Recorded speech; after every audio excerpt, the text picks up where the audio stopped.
Because of our combined ADD, we made it work.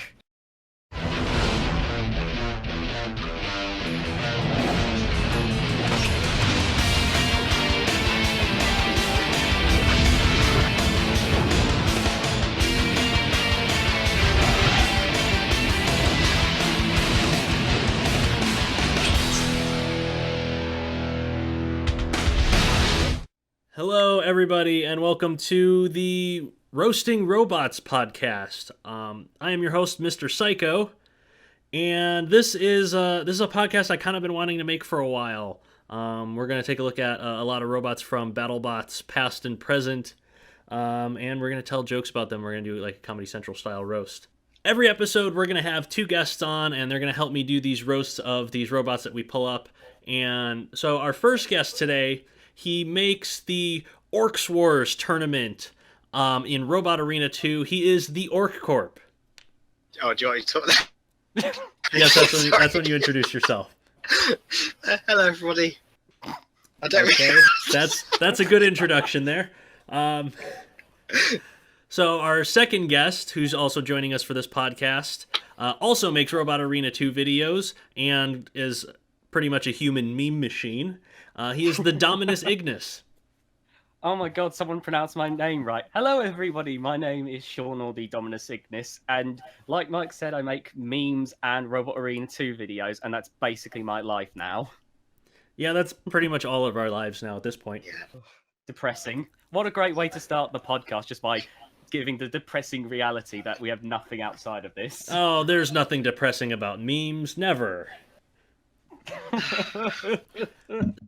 So, the idea I had for this podcast came up probably about a year ago. I've wanted to make podcasts for a while, and I noticed there was a lot of Robot Wars podcasts around, and some of them have started doing modern BattleBots, but mostly they do Robot Wars, and there's not a lot of specific BattleBots podcasts. So, we are going to talk about BattleBots machines past and present, and I think the best way to do that is to go onto the BattleBots wiki and press the random page button, because there are literally over 1,000 robots that have competed in BattleBots in the past and still compete now, and I don't think it's fair to only talk about the ones that we've seen on television. We need to talk about the ones that have never been seen before.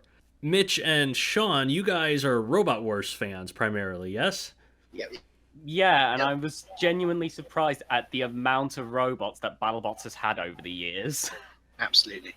Yeah, so the advantage here that you guys have, should say lack of a disadvantage, is that most of the robots that competed in BattleBots never made it to television, and so it doesn't matter that you guys primarily only watch Robot Wars, because I have not seen most of them either. I mean, I'm looking at some of these, and I don't know whether that's a good or a bad thing that I haven't seen some of these. It is just such a huge number of robots that have only had one fight in like 6 seasons.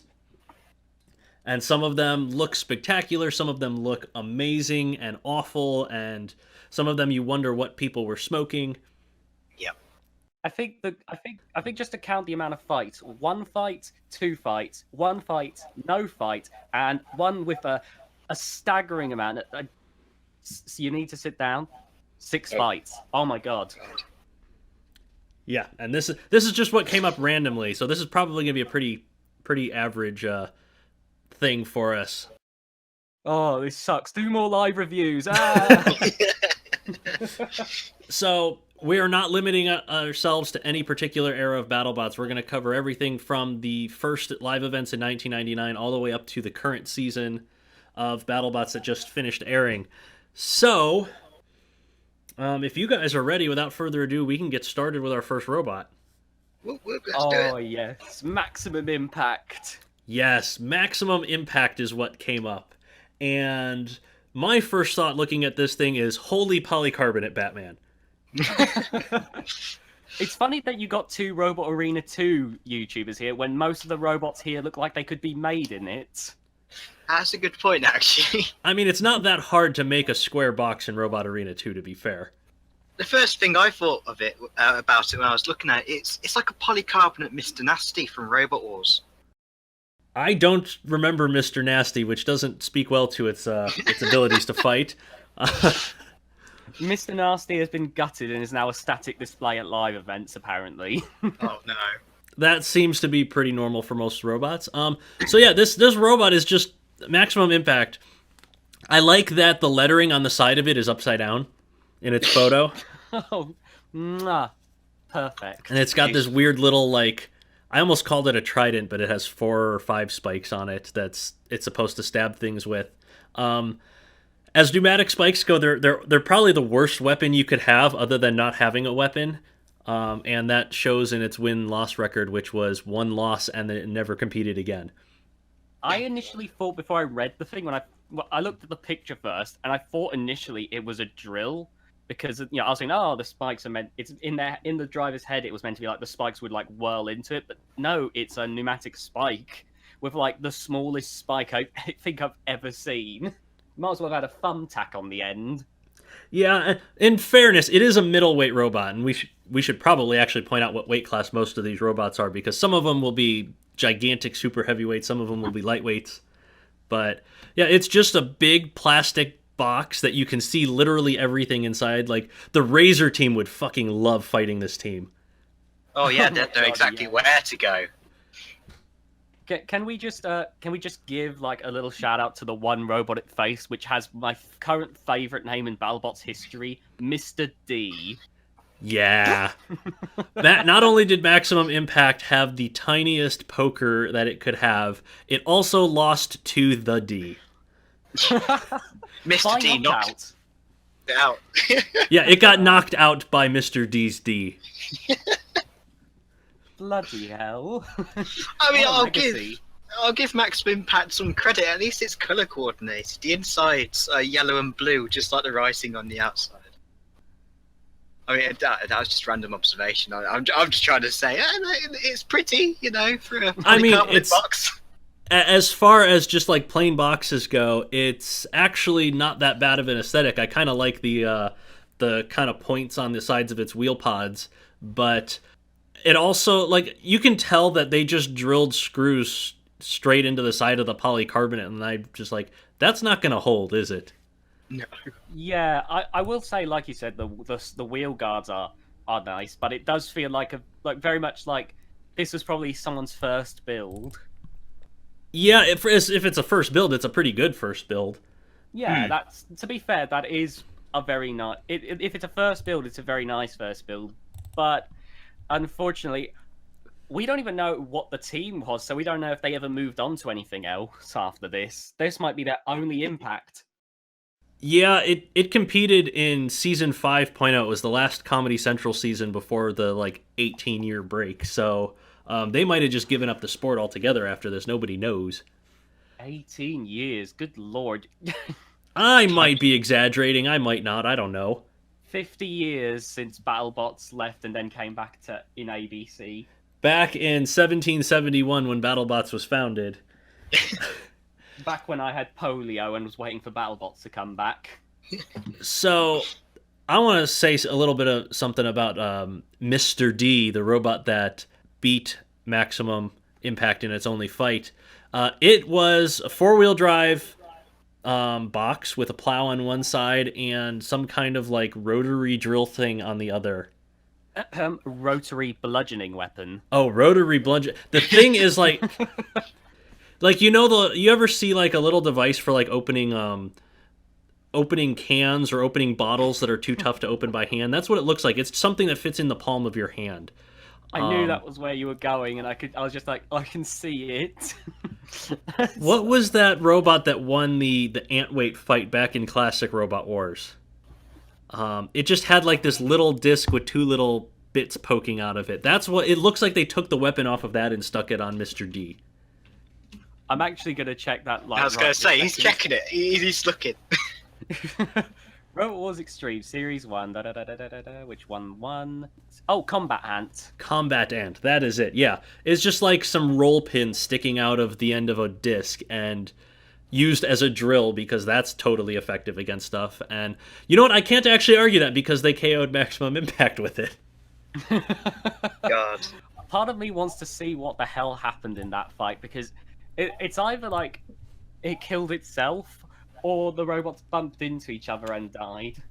Yeah, there's literally no information about the fight on the wiki. The only thing known about it is that it lost by KO. I know people have asked BattleBots to release some of the unaired fights, and there's definitely some. I can guarantee there's some gold that's been hidden away for years. But from watching Robo games many times, I can also say in cases like Maximum Impact and Mr. D, we're probably not missing anything. Yeah, the sheer number of just plain wedges that bumped into each other and stopped working in 20 seconds probably would not make a very entertaining show. Oh my! It's just. Could you imagine? It's just like an hour, no adverts, just non-stop. All of the matches where wedges just bump into each other and die in BattleBots history. Oh, the wedge. You basically just described all of classic BattleBots. Oof. Oof. Lots of Oh, God. polycarbonate wedges bumping into each other, and that was why it got canceled.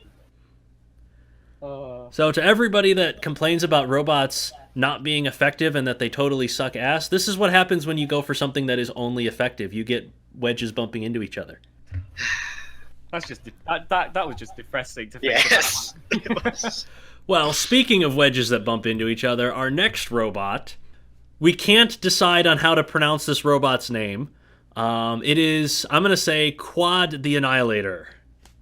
Yes, Quad the Annihilator. No, guys, you're doing it wrong. It's in caps, so it's quad! Quad! Q Sounds like man. something that would be shouted in, going into battle, to be honest. Yeah.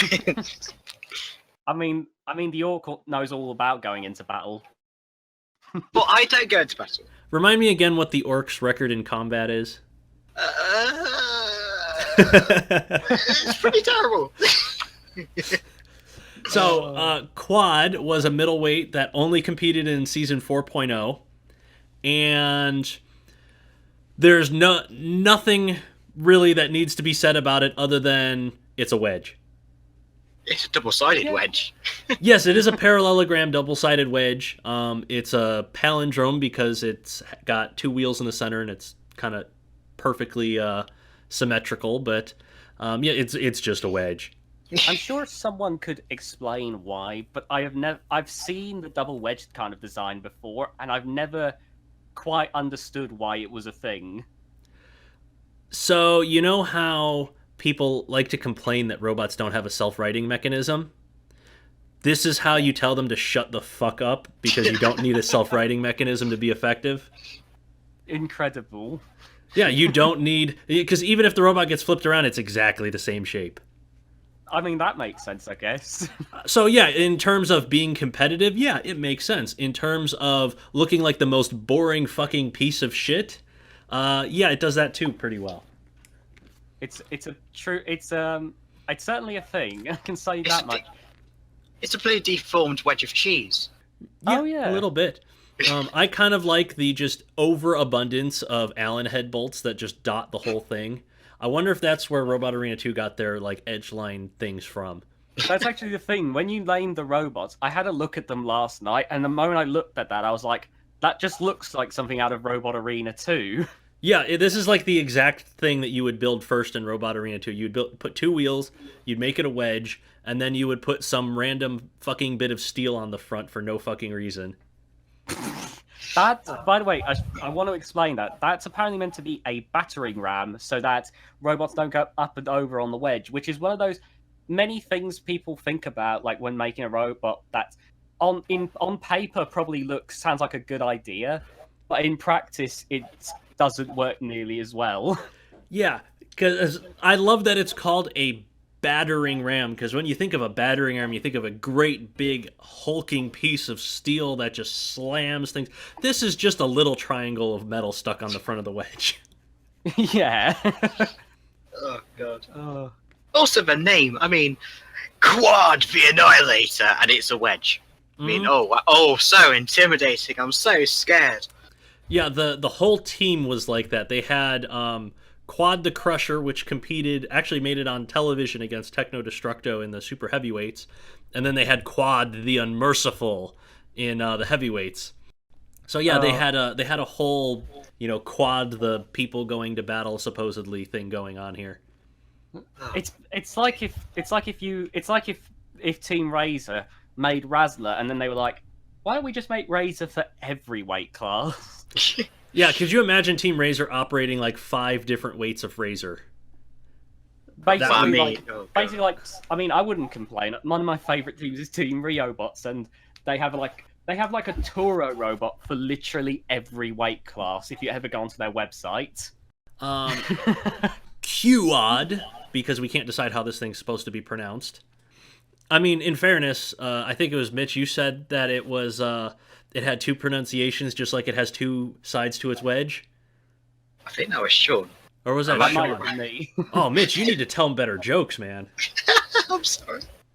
This is a roast. This is not a quietly listen to Mike, bore everybody to death with his god-awful voice. I mean, in fairness, if you're thinking about it's like, yeah, who would we want on a radio show or a podcast? I'm the last person you would consider. Well, you're doing a decent job right now, aren't you? That's just out of sheer anger. That's not anything to do with the quality of my voice. Like, I sound like somebody has just stuffed toilet paper down my throat at all times. I've just realised I've done the paint upside down, but while we were talking, I made it in Stock Robot Arena 2. Oh my gosh. Quad the Annihilator, such a simple machine. Sean has already made it in Robot Arena 2. He's done already. Paint and wow. all. So it went 1-1 in season 4, which 50% win-loss record is generally considered decent. But when you look at the way BattleBots was ran back then, 1-1, you're still 4 rounds away from making it to the television fights. So it beat Root Canal, which was Donald Hudson's middleweight. Oh shit! I was just looking at this. Same guy that operates Lockjaw and Dissector and Tazbot, some of the coolest robots ever. It beat Root Canal. It really doesn't. It doesn't look like any of those other robots. No, it doesn't. Root Canal is the only way you can talk about Root Canal is to say it's probably the worst robot that Donald Hudson could have made, because he had this idea to put Omni wheels at 45-degree angles at each corner so that he could strafe the robot. Like playing, a first-person shooter game, and then he proceeded to lose every single fight with it. It looks like a bloody turtle. I like the look of it aesthetically, but this looks like Pussycat's Wet Dream. I mean, a little bit like it does look a little bit like a turtle, Mitch, if you hit it with a truck first. Just run it over. That's fine. Squash turtle. Yeah. So Quad the Annihilator beat Root Canal, which is probably not that surprising given that Quad had a wedge and Root Canal didn't. And then it went on to face Jackrabbit, which it lost to. And Jackrabbit in Season 4.0 was just a 4-wheel drive box. It was a 4-wheel drive box with a bizarre, spike at the front. The best way I can describe it is like a broadhead arrowhead. Like the kind of things that you would use to hunt deer with. To me, it looks like they just penis off and shoved it on their face. Honestly. I mean, yeah, that it looks that way too. Double I mean, that would be an awful penis to use. Oh, Jesus.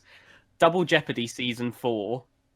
So yeah, Quad beat a robot that literally everybody has beaten, and then it lost to a 4-wheel drive box with an arrowhead on it. Not the most impressive of win-loss records. I don't know what to say to that. I was just taking a look at Jackrabbit, and I realised in Season 5, its only match was against the Master, and I'm surprised the Master was still going, given I know that that's one of the robots from the original American Robot Wars days. Yeah, the Master was competing in 1994 at the original Robot Wars. And it was still there at It was still there in 5.0, which was filmed in 2002.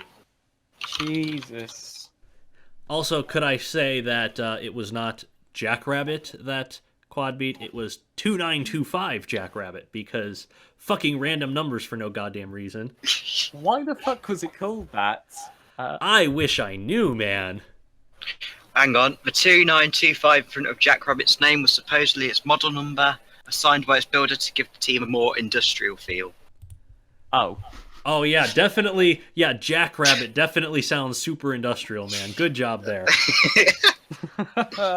I mean, in fairness, it beat Quad the Annihilator, so in It's terms sort of- of names, I guess it helped out a bit.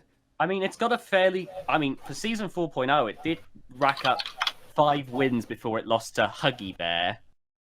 Also, we're diving down the rabbit hole now. I've got to stop because I'm now looking at Huggy Bear and I'm going to dive down that one. I think it might be a good time to move so on. before Sean's ADD kicks in, let's move on to Rubox.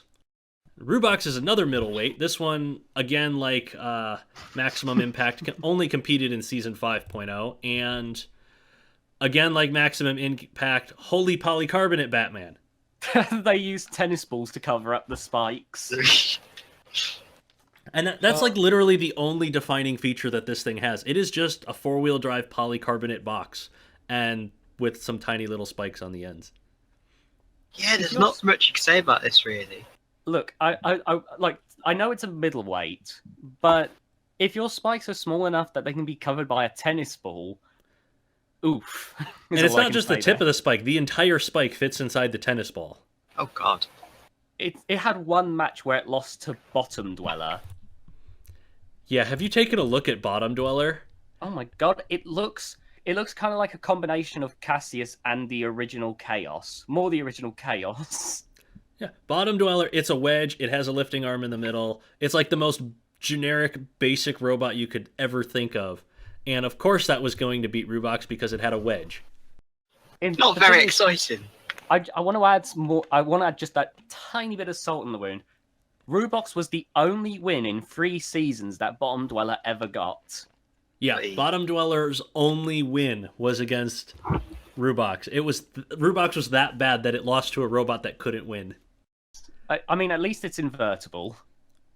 We think it's invertible. It doesn't specify.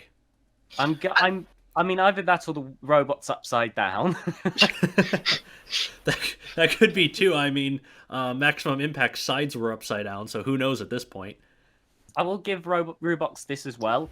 It looks like they tried their very hardest to make it as compact as possible, because it looks like if you put even an ant in there, the whole thing would just explode everywhere because you put too much in. It is just stuffed with stuff inside. And I'll give them credit as far as like an engineering job goes. It looks super clean. I won't just lost say its only fight. Stuffed with stuff inside, Mr. Psycho 2018. I never said I was a poet. If I was, I'd probably have Jonathan Pierce's job. No, it was beautiful. I'm sure if the BattleBots Reddit had existed back in the day, people would hate on Rubox like they hate on Chomp, because they're both engineering wise really good, but otherwise, yeah, just like, why are you here losing fights? Because that's what happens when people win. Yeah, other people have to lose. We can't all win. So it does not specify anything about Rubox's fight with Bottom Dweller. Yeah, I think that's why we've kind of just gone off talk about everything else. Because there's no information other than it lost to Bottom Dweller, but there's 3 sentences. 3 sentences, people. This is what we're working with. This is like a bloody English essay. They give you a bit of text, you're just like, yes, well, it's very boxy. This is because the author thought that it was a box of his life. You have to bloody talk you got to about come up with some random. You got to bullshit like 7,000 word essay out of that. The middleweight Rubox was a middleweight robot which competed in the middleweight division in BattleBots. And you put a space between middle and weight every time to get extra word count. Yeah. It failed in its only fight in the middleweight division, facing the other middleweight robot, Bottom Dweller, which was also a middleweight. Oh my god.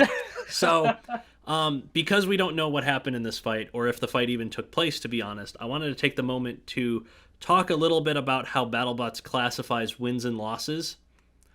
So, because it was a live tournament, if you were not ready in time, you lost. You forfeited. And forfeits were considered official losses in BattleBots tournaments. So there are some robots that you're going to see, they have their only official win is by forfeit. Oh, Jesus. And there's going to be some robots whose only official loss is by forfeit, and they never actually competed. So that is even a possibility here as well. And I was thinking that, we're talking about how well engineered and stuffed with stuff in the stuff it is. Yeah, it's just something to keep in mind with BattleBots, that forfeits are considered official losses. Well, speaking of official wins. Speaking of which, looking at Bottom Dweller, it actually forfeited to Violator. Yeah. Just something I was looking at. And so that's considered an official loss on its part then. I'm going to say this, to be fair to Bottom Dweller, is despite how basic it is, I kind of like it. I don't know, I kind of like the whole wedge lifter / flipper design. I have a soft spot for it, which means it's a very aesthetically, I was going to say pleasing, but it's not a pleasing looking robot. It's a clean, smooth looking robot. It looks like it would be effective and like the kind of thing that you might want to build nowadays. And if you're going to build something like that, don't copy Bottom Dweller, because it lost everything except against Rubox. So, when I said that we were going to cover whatever robots came up randomly, and it could be any robot from any period of BattleBots, that also includes Wingspan. And if you've never heard of Wingspan, it's because it was never built. Wingspan, aka Creepy Crawlies, if it was only 2 robots. So the only real image that we have is this CAD rendering of it, and it actually kind of looks really cool, to be honest. I'm going to say I wasn't sold on it, but there is a video of a weapons test, and when it says on the wiki that it's like an incredibly powerful spike, I'd say for spikes it actually is. Like, given that this is like classic BattleBots days and not all the robots would have been that well armored, I imagine that spike would have actually been pretty effective. Yeah, if it had any kind of, like, their weapons test, they went through some degree of metal. I don't know what metal it was, and I don't know how thick it was, but it was definitely not like tinfoil thickness. It was reasonable metal, and it just punched holes right through it. So it was really powerful. It almost threw itself off of their test bench each time that they tested it. So if you want to go on the BattleBots wiki and watch some of the most unsafe weapons testing you've ever seen in your life, with this high pressure nitrogen piston spike thing, you can go on there. They actually have the video from the team's old website. Unfortunately, we'll never actually get to see the robot because it was never finished in time for 5.0. 6.0 was cancelled, and the team left the sport 2 years later after. Yeah, so like Wingspan was almost so awful that we never actually saw it built. But yeah, it's got these two kind of in the CAD rendering, what it's supposed to look like. It has these two kind of wide grabby arms that hang out to the side, and it's supposed to grab the opponent and hold it still with these barbs on the end, so that when it fires the spike into it, it doesn't just push the other robot away. It reminds me of a weird mashup of Dead Metal, Splinter, and Can Opener. Yeah, a little bit. It's just got these wide claws, and it just holds things in place, and then it's kind of a really clever engineering solution to the problem with piston spikes of pushing other robots away.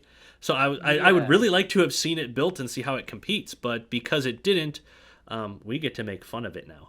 I mean, it's mainly a thing of what ifs, but I'd say a what if thing that I'd be concerned about is, as we've seen with robots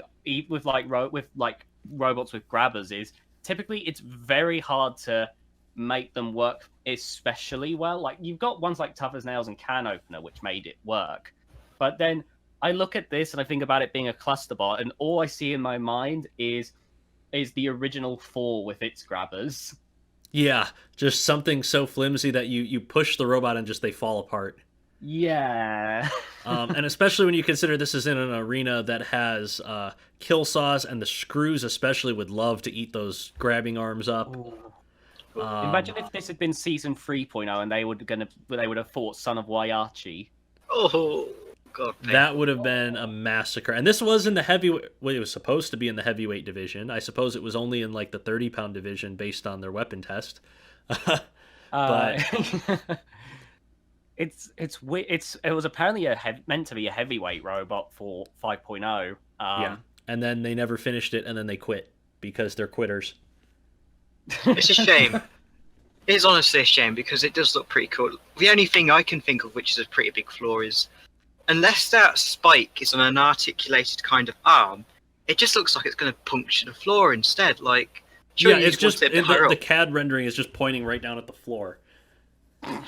Imagine if that was actually an escape mechanism. It's like, oh, the arms are broken, so it hits the floor and pushes itself away. Launches itself back into the starting square or out the doors and into the pits. Wingspan away. It's like, oh, yeet. Unfortunately, there's not a whole lot to say about Wingspan because it doesn't exist. I'd say we had more to say about it than Rubox. This is true. But I think we're going to move on to the fifth robot that came up randomly. And this one's actually been on television and had kind of a long lifespan. It is General Gao.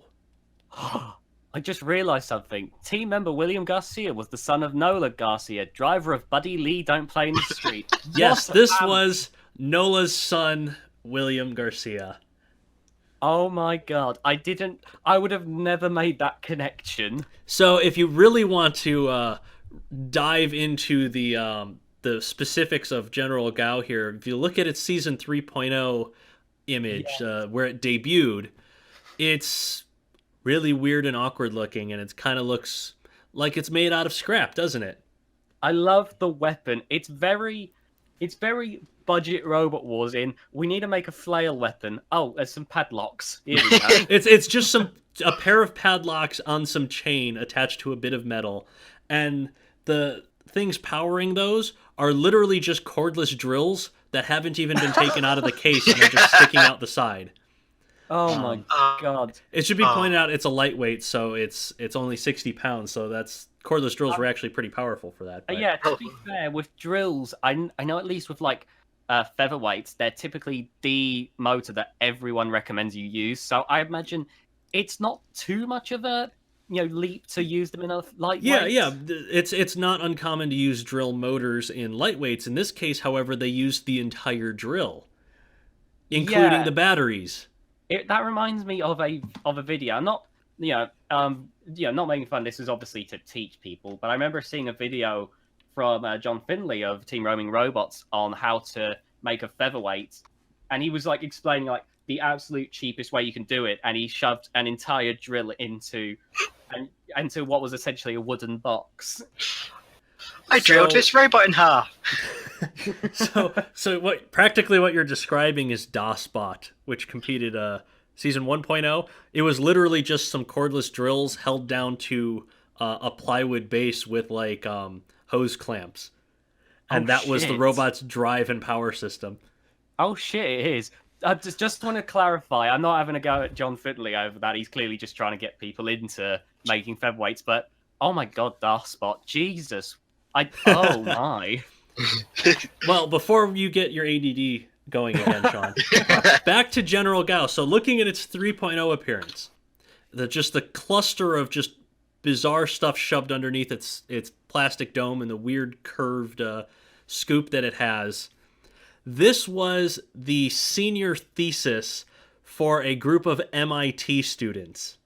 Imagine this versus something like Sawblaze and Overhaul. Yeah, Sawblaze or Overhaul, or what was one of the other MIT bots that came out in the reboot? Oh god, there was like 3 or 4 of them. Oh, Brutus was one of them that came out of that team. Yeah. Oh shit. Because he was on Overhaul's team before. So yeah, all of these kinds of really super well engineered robots, and this is what MIT was putting out 20 years ago. Well, 17 years ago. It's literally just some padlocks on some chain and a bunch of shit shoved under a plastic dome. In a weird way, the season 5.0 one, I kind of like aesthetically. If you tried to say it was like a medieval knight kind of thing, I probably would have been all for it. I was thinking the same thing, actually, yeah.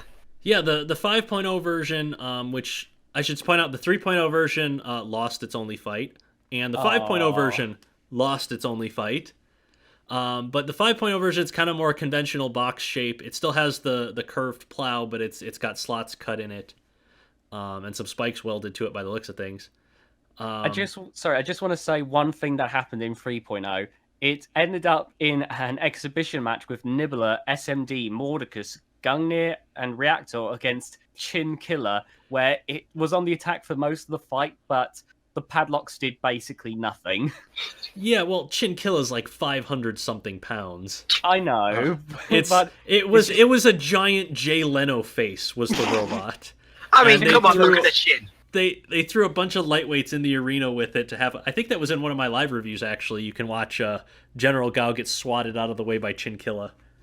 Chinkilla is a very bizarre machine. That's all I'm gonna say. They're still trying to get Chinkilla in modern BattleBots, even though it's still like 500 pounds.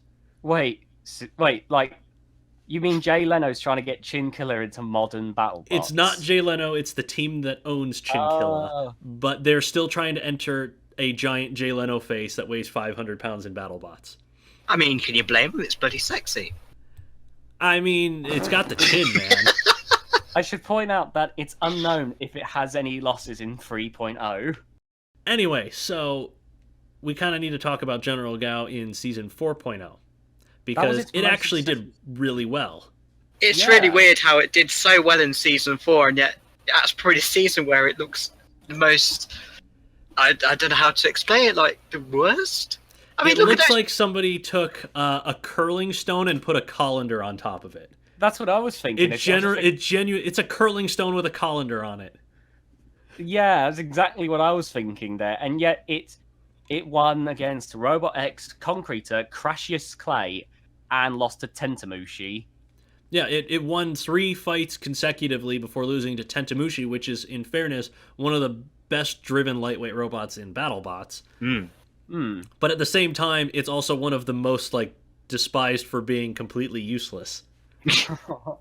So, I mean, to be fair to Tentamushi, didn't it actually turn off shunts when it went to Robot Wars? yeah, Tentamushi won a middleweight rumble as a lightweight in Robot Wars. Keep that in mind. And it smothered Shunt to death. Yes. It's just giving him a cuddle. Leave him alone. Or her alone. Whatever it is. General Gao actually did pretty decent in this season, despite looking like a colander on a curling stone. Looks like a bloody snail. It beat Robot X, which was a reptilian-looking thwackbot built by the same Ed Robinson that operates Sharkoprion. Oh. Yeah, good robot. He did stuff before he made sharks. He made a lot of weird stuff, didn't he? Yes, he did. So, in fairness, it's not much of a victory to beat one of Ed Robinson's robots. Oh. I don't mean to make fun of Ed Robinson, but he knows exactly what we're talking about, that his robots weren't the most competitive. What in the world is PT Bruiser? Okay, I'm gonna get away from that. So, General Gao also beat Concreter, which is just a steep wedge with giant Coulson wheels on the side of it. And then it also beat Crashius Clay, which was a wedged thwackbot. So a lot of weaponless, kind of thwacky robots down in the lightweights. And then it faced, a robot with a weapon, Tentamushi, and lost.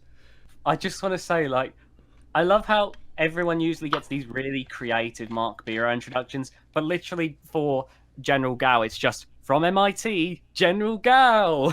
Yeah, it's the most simple introduction he's done since the 1999 pay-per-views, where he's just like, from this town, weighing this much in the heavyweight division, built by this guy in this year in this state.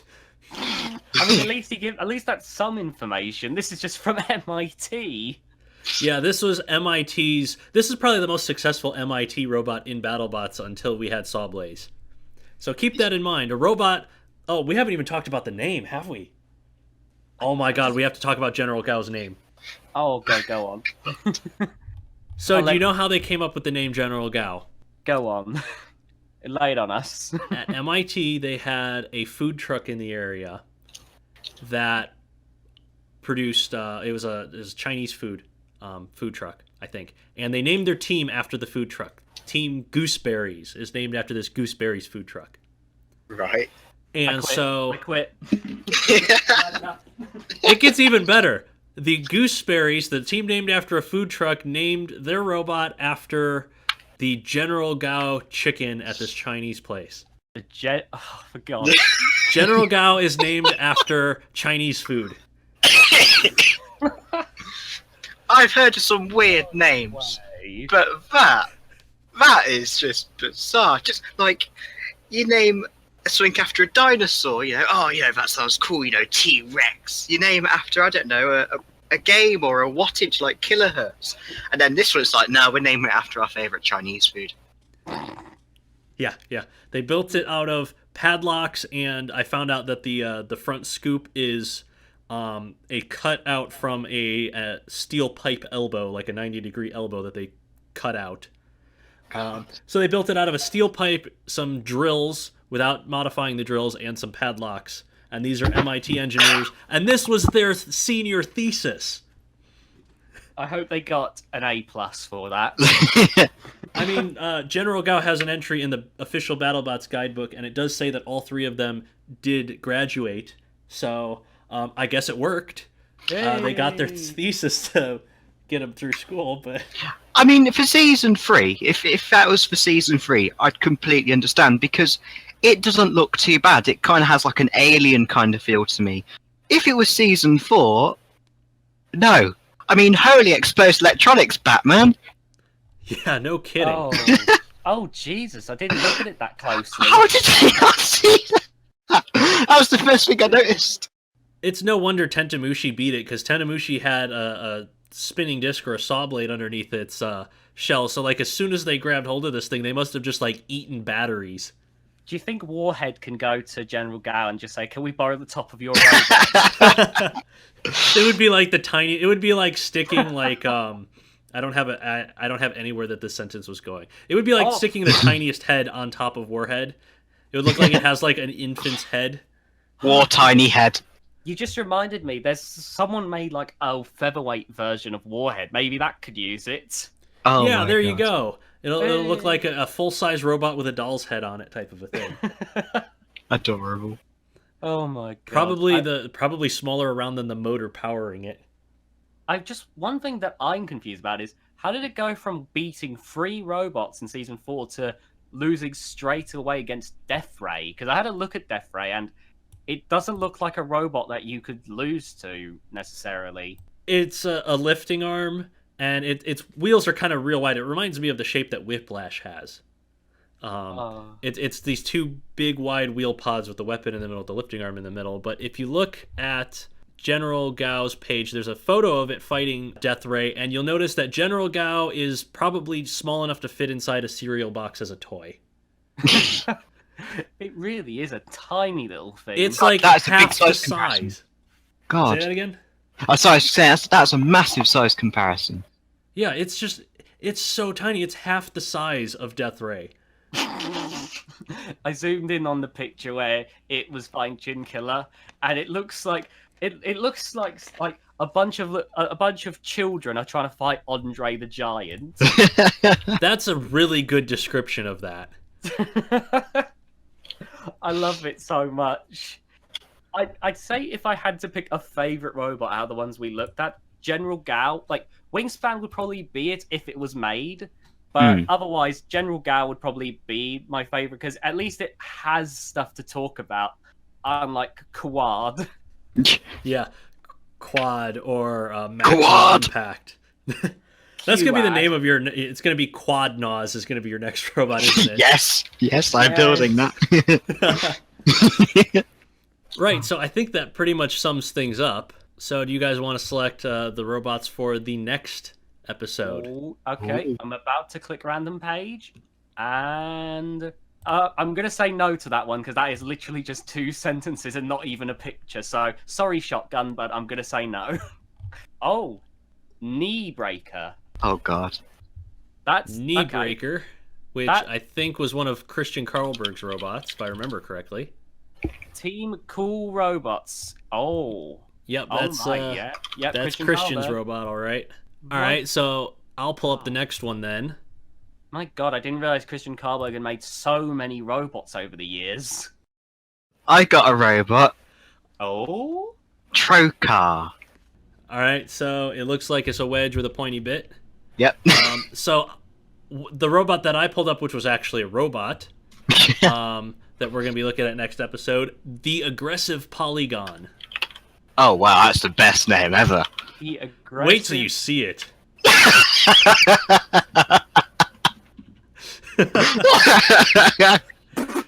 Yeah.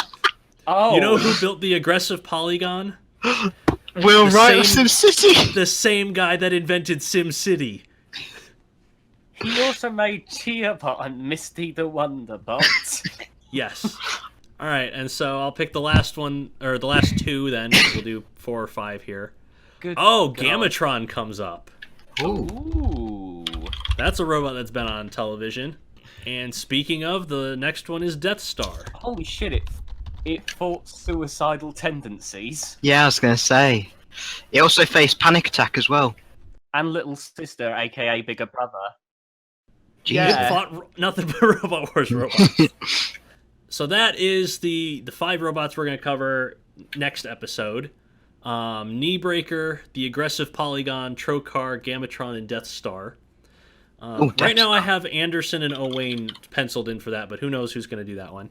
So you guys may have just given them some great material to work with there.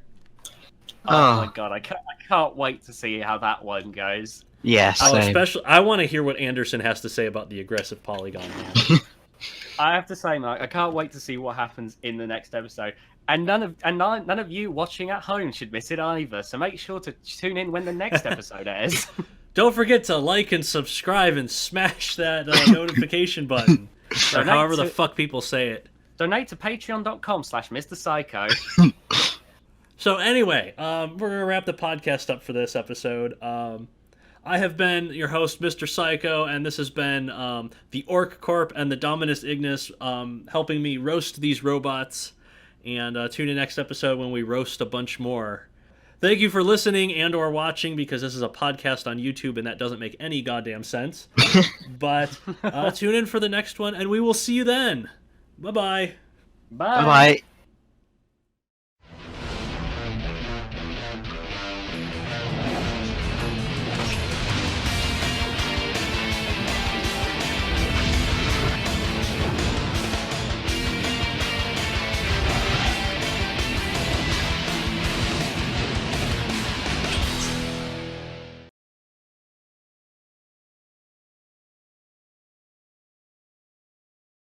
Let me see if I can remember how to start the damn podcast. Sup, fuckers? We're going to talk about BattleBots robots. That's how we're going to start it. Yeah. Do it MTV style. Hey, yo, guys, what's going on? Oh my god.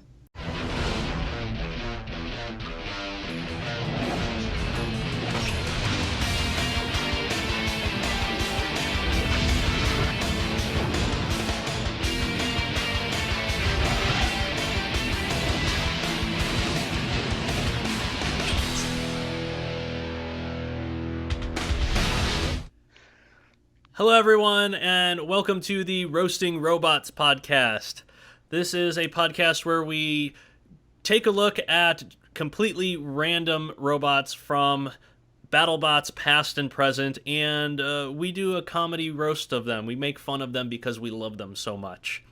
I, of course, am your host, Mr. Psycho, and every episode we have 2 guests on to help us tell jokes and make fun of these machines. So, without further ado, we will introduce them. So our first guest, he was on last episode, if you remember watching that or not. Maybe this is your first episode. Anyway, he makes Robot Arena 2 videos. He makes a lot of meme videos on YouTube. He is known as TheDominusIgnis. I like to hurt myself, that's why I'm back for seconds. I mean, you didn't need to share your fetishes here with us, but I thank you for doing that anyway. Everybody has their own thing. So, I guess that That's means we fucked got to up. introduce our second guest for the Painful Shenanigans. He makes the Robot Wars Guru mini podcast where he reviews random robots from Robot Wars in a slightly less humorous way than we do here. Please welcome Anderson9132. Hello. That's not my real voice, by the way. What was Sorry. that? It was a Mind Turtle reference. Mind Turtle. Hello. Oh. Yeah, whatever. For a second, I thought that you were replaced by your sister or something. No, my sister's got a deeper voice than I have. That sounds about right. Hello. Hello there. Hello there. This is Anderson's sister. Nice to meet you all. Anderson's sister sounds like a robot that's also been smoking for years. Well, my sister has been, so she's halfway there. Maybe one day we'll roast her on the podcast. Feel free. Last episode, we had Sean and Mitch on, and they selected all 5 robots we'll be talking about today randomly on the BattleBots wiki by clicking the random page button. And the first one that came up was Kneebreaker. Oh my AKA goodness. it's Carbide mixed with Stretch Armstrong, if you ask me. The weird thing is the original version is a Thwackbot. How did it go from a Thwackbot to stretched carbide, like you said? See, it's funny that you mentioned that and Carbide, because somehow it was more effective as a Thwackbot than as Carbide. Oh.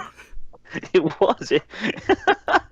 Oh, God, Kind of a it pointless was. upgrade. It won 4 fights and tied. It had a draw in a 5th fight, so you can count that as a half a win. 4.5 wins as a Thwackbot, and it lost every fight as a spinner. The weird thing is like, weren't season 4 and 5 like a fair distance from 1999? What happened in between those times? What happened in between those times was Christian Carlberg, the guy that built Kneebreaker, he was building and winning championships with Minion. That is a good point. It's just weird to me, like, that he decided after a few years, oh, I'll bring back Kneebreaker, but completely change it. Yeah, it doesn't make any sense to me. It's just really weird. Although I will admit also, what is with the name Kneebreaker? That's a really shit name. I don't know about you guys, but I think that's one of the worst names I've ever heard for a robot. Well, we had there were a few robots that had names like this. I know we had Anklebiter, which was from a different team for a while. This one's Kneebreaker. I think Christian might have had another robot that had a similar name. Toe Crusher. Oh yeah, Toe Crusher. Oh, Yeah, yeah. so there's kind of a little bit of a thing going on with some robots and body part mutilation. All stuff that Sean would enjoy. Can't believe I'm being exposed See, like this. Mike, please, he can only go so erect. Anyway, Speaking of erect, let's talk about Kneebreaker in 1999. Honestly, it looks like a fairly solid Thwackbot, especially for 1999. Yeah, it's just a big, long, erect steel rod, basically, with another steel rod on the end. It kind of reminds me of Erica Poundin, like that I've seen in Robo games. Yeah, it's just a big middleweight Thwackbot that spins in place and does stuff. And of course, this was 1999 when robots were armored with tinfoil most of the time, so that actually stood a chance at being reasonably effective. I mean, the one thing I found funny about the middleweight division in general is that there was a heck of a lot of Thwackbots in it. I mean, you had Blade Runner, you had Spaz, which actually won in season 2, if I'm right in thinking. Yep. Basically, I know anything Hazard went against was a Thwackbot, just because of the wheels, and people like seeing wheels go flying everywhere. Yeah, Thwackbots are pretty simple machines to build. You just build 2-wheel drive and then stick a thing on the end of it, and you have a Thwackbot. So when you're looking at a low-cost, low barrier of entry weight class, a middleweight Thwackbot's not a bad choice, which is why there were so many. It's very easy to make one, but it's very difficult to make one that's effective. Well, I was about to say it's shown how true it is with their record, but like you said, Spaz won a middleweight championship, and Kneebreaker finished second in 1999. Yeah, Thwackbots, I can get, when they're good, they're really good, and I can understand moving to a spinner, especially in the later seasons when obviously you're going to want a more powerful weapon, but it really didn't work. Yeah. So, Kneebreaker finishes second place in the BattleBots Long Beach event in 1999. It loses to Son of Smashy, which is a Hammerbot. How many other Hammerbots can you think of that have won a televised championship? I I just had a look at Son of Smashy as well. It looks like it's a spring-loaded axe. It's a spring-loaded axe, and to my knowledge, it's the only championship-winning hammer bot on television. That I can think of. Yeah, that's true. Actually, I can't think. That's of another one. that is really depressing. Yes. I know, because I really like axes and hammers. By the way, it's getting fun fact. Son of Smashy is the predecessor to Complete Control. So yeah, Yeah. there you go. It was Derek Young's robot. It was later recycled into Pressure Drop, which was his middleweight walker in, was it season 1? Yes, I believe it was season 1. Oh yes. Well, with that rotary axe. Sorry, it was like an axe on a turret, wasn't it? Yeah, he basically put Son of Smashy on a turret and gave it legs, and because of the 50% weight bonus it would have over the rest of the middleweights, that you could do that, and then got the shit beat out of it by Deadblow. But yeah, Kneebreaker, rather successful as a thwack bot. It might be one of the only robots other than Junior, the robot it tied against, to have a draw in robot combat. So that speaks highly to Kneebreaker and Junior's build quality, that you can have a tie. Random side tangent. I took a quick look at Junior, saw the lifting arm and the saw at the back, and I was surprised to find out that Team Nightmare had made it. Yes.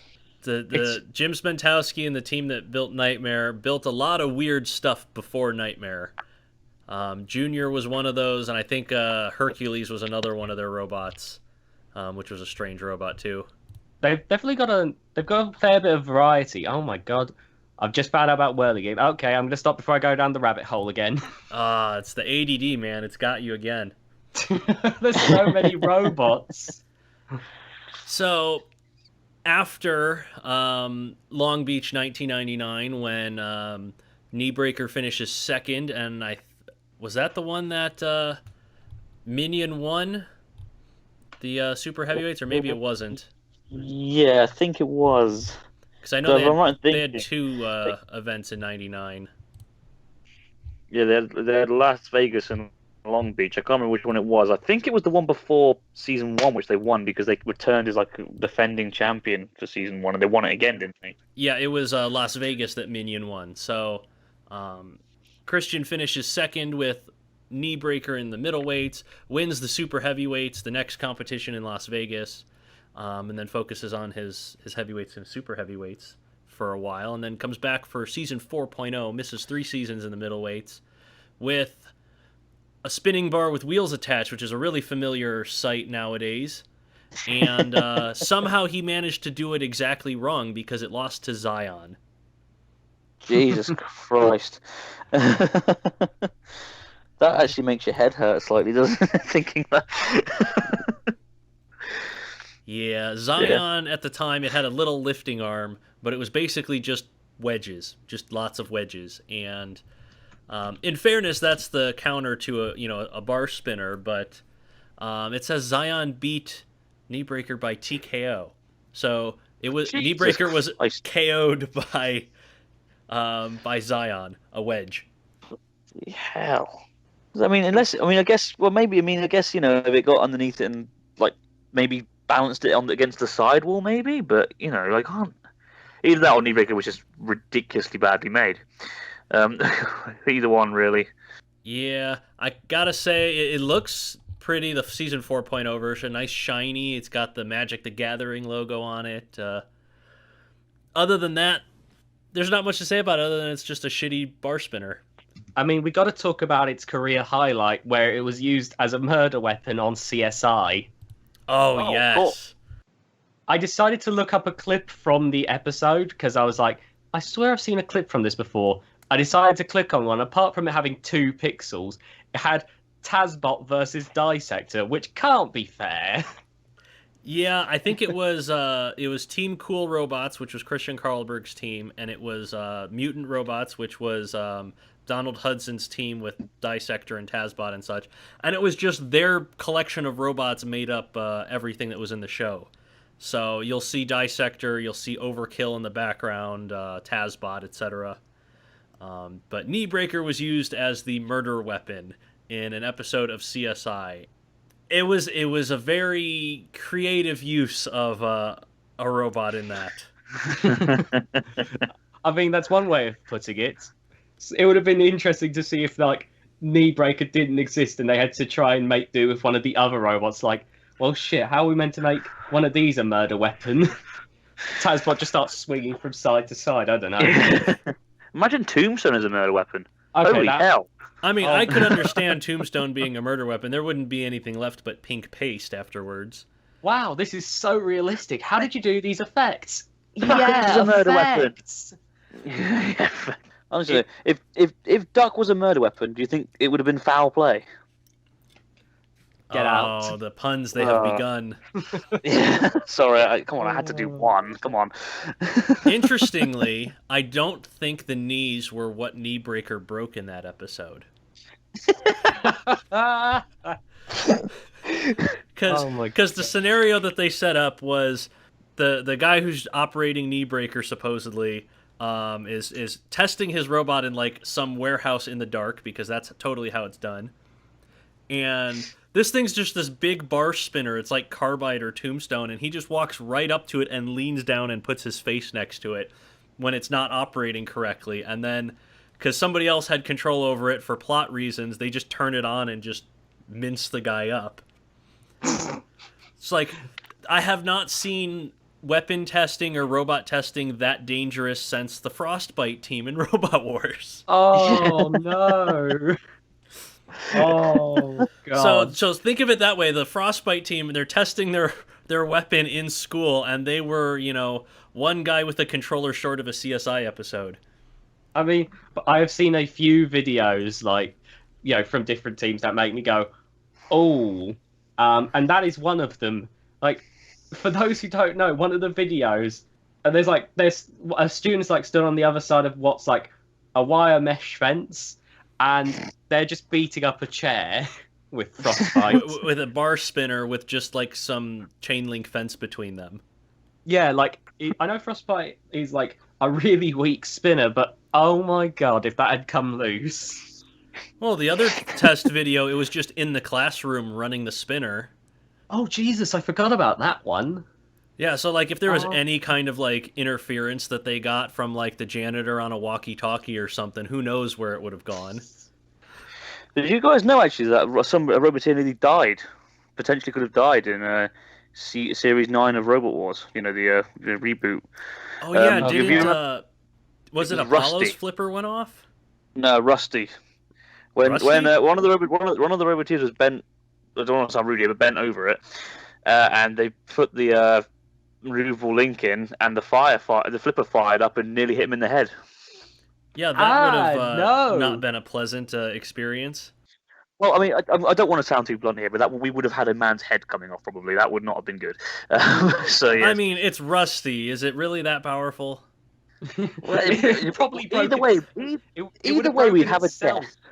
It would have broken we would itself have a more than the head. So... Actually, that would be hilarious to watch Rusty slam into this guy's head and just bounce off his head and go flying across the arena. The guy's just like, yeah, I'm cool. I'm hard, man. I don't know what more we could expect from a robot that was built for a classic series, Series 8. But yeah, Kneebreaker, probably most famous for being on CSI as a murder weapon, and that was the most success that it had after its Thwackbot days, because even though it was in 4.0 and 5.0, it lost its only matches in those. I just want to correct the wiki on one thing. It's got 5 wins after it went toe-to-toe with its driver in CSI. Oh, God. I mean, does it really count as a fight? It was more of a one-sided mauling. It's like watching Hazard fight something. It was like watching Son of Waiachi versus one of the creepy crawlies. Yeah. Oh, God. Oh. Well, while that visual is stuck in your head, let's get another strange visual stuck in your heads and move on to the aggressive polygon. Yes! Right. This thing is a coat hanger on wheels. What the hell is it meant to be? I'm sorry, like, I don't want to sound horrible here, but did the person who built this at any point just take two steps back and think, what the fuck am I thinking making this thing? Did they not even, I mean, what? It looks like it's made out of glass, for Christ's sake. Yeah, it's pretty much just a flat triangle of polycarbonate with some little wheels stuck on it. And a big red arrow drawn in the center. The funny thing is, we've moved on from one Thwackbot to the two mini Thwackbots that are ant weights. The aggressive polygon was in the lightweight category, which I think at the time in 1.0 was 50 or 55 pounds, and it had two mini bots with it. They were Thwackbots as well. Like, that's the thing that gets me is, I can understand, like, many teams now have, like, these tiny little wedges to try and get under things. But I can't, like, the creator, who I won't spoil, is like, I don't know what he must have been thinking when he just was thinking, oh yeah, I'll have these tiny little Thwackbots to go, You know what's even better? The Thwackbots have brightly colored giant wheels, and they look like they're McDonald's toys. They really do. McDonald's Gabriel toys. You'd have more luck entering one of the grip and grapplers in the side along with it than these bloody. I mean, what? Just have one guy sticking his arm through the door, operating the. Yes. What I really want to know, and this is me being genuinely honest here, what would this thing look like if Beta hit it? A jigsaw puzzle. It's basically just a flat piece of polycarbonate. So. It could be a broken mirror. Okay, we've gone this far. Do you want to explain who made this robot, Mike? I will right after I talk about what the aggressive right after the aggressive polygon's weapon is. If you look really, really closely with like a magnifying glass at this photo, you can see that it has a square-shaped spinner on the front of the triangle. Yeah, which is about the size of the little Thwackbots. Just before I asked you to say about the creator, I just saw armed with spinning flywheel, and I was like, I had to take another look because I just thought it was a free-wheel drive robot, and it's like, no, that's a weapon. Yeah, it's square shaped too, so you know it's going to be effective. Oh, I can see why they called it the aggressive polygon, because it's literally like a geometry class. It's triangles and squares and circles. And do you think this is what Ray Billings took inspiration for when he made his robot Soylent Green? Mate, this is as we all know, Backlash, and that has nothing on this. This is the ultimate vertical spinner. I mean, they all bow down to it. Oh, absolutely. I mean, how could you kill a robot that's literally just a single piece of polycarb? Quite easily, you tread on it. It's a pair of bathroom scales. I just realised this. It's a pair of bathroom scales. You'd literally put a little digital clock on it and stand on it. And of course, if I saw it, I'd say, "Get the hell off me, you fat bastard!" But when it comes to oh my Christ.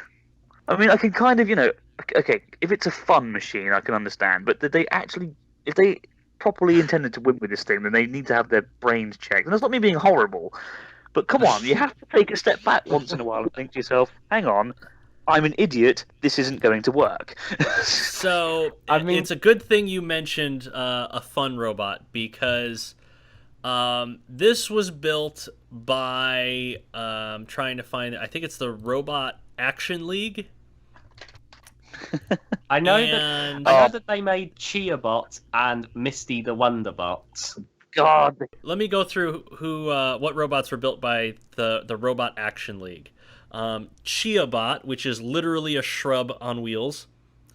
The aggressive polygon, obviously. Tentamushi. Rack, which is a robot action cluster or whatever the heck it is. It's literally like a lightweight made out of 3 ant weights or something. Oh yeah, Rack also has one of those little Thwackbot ant weights. Yes. They built Shaft, which was just wheels attached to a shaft. And all of these robots, well, not all of them, many of them were driven by like Lisa Winter, Mike Winter, the people famous for Tentamushi and Mega Tento now, but the funding and the team captain and all of that for the aggressive polygon was none other than Will Wright, the inventor of SimCity and The Sims. Oh my god. Somebody who was such Jesus a genius. Christ. He created all of these fantastic games that made millions and millions of dollars. Put a couple of ant weights in with a polycarbonate triangle and went, yeah, that's a fighting robot. The Anyway. moment I asked you earlier to mention the creator, and you went, "I will write," and then I was like, "Ah, for God's sake!" Unintentional Andersoning. Hey. Damn.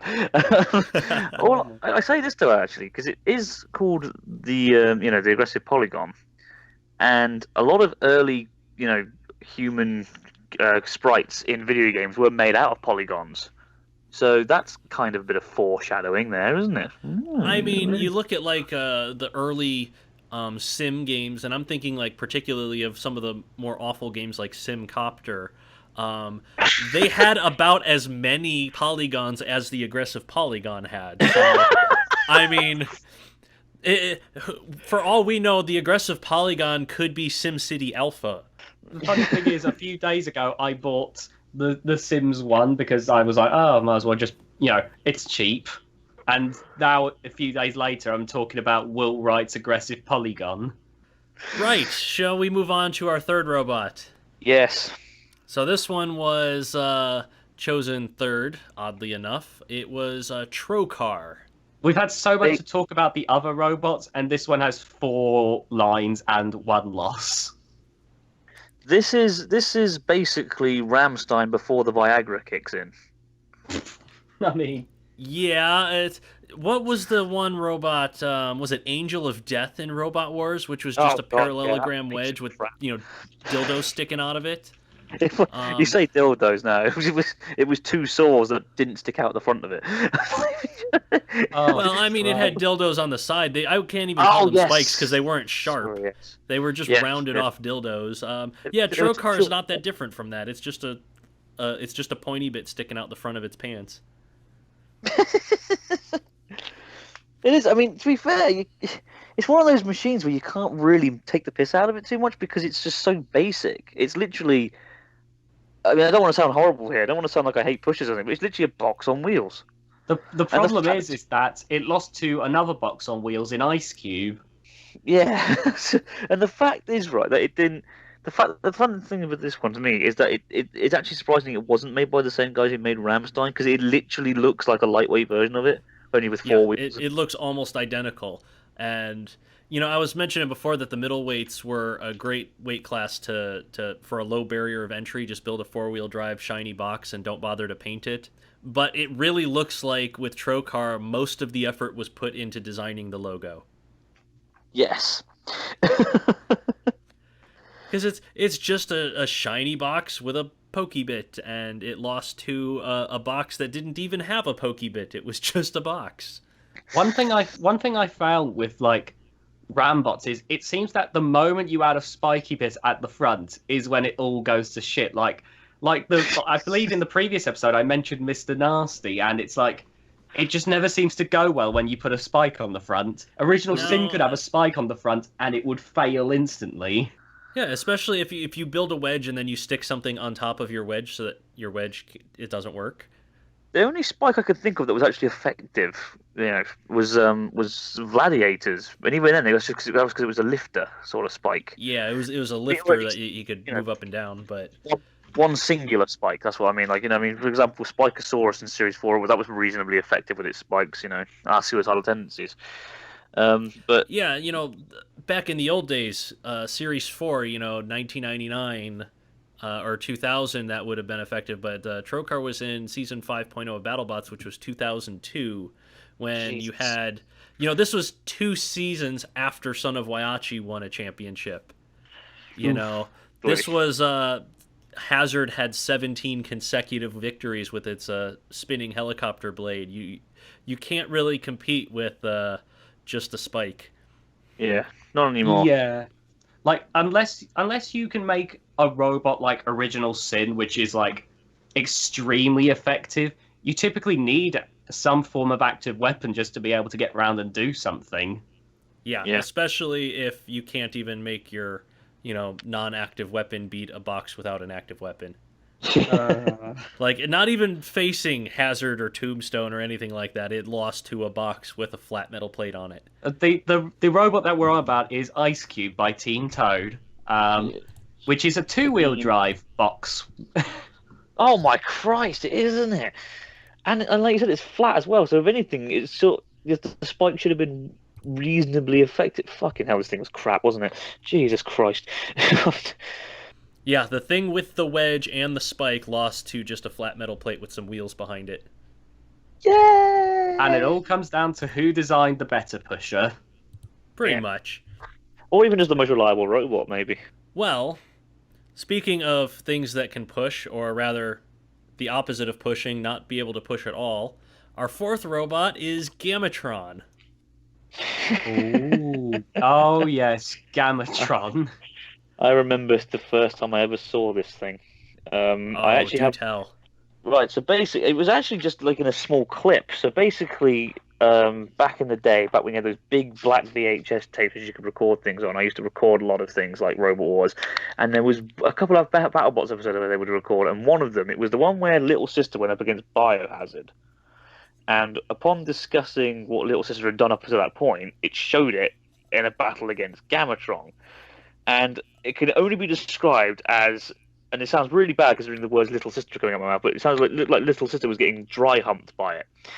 Because what they tried to do was try to flip it, but basically it sort of landed underneath the flipper of Little Sister, and then Little Spinner got sort of caught on Little Sister's flipper. And then you just see these legs just going up and down on top of the wedge. Oh Christ! Just pounding Little Sister right in the face. Just pounding away, man. On a slightly less lewd note, what in the world is this season 2 appearance of Gamatron with the sword? Oh my blade? god, I don't know. It's like if you talk to somebody who's never competed or never seen robot combat at all, and it's like, what would a fighting robot look like? This is what they would come up with. They would come up with a thing that technically walks and has a giant saw blade on the front and kind of has a head and is not effective in any way, shape, or form. And the thing is that because of Son of Waiachi, Gamatron had to retire after season 3.0. Oh, yeah, because Son of Waiachi ruined walkers for the rest of time, pretty much. So, the way that Gamatron's walker worked was it had a stable, solid base in the center underneath its chassis, and around the outside of that was this box-shaped frame which was on legs, and it would lower the center part to the floor, move the leg frame forward, and then lift itself up again. And so it was... they referred to them as stomp bots back then, and that's kind of the best description of it rather than walking. I mean, Yeah. it's a solid idea for a walker, but the problem is that it feels like, and this is a problem with a lot of walker bots back in the day, or shuffle bots now, is that it feels like a lot of the weight had to go into the actual body rather than the weapon.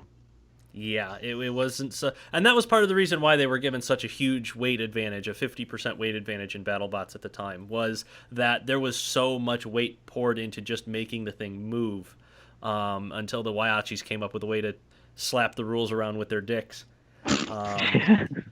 So, Gamatron, it competed in seasons 1.0 through 3.0, and in the first season it had...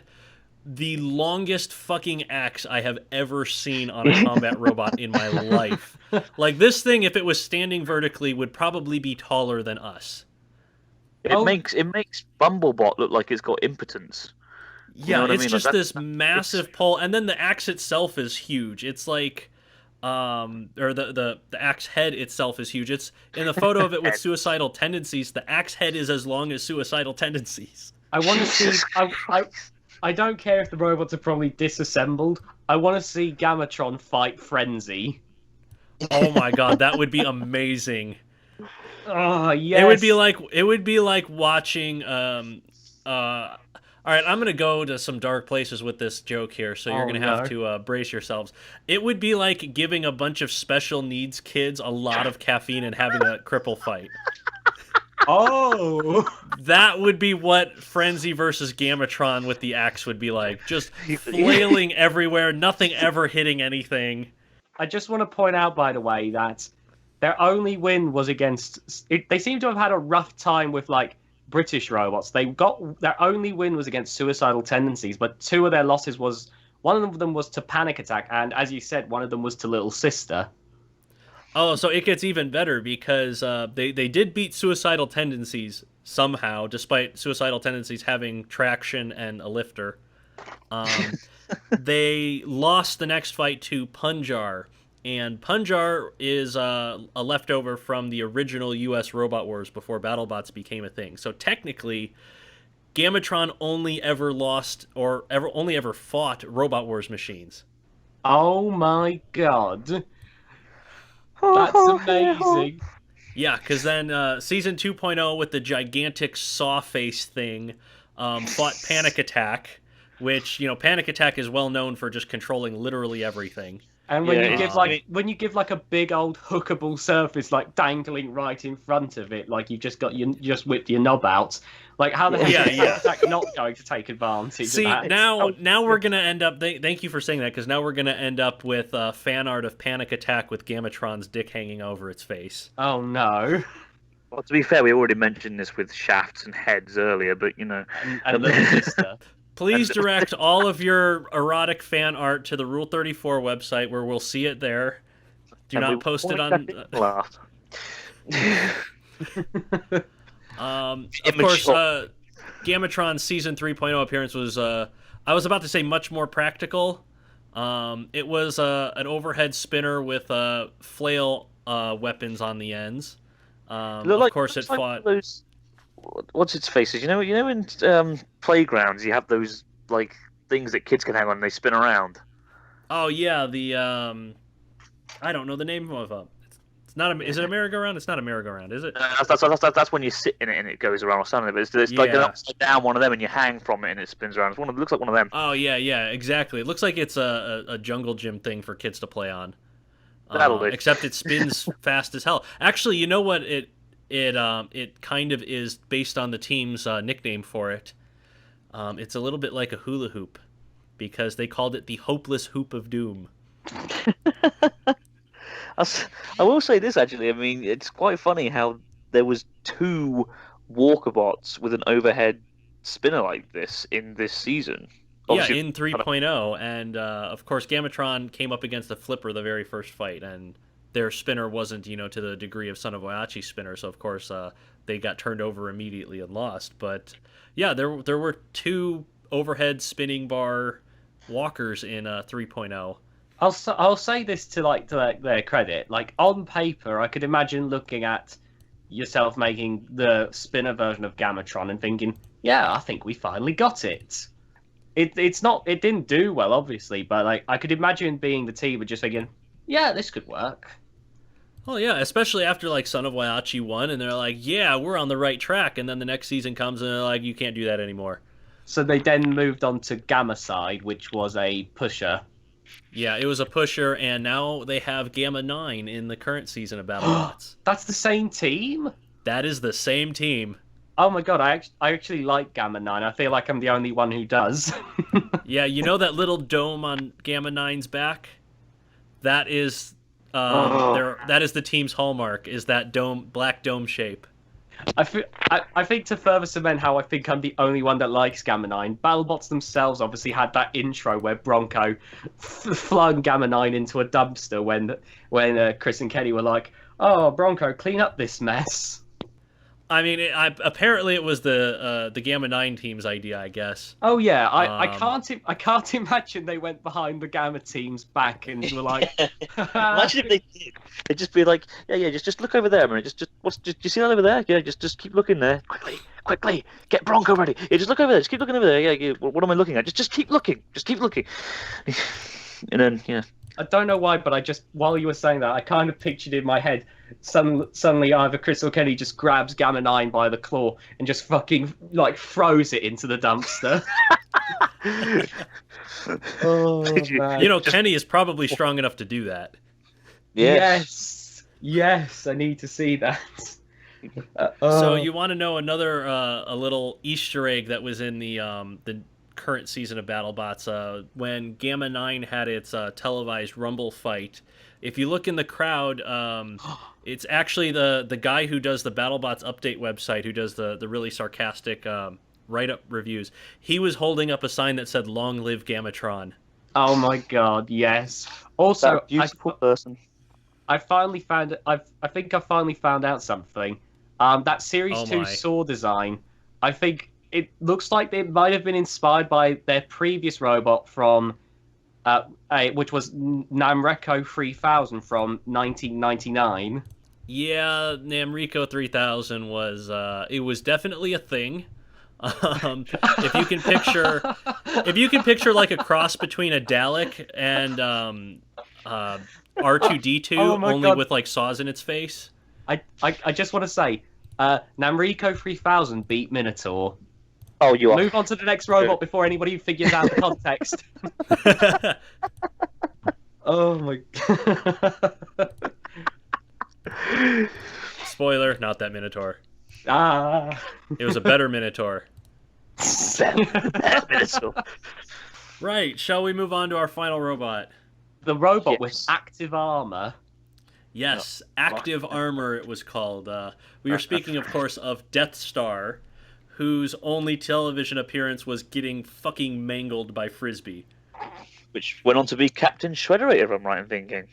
Yes, it was literally the revolutionist from American Robot Wars with black paint. Yes. I just want to say this now, okay? Fair play to Death Star, they tried to come up with an original idea, okay? I like the idea of clamps with saws grabbing a hold and sawing into something. You don't do it with springs, though, you fucking idiots. Okay? Yeah, it was, so... That's, I mean, what were they thinking? Springs. I mean, they were thinking saws, so that's, not a great start to begin with. Oh, yeah. So Death Star, it's a big black box, and on each corner it has a motor with a saw blade underneath it, and they're all hinged so that they can pivot back and forth, and then they're all connected by springs. So whenever this robot moves, these springs kind of swing these saw blades around just willy-nilly, and they called this active armor. I don't know how. I don't know how this qualifies as armor. I mean, it's active, but...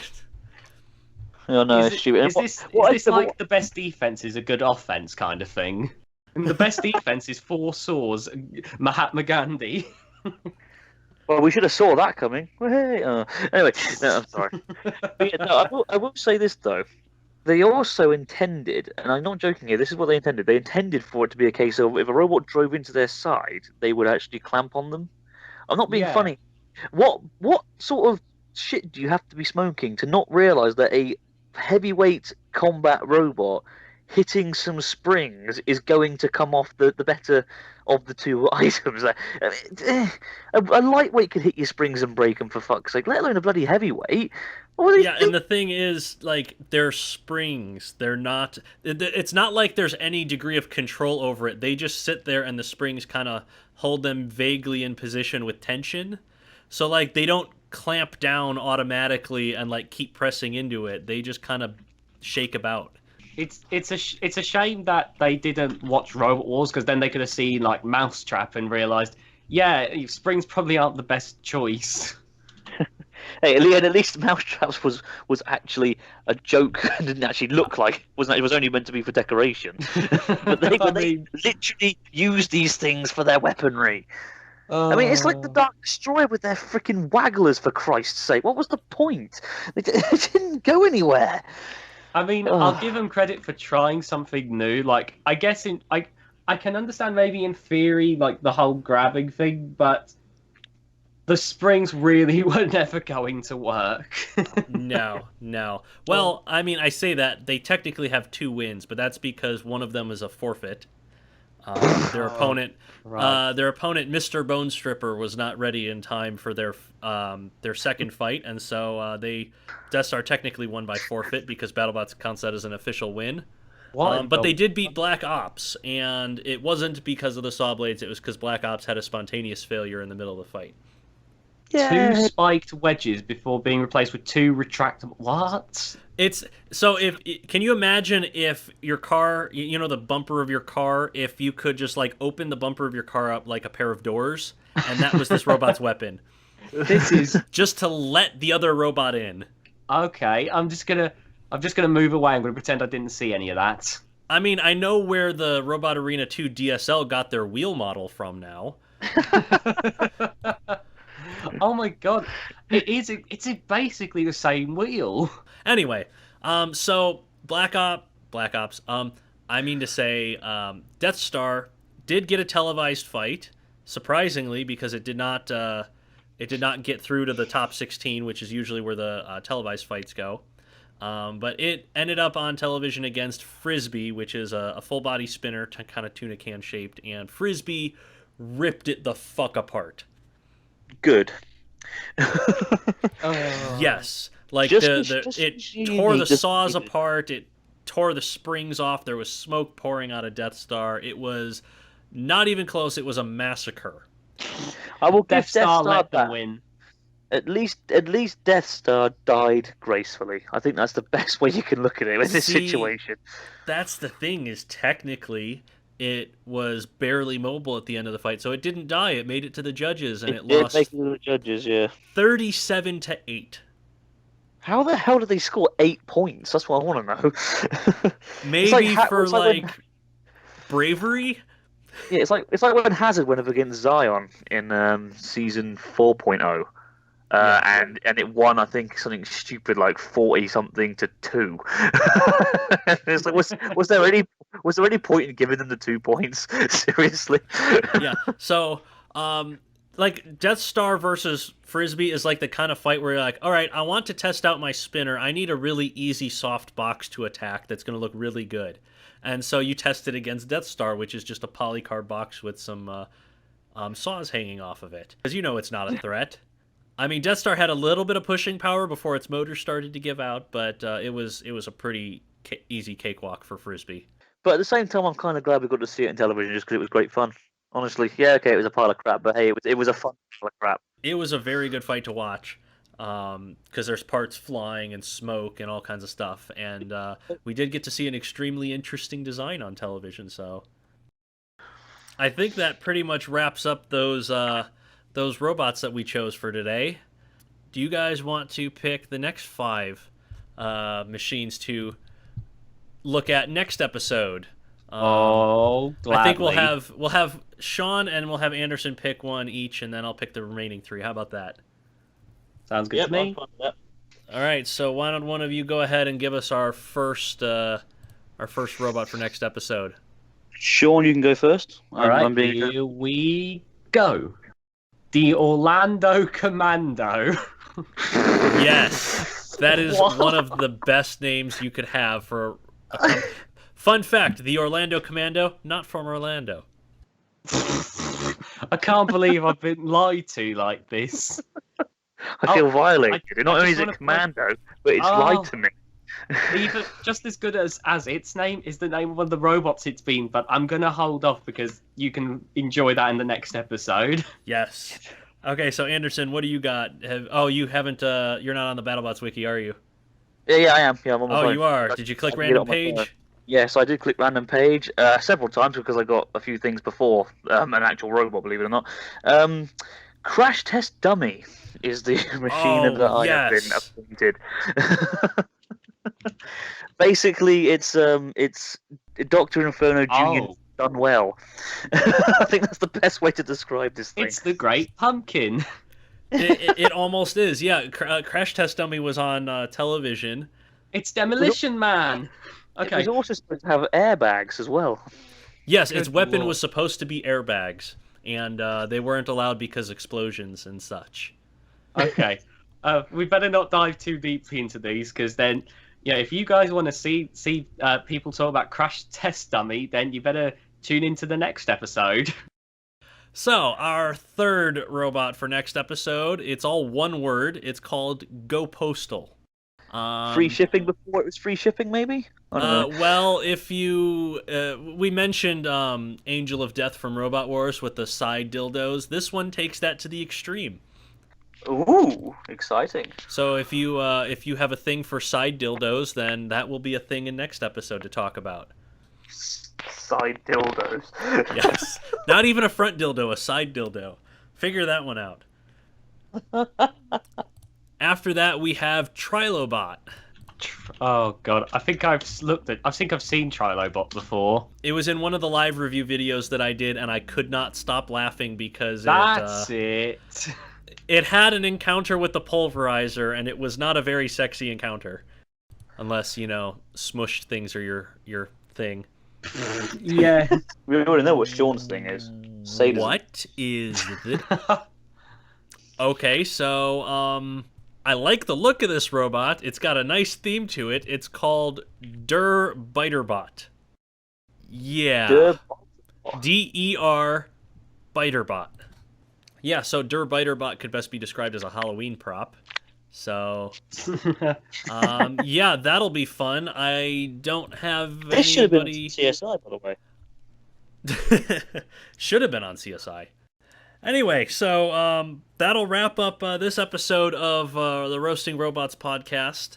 So thank you very much to Anderson9132 and TheDominusIgnis, a.k.a. Sean, for being here and helping me make fun of these robots. So until the next episode, I will see you then.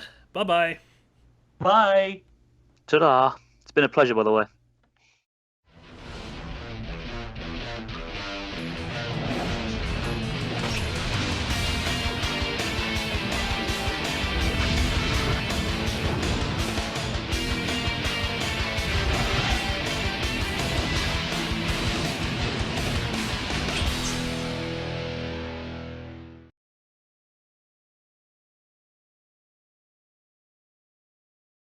It's so ironic that Noel Sharkey would be saying, bring back Robot Wars in the middle of all of his tweets about stop making robots fight. We don't need wars with robots.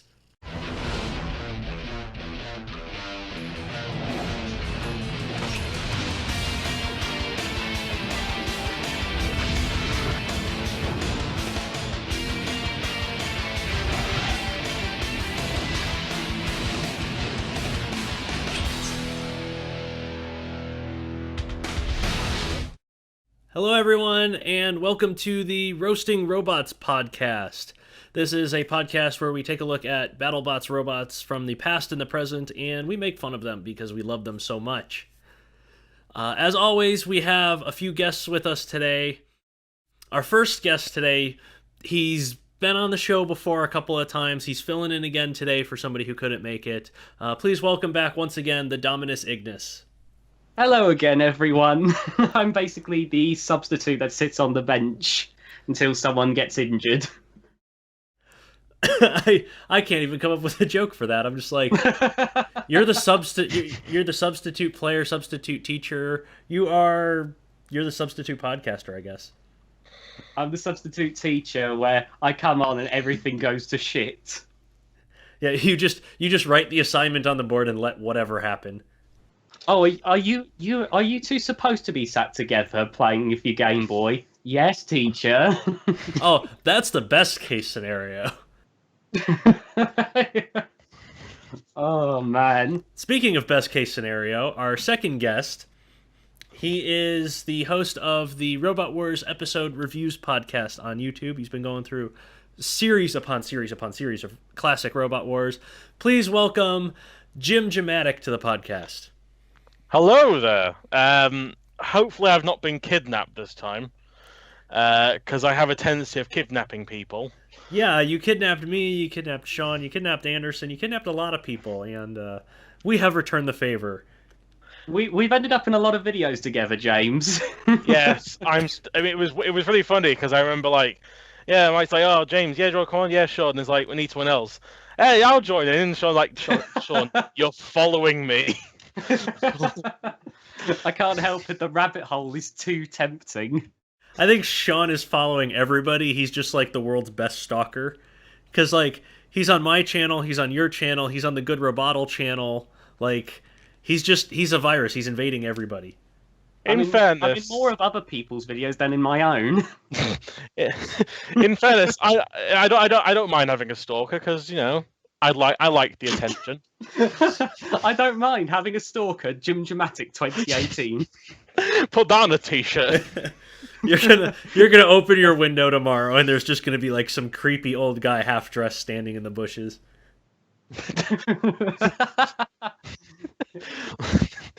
Come on, Mike. Don't talk about yourself like that. Oh shit! I heard you liked stalkers, Jim. Oh god, that's my channel logo now. Oh no! I've come on the podcast for less than 5 minutes and already I am now I'm encouraging stalking. I like this. Good This is very God. good. What a wonderful start to this podcast. Yeah, I mean, how else would it go? I mean, it's us we're talking about. That is true. that is very true. Well, I mean, I guess we could talk about the robots today. Oh, do we have to? Oh, we were having so much fun talking about stalking. I mean, it is a BattleBots podcast. I don't know, maybe we can find stalkers and BattleBots. Fair enough. Oh God. I don't even want to think about that. So the first robot today, we pulled it up randomly on the BattleBots wiki page, and we came up with PharmaPack. This thing. PharmaPack has the Chaos 1 style flipper, and it's a super heavyweight. Yeah. It is not a very long or tall flipper, and it's not particularly powerful. I mean, like it was useful as a lifting arm, but it's really anemic when compared to the size of the robots it's facing. Yeah, it's so tiny. Like before we were doing this, I was trying to remember what it reminded me of. And it reminds me of like Prometheus from Series 2. Because I remember it had a quote unquote forklift on it. Oh, And it's basically that was the back of it, just that. And it's just I forgot this thing was a super heavyweight because it's so basic. please don't remind me of Prometheus from Robot Wars. Well, which one? Oh, All of God. the above. Fair enough. Part of me feels like apart from select cases like Toro, many of the super heavyweights mainly existed because someone had found effective weaponry for a heavyweight robot, but found it was too heavy, so just put like some armor around it. Because it feels like a lot of these could do well against the heavyweights, but not against their fellow super heavyweights. Oh, see, I don't know about that, because, like, you look at the heavyweight class, at least until, like, Season 5.0, Season 4 or Season 5 is when it started getting good. Most of them were just, like, colossal piles of metal. Like, they weren't engineered weapons or anything like that. I mean, you look at the first version of Minion, and it was just a frame with 6 wheels. Oh, man, yeah. The super heavyweights weren't that great. No, and I can imagine that's also why I hope I get the name right. Ziggy, the basically super heavyweight Lucky. I imagine that's why another reason why it dominated so handily, because there were just so many robots that didn't have the greatest weaponry in the world, and then just comes this robot that has been purposely designed to be like in the heavyweights. It would have been extremely competitive, and here it is in the super heavyweight division, just wrecking everyone's shit. Yeah. I say, meanwhile, you got PharmaPack, who, in its only image in the wiki besides actual picture of it, is barely flipping Maximus. Almost flipping Maximus. Yeah, I rewatched that fight just before we started recording, and that is about 75% the kill saw's work right there. Oh, Jesus. Yeah, PharmaPack just kind of lifts Maximus up a little bit, and it was winning the fight, in fairness. It was a really good fight that it had with Maximus on television. But it turns out that a durable wedge like Maximus is better than a not durable wedge like PharmaPack. Wow. That is a revelation right there. Who would have thought? You slam 320 pounds of metal together and shit bends. But Also, sorry, I was just looking for the wiki and I saw some of the robots it faced before, and I love this thing called Torquemator. Oh It God. It looks like Pterodactyl with a giant wedge on it. And that was Oh a my super God. heavyweight. That thing was gigantic. It does look massive. Holy shit. Like this, they probably just took a plow off of an actual truck and built a robot behind it. It really does look like Pterodactyl suddenly got interchangeable weaponry, and that's it with a scoop. Christ. I love it when you see these robots and even make it onto TV. Like, there's also Angriff, which is just actually I made it onto TV, sorry, but like it fought as well, and it's literally just like a tracked robot with a spike, and that's it. Yeah. Very basic. Like if 101 from Robot Wars was a super heavyweight. Yeah, it actually looks like they failed to qualify version of Pain. Actually, that's what it looks like to Oh me. yeah. Also, Maximus looks like the granddad to Original Sin. It effectively was. Yeah, Maximus was four-wheel drive with a hinged wedge in the front, not powered in any way, and it just slammed the fuck out of everything. If you can make a good hinged wedge, because it's a lot harder than I think some people give credit for to make a good wedge robot, then once you do that, you have the key to ultimate power. Just ask Gary Jin with his 1,000,000 golden medals from Robo Games. Yeah, about that. I mean, Back to yeah, PharmaPack. I've just seen the win-loss record. Back to PharmaPack. Back to PharmaPack. I'm going to describe its appearance a little bit for the people that are just listening. Picture a rectangle and put kind of like a curved scoop on the front of that. It's kind of the really classic scoop wedge shape on the front. And then paint it blue, and that's PharmaPack.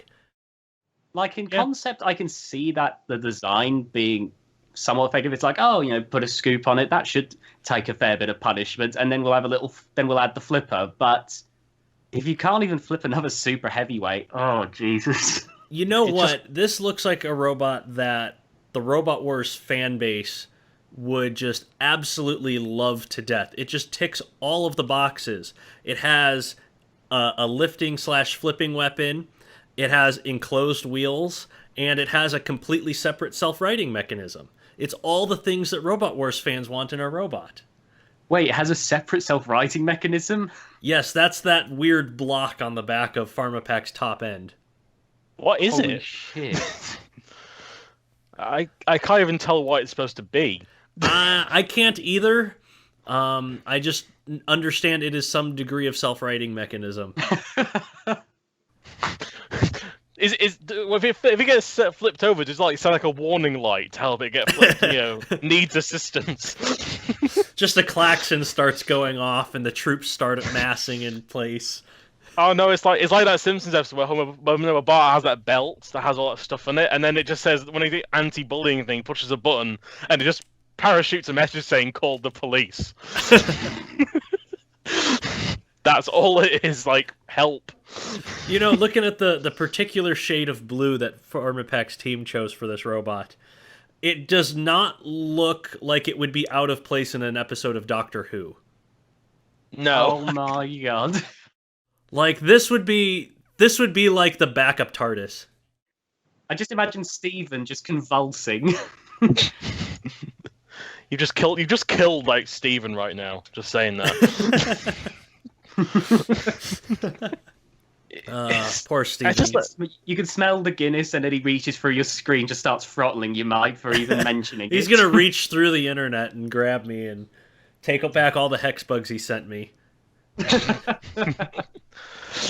I do have to say I do like the introduction for it though, which is kind of weird because it does kind of suit a robot we're talking about later. Honestly, it's weird. It doesn't really suit this robot as much. Oh yeah, the Mark Bureau introductions. It's kind of similar to for what Farouk does in today's BattleBots, where he does a kind of joke introduction for the robot on the show. In the classic BattleBots, it was only done for the TV rounds. It was not done for the preliminary rounds. But PharmaPack's introduction was, all we are saying is give peace a chance. on second thought, to hell with that mamby-pamby cramp, here is Pharmapack. Okay, then. Let's go with that, Mark Bureau. I'd definitely say it definitely suits another robot we're talking about later more than this one. Yes, quite a lot. On a Robot Arena 2 note, Farmer Pack looks like a robot I made called the Keeper if I removed everything except the top hat and flipper. It kind of does. Maybe you should make a Pharmapack clone. I'm so doing that right now. I would just have to edit the Keeper and just get rid of the derpy face on it and it'd be perfect. Now keep the derpy face on it. It's be derpy Farmer Pack then. Derpy Pack or something. Derpa Pack. Anyway, shall we talk about... Seeing as we were talking about the plague of gaming, why don't we move on to the next robot, which is also a plague? Yes. Oh my god. If you remember from last episode when Sam Elliott 64 called it Cyclonic Plague, it is the Cyclonic Plague. I was looking at this and I was thinking, okay, this doesn't look great, but I get it. You know, it's a ring spinner and all. You know, got a fair few teeth because the idea is then to rip into it. And then I looked and then I saw sit and spin robots, and I was like, oh fucking hell! Yeah, the Cyclonic Plague is this round, see-through robot because it's just clear Lexan on top of it. And it's got this little four-wheel drive box inside it, and instead of having a big weaponized spinner, it's just turns on the spot. Oh man, like unless you're a thwackbot, that just doesn't work. Yeah, because the whole advantage of being able to use a sit and spin tactic is you don't need the extra weight for motors and such, but you lose the advantage of the extra speed you can get. So you usually put a long pole to get greater spinning diameter. You get a greater speed out of it. But this is just a ring with some shiny bits of metal stuck to it. Yeah, plus, like, even with, like, sit and spin robots as old as Erica Poundin in Robo games, like, the whole point is meant to be that you put a lot of the weight into the hammer at the end, because then you can swing with all your might. Not into what must be, like, 24 tiny little teeth, dotted around it. You know what this really does look like to me? It looks like it should be part of a turbine. Yeah. Like, it really looks like they just pulled this thing out of, like, some jet engine somewhere and was like, we're gonna smash this. Yeah. It looks really awkward to me, because it's the fact that it's not like a round robot. It's just a square robot with this ring just stuck round it. Like is this like a new tornado thing or something? Oh god, it's the new tornado cage. Oh, Jesus. Oh, Jesus Christ. Good thing BattleBots doesn't have a pit. I just don't get it. Like, why? It just looks weird without robots just in the middle of it. It does, and as nice as it looks, because it does actually look pretty nice with how shiny and see-through and stuff it is, it's so useless. It lost its only fight. It lost her robot called Booby Trap. Yeah, have you seen Booby Trap? It was just like a dustpan. Yeah, it's actually kind of like what that darn dustpan was kind of trying to be, but it looks really awkward. My first thought was, when I saw the purple, was Shunt Posting would love this robot because it looks like Nelly the Ellybot. Yeah, and it uses the word booby, which would probably have them laughing till, next century. Given it's the same team that made Atomic Wedgie, and also another name that would get people laughing, Skidmark. Yeah. Christ. And subsequently, Booby Trap was beaten by Bouncing Betty. Fucking hell. It's like, this like rabbit hole will not stop going down, will it? Yeah, you guys have just stumbled into a Shunt Posting rabbit hole. Christ. What's Bouncing Betty look like? Sean, Just Sean, come back to reality. Resist the ADD. It just looks like a regular old flipper. Okay. Yeah, there's nothing too amazing about it. Yeah, that turned me off of the rabbit hole. Oh no. And it all started with Cyclonic Plague. Of course, of all robots to start this interesting rabbit hole, this is the one that starts off. I don't know why, but I feel like if you had a robot ram into it, the teeth would just bend. I feel like the teeth would just bend just sitting there. Like, I don't even know what they're made with. Gravity would just pull it down. I know we're mentioning Robot Arena 2 before, but this is kind of robot I think would probably do really well in Robot Arena 2.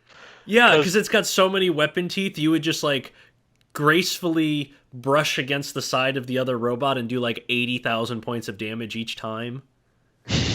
And all you do is just sit there and spin, and the robots will just keep coming at you and keep taking damage. It's perfect. God. I suppose we should move on to the third robot, and I hope you guys have an appetite ready because I am serving you brain mold.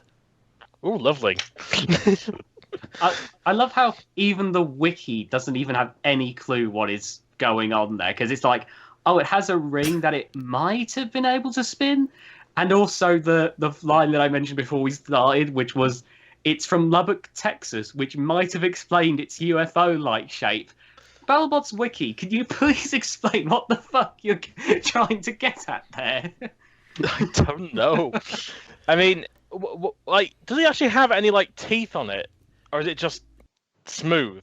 That's the thing, is like the only photo that they have of it is just sitting on a table, and it really does look like just a dinner tray cover. Like, it's completely smooth, it's shiny, you can't see any wheels, no weapons, nobody has a fucking clue what this thing did. Yeah, I don't know. It looks like the helmet from Warhog. That's what it looks like. it really does. It reminds me of this robot, but I cannot for the life of me remember the name of it. But it's designed very similar, yeah, in a very similar way to that. Let me see if I can find it. I wouldn't know myself. Is it American Robot? Yeah, I believe so. Yeah, it was. I remember watching it. It fought a robot that looked like a Beetleweight tombstone. I no idea without that one. I'm sure I'll find it. Okay, so I did some quick Googling. The only thing that comes up for Lubbock UFOs is a single sighting from 1951 Oh my god. of some lights. Did they not tell the inhabitants that planes exist now? Or yeah, especially just like learn right that? after World War II, and you know, this is the panhandle of Texas, so it's like over where there are a bunch of military bases and shit. So wow. I guess nobody out there knew what planes were. I mean, brain mold looks like a wok as well. It looks like it's on like some kind of serving tray, and you can just take it off, and then something will be underneath. I wonder if this is not the robot itself. This is just like the presentation for the robot, and like the actual robot is even smaller and just hidden underneath. Well, a bit like how Sacromelot used to have the they open up the boot in Series 3, and here's Sacromelot. Yeah, or like how Mobius in season 5.0 brought their robot out to the arena in a black coffin. Like this is they just serve brain mold into the arena ahead of time. Just that's the only thing I could think of. It was actually Plan X's brain inside. Oh god. Oh Yeah. man. But like I just don't get what it's supposed to do damage wise though. Like it's a spinner, but We think From it's a what we can spinner. again, yeah, think. Because it's equally likely it had no weapon at all and it was just a round, drivey thing. Wow. Oh my god. I don't understand. A round drivey thing. That is probably the better description than what they have on the wiki.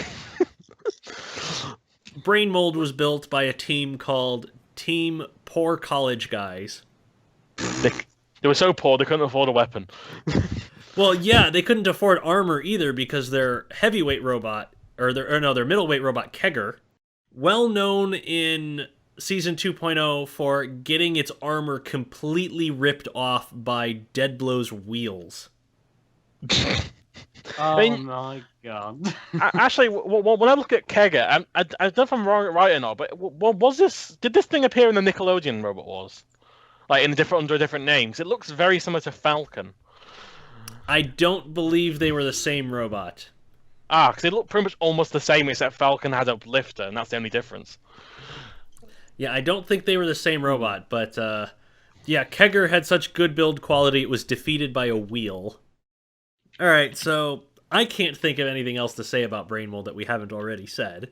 There's not a lot to brain mold. That's the thing. Like the only things of note is the weird wiki article, Yeah. Yeah. which is why I'm going to say even though the wiki is really vague about it, don't fix it. It's the only thing notable about this robot. Yeah, that it might have had a weapon. Yeah. It's from Texas, which is why it looks like a UFO. Yes, obviously. Well, we will move from a robot that might have had a weapon to a robot that definitely did. Even though its name would not imply that it had a weapon. World Peace was next. Oh, Now- God, sorry, go on, James. I'll say now this is the description that Farmer Pack should have had. Like you're replacing it because the description for the intro of it, this makes more sense for World Peace. Give peace a chance. That's actually a caption in the BattleBots official guidebook under World Peace's photo. Huh. Wasted opportunity right there. Yeah. Oh man, I remember mentioning this, but I saw the picture of it at Las Vegas 1999 with a nut, and because of that, I just thought, oh, it must have done really well in competition. Then I looked at its win-loss record, and it certainly didn't do very well. No, 2 and 5, I think it was. Yeah, and also one of those wins was by forfeit. Yeah, because forfeits are considered official wins, and that was Ginsu that forfeited to it. So. No, it was dual. Oh, was that Dual? Oh yeah, Yeah. because I'm looking at by accident. I looked at World Peace forfeited to Ginsu. So, yeah, there's forfeits involved all around here. Oh man, World Peace is one of the original super heavyweights for BattleBots. Las Vegas 99 was the first time they had the super heavyweight division, and it came down to World Peace and Minion in the finals. The thing is that I like the weaponry in concept. I like the whole grab lifter combination. But once again, just like at the beginning with Farmer Pack, it's so small compared to the rest of the robots. It is, and especially when you're considering that it's needing to lift 320 pounds. It's just structural steel. You're not going to be able to crush through it at all. No. The more interesting thing is, and you can see this if you watch the Minion World Peace fight from 1999, or rather I should say you can hear it, is that World Peace is entirely gasoline powered. Oh my god. Also, I just noticed it's not a grabber lifter, it's a crusher lifter, which is even more interesting, but I also still think, my god, that thing is small. Yeah, it was hydraulically actuated. It was powered by 2 gasoline internal combustion engines, which also did the robot's drive. So in all you hear during the 99 event is just as it's driving around the arena. Oh my god. I can't believe the drive had its own death hum. Yeah. I mean, it took them until like season 3.0 to even get to get rid of that stupid ground clearance they had, because I say that in serious when it got tossed by Toro. So, like I was saying before, the super heavyweight class wasn't particularly amazing, and it wasn't until machines like Dissector and Toro were running around that there were even wedges in the super heavyweight class. yeah. But the thing with World Peace's skirts that are around the outside of it, those are polyurethane. Oh god. So, man. they're bendy, which Yeah. allowed Toro to get right underneath it and do the things that Toro does, which is put 300-something pounds about 5 feet in the air. I love the fact that in the 2 series it didn't have any wedgelets or anything. Actually, no, the 3 including 99. It didn't get flipped. As soon as they have the wedgelets, they get flipped over twice. Yeah. First by Toro in season 3.0, I think, and then by Gamacide in season 4. And Gamacide isn't even a lifter, it's just a rammer. Yeah, and it still rammed it over. They couldn't make the wedgelets have anything better, could they? I guess not. No, they're so bendy. Yeah, I mean, it's not a very effective robot in combat, but one of the things that it is good at is it looks really nice with the artwork on the side of it. That's very true. Plus, World Peace has the weapon that in my dreams would be really effective. Just lift. I just like to imagine sometimes in my head is a robot that could lift another opponent up and then just crush them there. And I'm just thinking that would be so cool if someone could actually do that. That sounds like a razor wet dream right there. It really does. Now you can't get away. I'm gonna lift you, then crush you. Except just lift you and then do nothing. Yeah, that my would be God. how a Razor fight would go. I do like the artwork on it, especially from the Series 3 and 4 versions. Yeah, it's got this kind of like blue to white gradient all over the robot, and then it's got a dove carrying an olive branch, and it's called World Peace, and then it has this massive bitey grabby arm. Yeah. It's like not the worst thing ever. Like I still agree with Sean. I like the weapon concept. It just seems to I couldn't imagine it being effective. That's my only issue really with it. I don't think I ever remember seeing it grab onto anything except its fight against Minion in '99, and then it got a hold of one of Minion's weapon chains and broke it, and that was the only thing it was able to do. That it.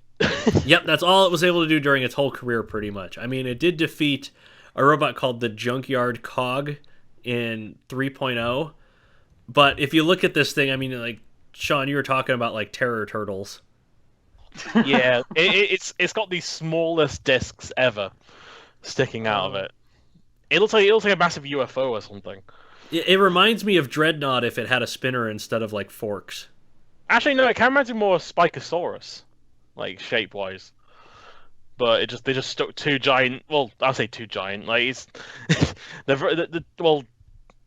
spinners with very, very, very tiny teeth on them, so they're basically pointless. You know, in one of the Alien films where where Ripley was like cloned like imperfectly. That looks like an imperfect clone of Dan Tomkia. I see that. Dan Tomkia with some missing chromosomes. Oh God. Or extra, we don't know. This is true. Christ. Well, that was World Peace, and it's going to be interesting talking about our final robot, because we're not even sure what it's supposed to be called. Yeah. See, in the BattleBots wiki, it's listed under the name Wildcat's Tail. But if you look at the photo of it, it has the name Scorpion on it. And So in they the don't picture, know. it's called Scorpion. Yeah, It's even only been in one competition, so where did Wildcat's tail come from? I don't know, because like I went on Jim Smentowski's RobotCombat.com website and found the event report that this robot is in, and it was called Scorpion on there too. BattleBots Wiki, what's going on? and also to make matters worse, on the win-loss ratio, it has wins ?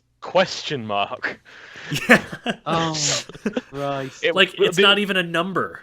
No, they know it lost twice, but they don't know if it ever won. Yeah, like- they only know that it lost in a winner's bracket match, but they don't know if that was like the first match it had or not.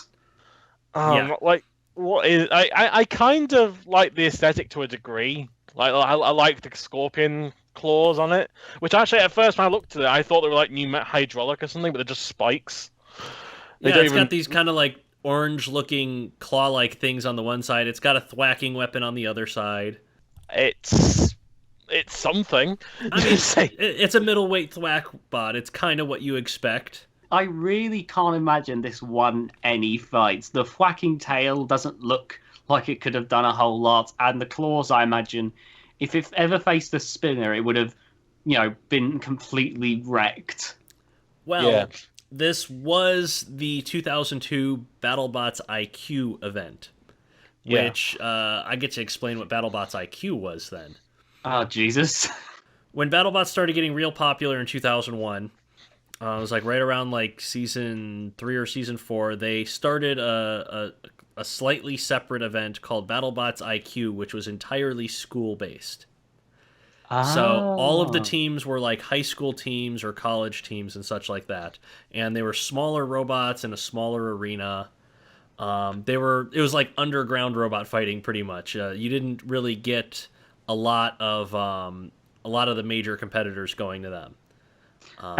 And because of that, it's also not very well organized. Because I went down the rabbit hole briefly, looked at a robot called Plastic Bot, and the win-loss thing is like 2 losses, maybe 5 wins.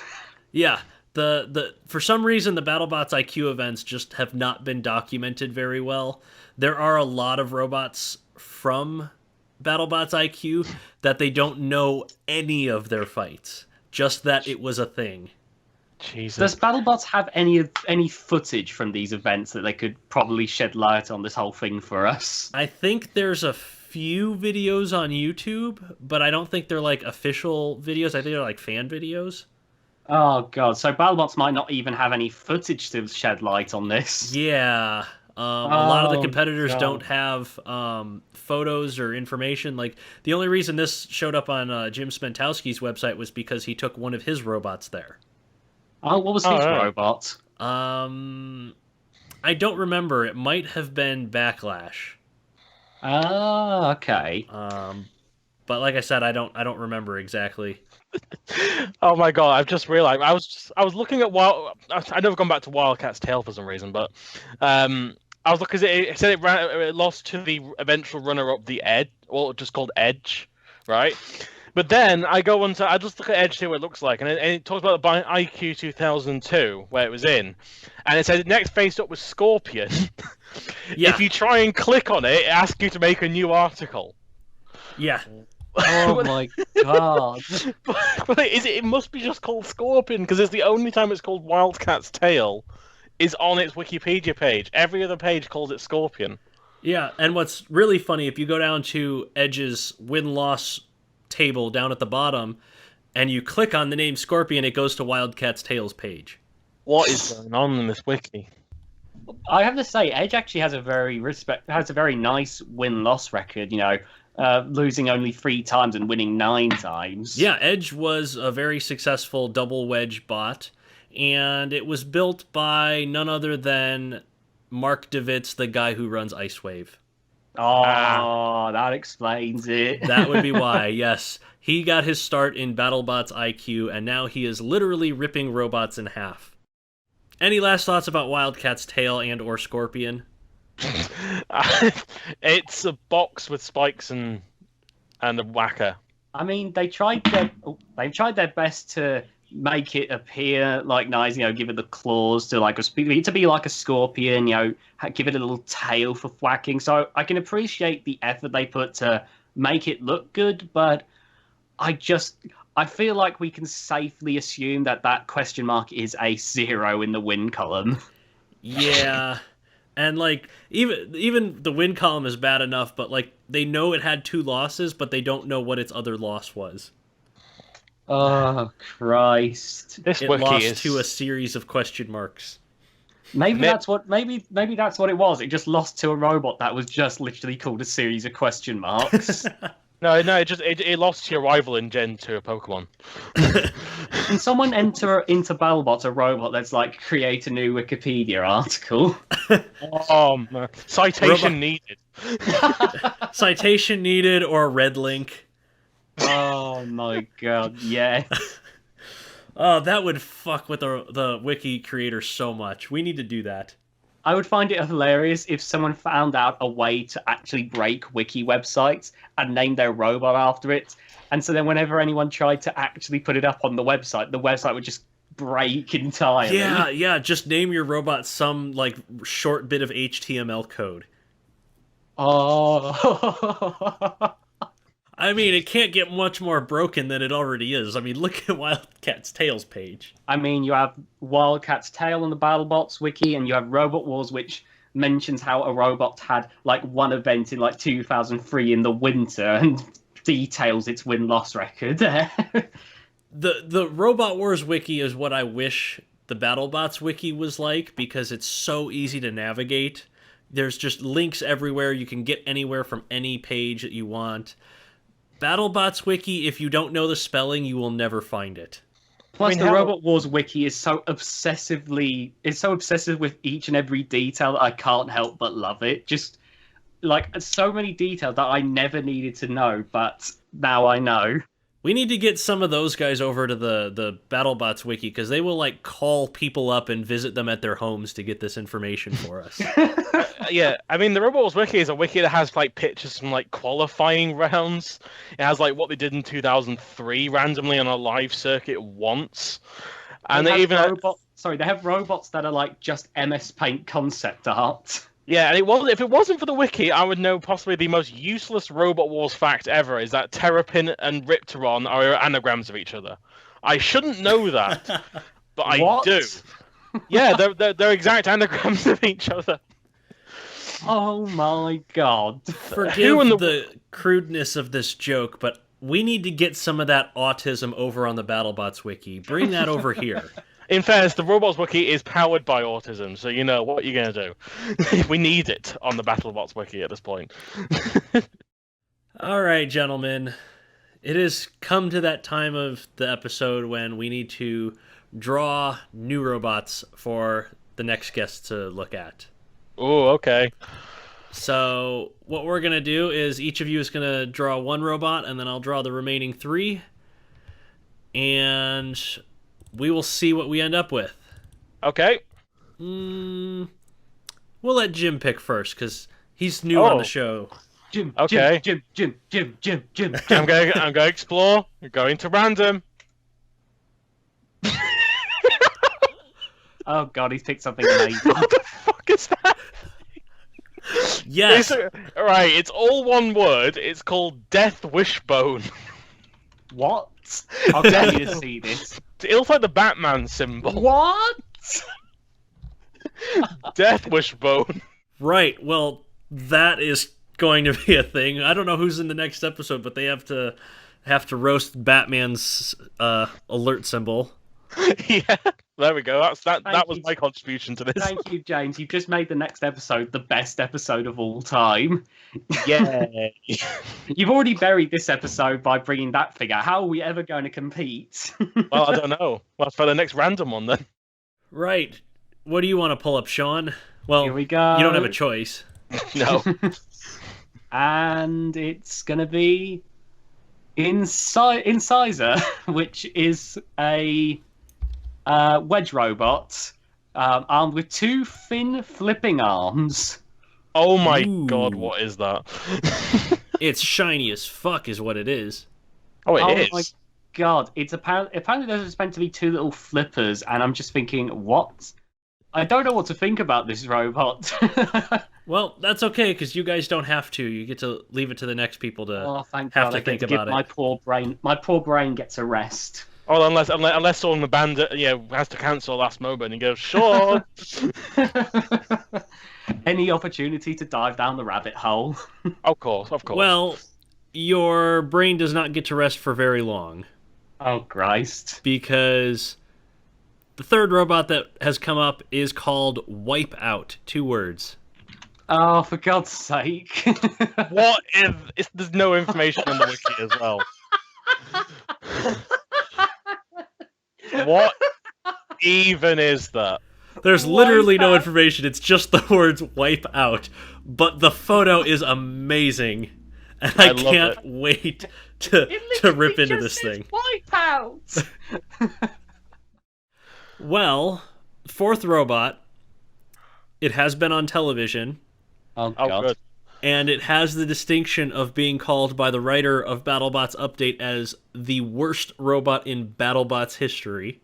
That's not Gnome, is it? No, worse. Oh god, Gnome 2. It is Rim Tin Tin. Oh, not that thing. What? I remember this thing. What the fuck is that? Christ, this thing. The worst weapon ever. What the fuck is it? Right, just look, right, Sean, look at its Series 3.0, the first picture of it. Look at the weapon. Is that is that meant to? That's like a fly swatter? Yeah, it's basically that's what it looks like, but it's supposed to be a lifter, I think. Oh, fuck off! I didn't make it. What was that? That was like the ghost of Rin Tintin just came through. That was the bowels of hell opening after realizing what you've got to talk about next time. Oh god, it's fuck? finally happened, but BattleBots Wiki has opened the portal to hell. Well, our final robot, it is called the Walk. Can't say. Though it's propeller head, but in circular form. I mean, they're not lying. It is, in fact, a walk. And they built Slam Job as well. That's the same team that built... What the fuck? Oh my god.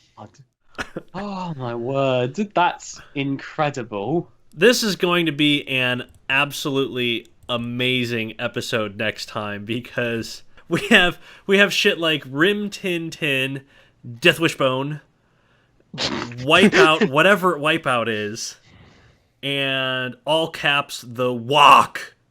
That is going to be one of the best lineups I think I've ever seen. Well, I'm not going to miss it, and neither should any of you watching right now. So make sure to stay tuned for the next episode of the Roasting Robots podcast. You're the best cheerleader ever. Yay! Get him his pom-poms. Give him a D. James, do not give me a D. I don't like you. I don't like you that way. Fair enough. That pretty much wraps up this episode of the Roasting Robots podcast.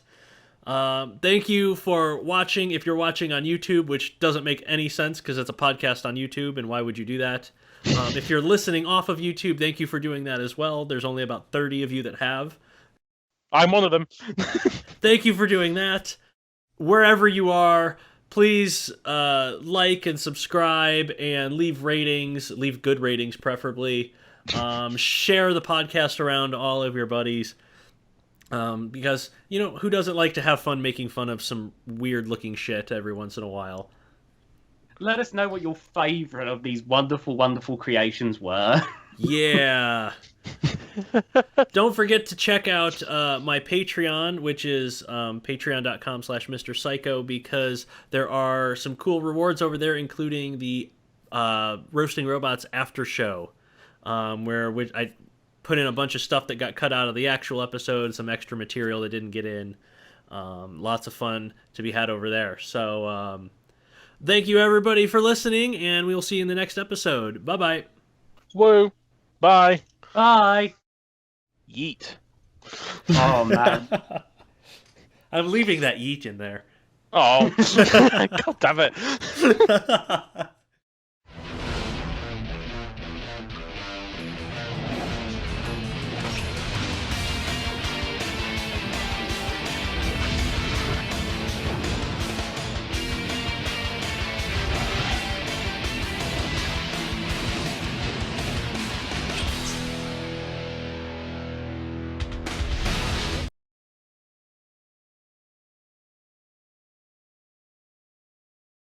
Oh, what a wonderful situation Mike has put us in. Oh yeah, guys, I won't be able to do this, and here's a bunch of robots that's with no information to them. Have luck, fuckers!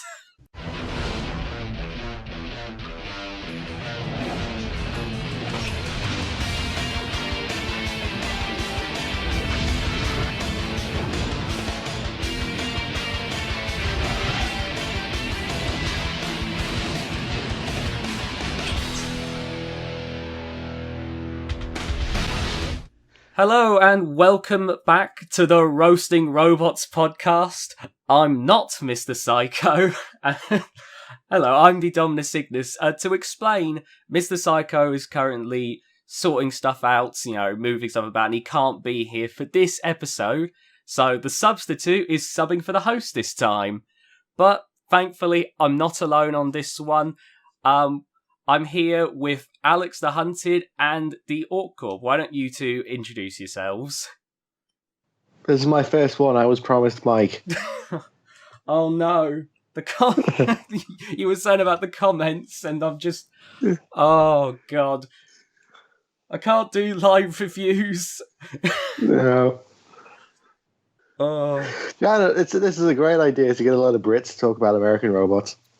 Oh man, yeah. We can be completely unbiased. Yeah. Oh god. Oh, Alien 2. Yeah, it'd have been better on Robot Wars. There was an Alien 2 on Robot Wars. No, it wasn't. No, I'm thinking I'd of be very UFO. I'd be very surprised if Yeah. it was.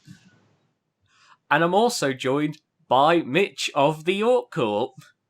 I'm alive somehow. Help! I don't understand Skype. It's tormenting my soul. You know, guys, setting up this podcast filled me with our first robot, suicidal tendencies. Oh, that was terrible.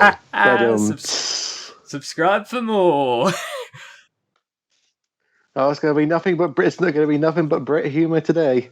And isn't it great that, the show dedicated to talking about BattleBots robots has 3 people who know a lot about Robot Wars, and we're starting with a Robot Wars robot.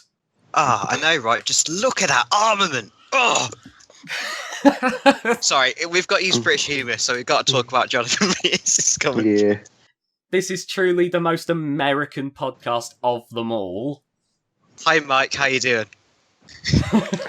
It's just look at suicidal tendencies with complete the wrong robot to be in BattleBots. Because what was it going to do? I've got no clue. Like, I mean, it lost to Gamatron. That's depressing. Oh, no, it did. Oh my god. I mean, fair's fair to suicide tendencies. It started off decently in, like, not going to talk about Robot Wars too much, but it just seemed to get worse with each incarnation. But yeah, I mean, it looks okay. I can't imagine how well that fight with Biohazard went, given that Biohazard is as good as it was. Like, oh, Jesus. Well, as you can quite clearly see, not very well at all, since there's one you can see the track all on the floor. Oh god, yeah. And I see a picture of like Nightmare ripping one of the tracks off in the heavyweight rumble, and I think, oh no, why did it enter into BattleBots of all things? It's certainly not on the right track of success. Oh, for God's sake, I'm going to kick you off this podcast right now. I have the power. Nintendo Mike's power. no longer here to protect you. Mike, he's abusing me. Help me, please. Oh dear. So yeah, the 1.1 BattleBots suicidal tendencies literally just was the Series 4 suicidal tendencies. Yeah. Look, oh my god, it's got that little axe. Yeah. It's a toothpick. The little forklift, which, for Christ, I mean, I know Gamatron's a walker, so it's a little bit heavy, but does that mean that suicidal tendencies forks couldn't lift the extra? How heavy was Gamatron? I've no clue there. I'd say even with the weight, you'd think suicidal tendency would be able to do a little bit more, but because it didn't do anything, it's the sole win that Gamatron has, with Gamatron's record of only facing robots that were in Robot Wars. Oh, Yeah, let the side down, suicidal tendencies. Even Punja from the US Robot Wars won a fight against Gamatron suicidal tendencies. You couldn't even do that. I have a... And the Series 2.0 suicidal tendencies looks like the in-between of Series 4 and Series 5 suicidal tendencies. Yeah. I do have a somewhat soft spot for suicidal tendencies, but my god, it just did not do well at all. Hang on, what's this robot? Blunt... Oh my god, what is... I've just had a look at the one robot suicidal tendencies managed to beat, called Blunt Force Trauma, and it's a little overhead bar spinner. Yeah. Hang on, that's not... No, it's a bar spinner, but it's not just that. It's Warhead's head. Oh, for God's sake. Imagine Warhead coming back and it's like, okay, well, the disc didn't work, so now we have 2 spinners in one to deal with Minotaur. Do you know what gets me about this, how unsuited for BattleBot suicidal tendencies was? It fought Biohazard, which is probably the most axable design in BattleBots, and its axe wasn't low enough to hit Biohazard. Oh. I mean, on the one hand... I mean, there was nothing that the toothpick was going to do. No. on the one hand, I want to be like, oh, well, it is Biohazard. But on the other hand, I don't think we could have expected any other result from Suicidal Tendencies in BattleBots, given just how good some of the designs are, like Nightmare and Biohazard, for dealing with something like Suicidal Tendencies.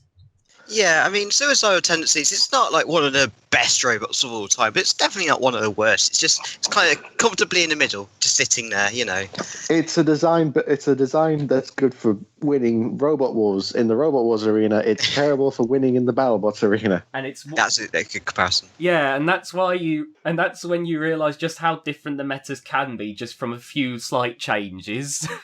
Mhm. I mean, it did win the Best Newcomer Award in Series 1 Oh, with Alpha Raptor. what? It managed to tie with Alpha Raptor for the Best Newcomer Award. That's interesting. But not winning a single fight. That's not who I... Way to go. We'll rename it, guys. We'll call it the At Least You Tried Award. There you go. And the thing is, Alpha Raptor got a record of 4-1. Like, That must be a kick in the teeth for the Alpha Raptor boys.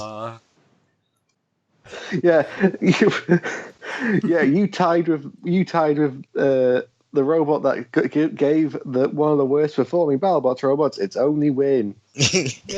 How does that make you feel? Oh. maybe that's what happened in the Ghost Raptor fight. Like, they were doing well against Sonowai Archie, and then they remembered that fight and just cringed themselves to death. Anyway, moving on. The next robot is Alien 2. I don't have a clever segue for this one. It's Alien 2, a lightweight robot.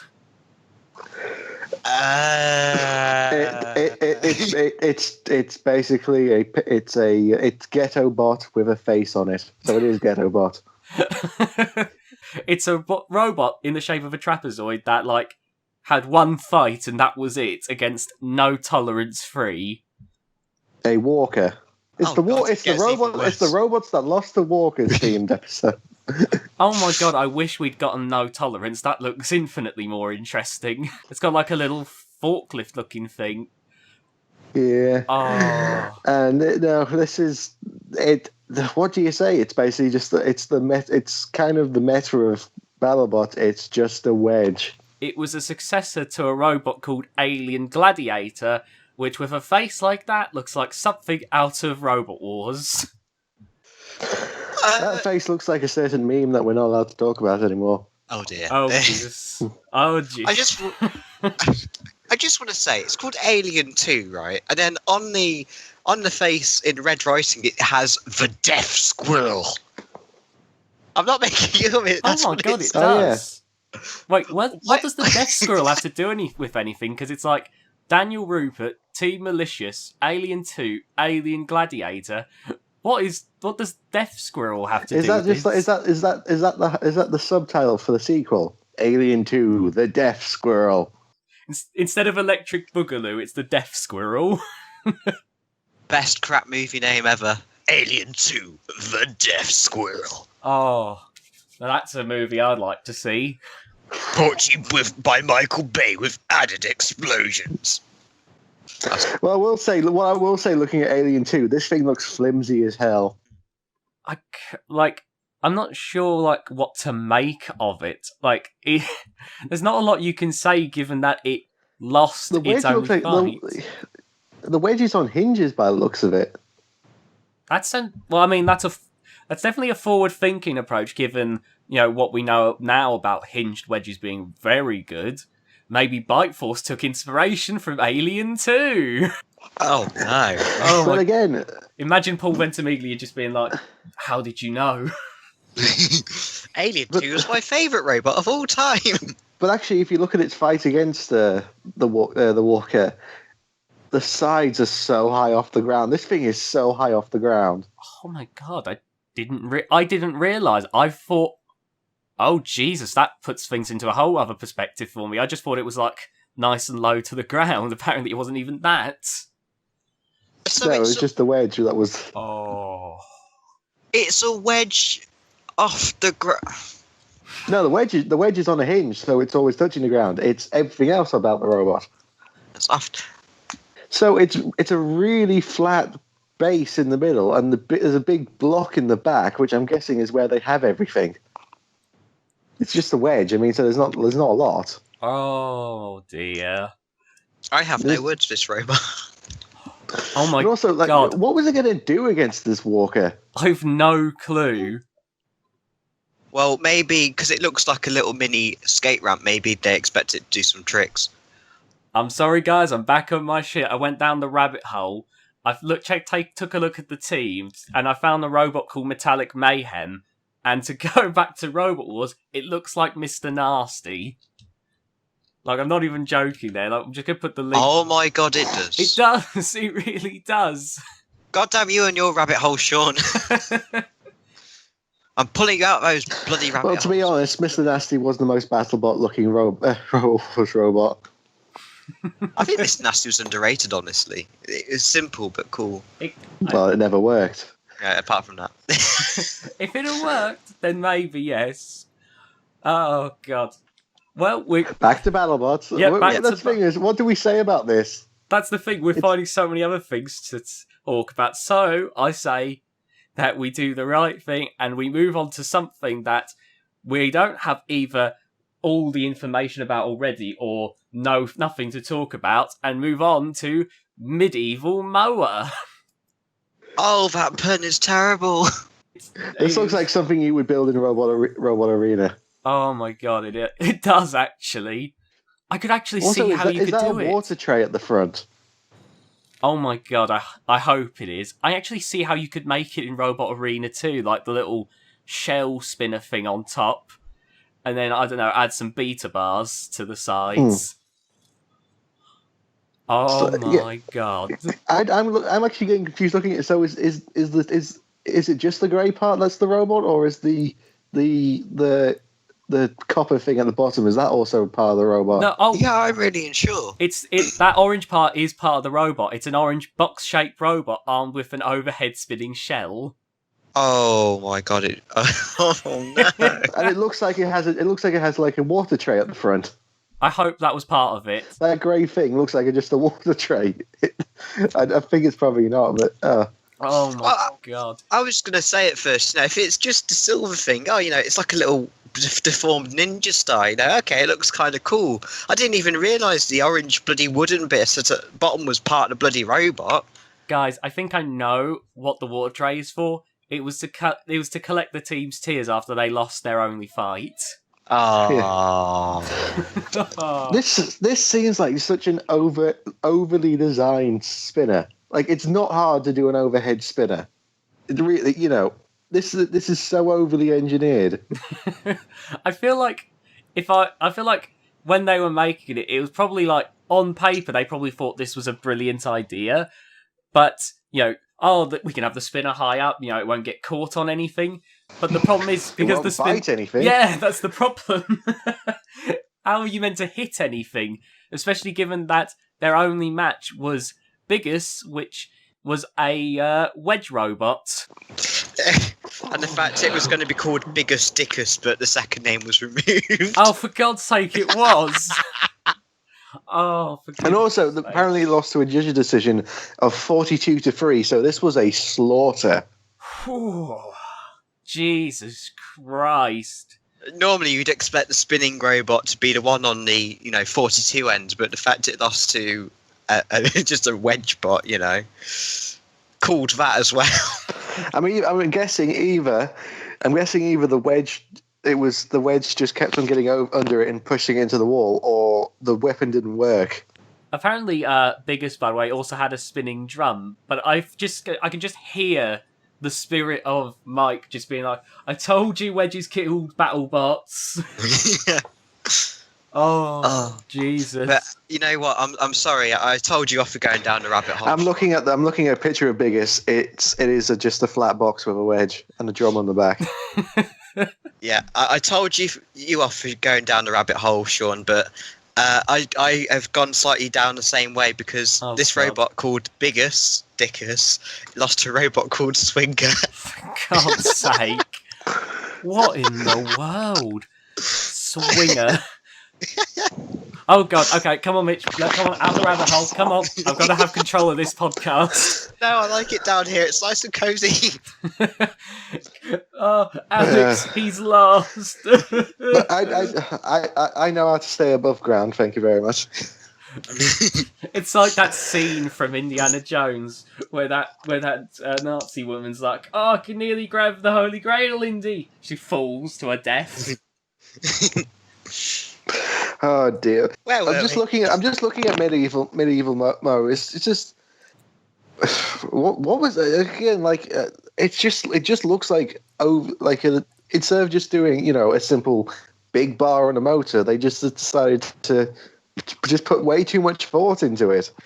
Like no, just put a big steel bar on a motor and show up. That's all you need to do. I feel like if they'd have just used the shell, and I'd just beef that up, then maybe they'd have something. But I think their problem was that big old box at the bottom. It looks like a tank, except not as good.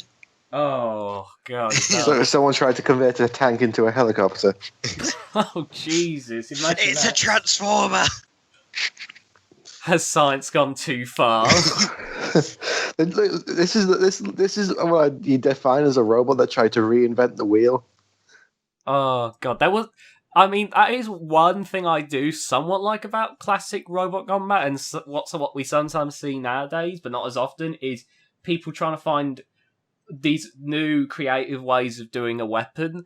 But the problem you get from it is you get a lot of robots with really, like in hindsight, really bizarre ways of doing things. Yeah, because this is basically just the bar spin. This is basically just an overhead spinner.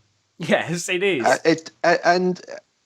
Like what have they achieved from this? Like all they needed was just a big flat piece of metal that spins around.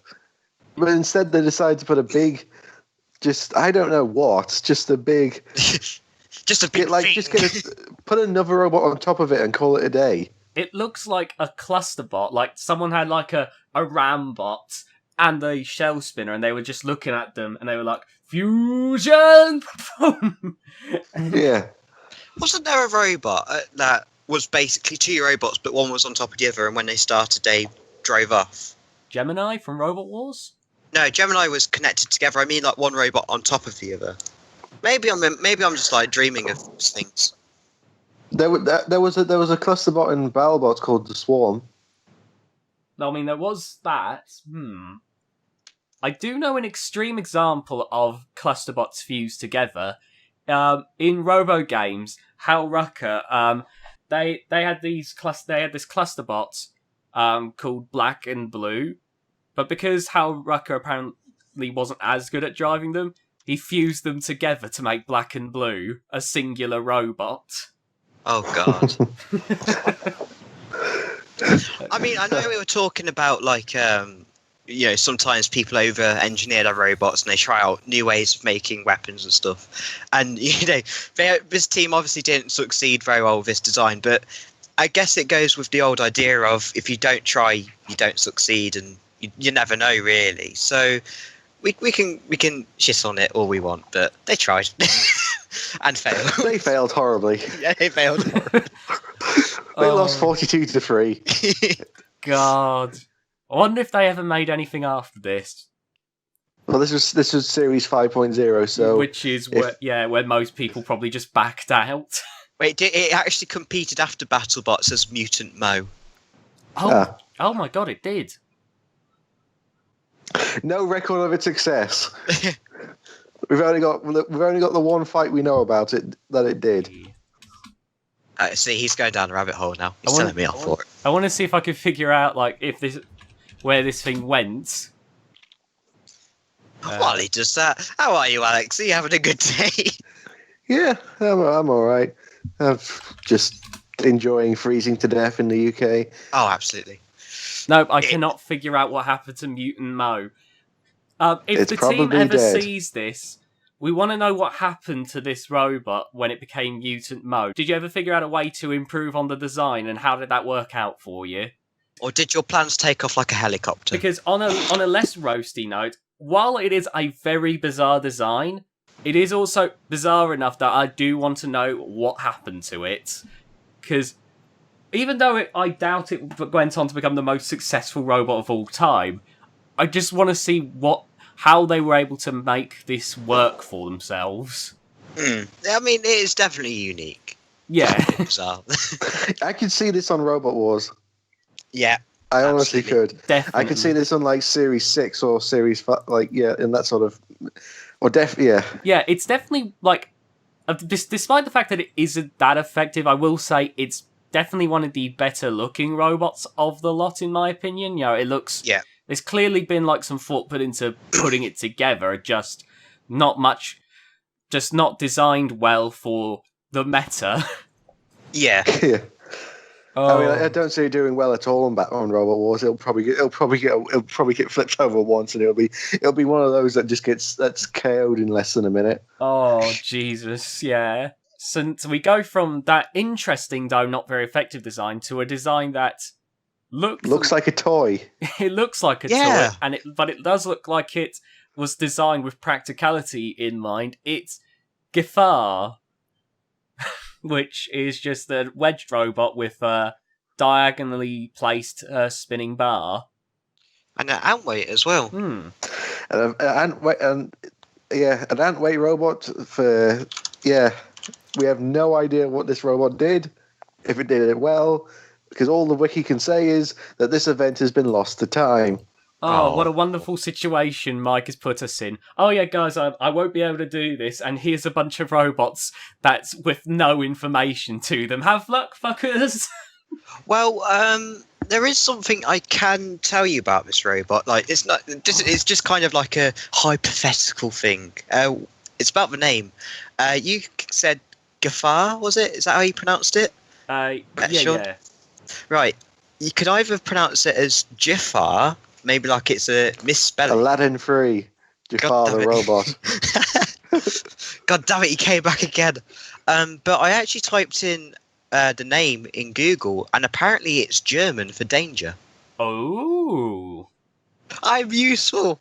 So that is an interesting fact there.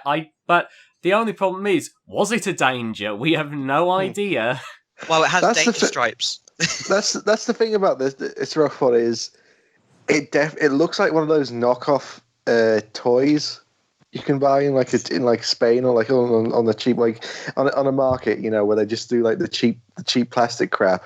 I'm not saying that this robot was cheap plastic crap, but you know what I mean. It looks like one of those cheap plastic crap toys. No, I get what you mean. To me, it looks like, you know, it looks like a random UK antweight, but I have to try and remind myself constantly when I look at it, no, the American antweight's actually way more. I think what's doing it for me is A, the fact that it's just a wedge with a bar, and B, the bar doesn't look like it was that big, so I can't imagine it did a lot of damage. Yeah, It looks like, was it even? I think it must have been a plastic shell. It looks plastic. I don't know. I think it's metallic, but it's hard to say. It could just have a metallic finish on it. That's true. Got the Warhammer treatment. I mean, my only assumption to it being metal is because I believe like ant weights in America are like a pound, and I imagine these fairly small looking wheels and bar can't have taken all of the weight. There are sponge wheels as well, by the looks of it. Yeah, like I have to say, I feel like it looks like a fairly solidly designed robot. I can't imagine it was like a terrible robot by any means, but I don't know how well the bar itself would have done, and we have no clue if it actually did any good anyway.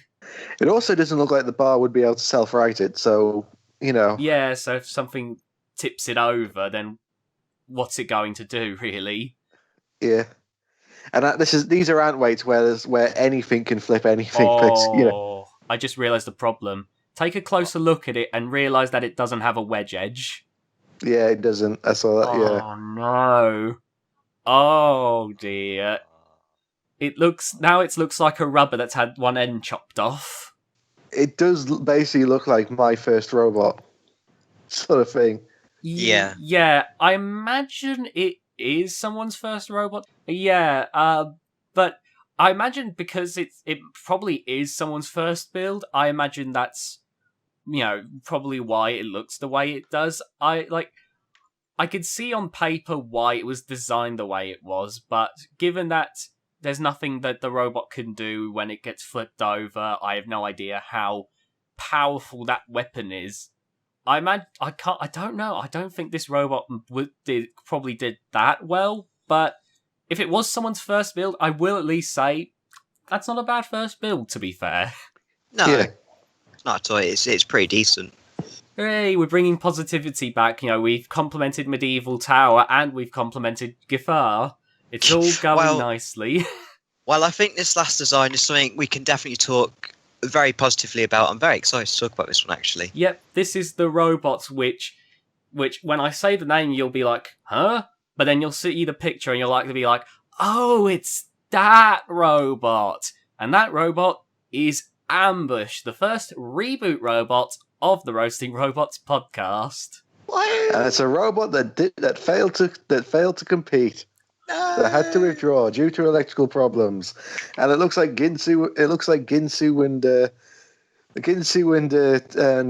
Scorpios had a baby. It does. Now, you see, I got a completely different picture of looking at it, because I just looked at this and went, it's Evil Weevil Evo! Oh my god. It's just like, it's gone from being an evil weevil to an evil stag beast. Oh my god, it looks so over the top with the 4 saws. It does. That's why it reminds me of Ginsu. I can see that now, actually, yeah. Oh. But just look, I mean... but also, you can also see, looking at the picture, just all the exposed wires. Yeah. Whole exposed electronics, Batman. Oh, is that 6 wheels it has? Looks like it. Oh my... 6 wheels and a very flimsy-looking top. Good lord. Like literal sheet steel by the looks of it. This looks like something that was very ambitious, but you can also see the problems with that ambition. 4 saw blades for maximum attacking power, 6-wheel drive. Oh, this is, going to be great. But then you realise, oh wait, we also have to plan for armour, and that happened. Yeah. Oh. Because you can clearly tell that over the cover was an afterthought because it doesn't match the paint scheme at all. No. It's just bare silver. It's just like, yeah, we've got this fantastic robot. Look at these saws. Look at these forks. Look at the 6 wheels. Boss, we need to give it some armor. Shit!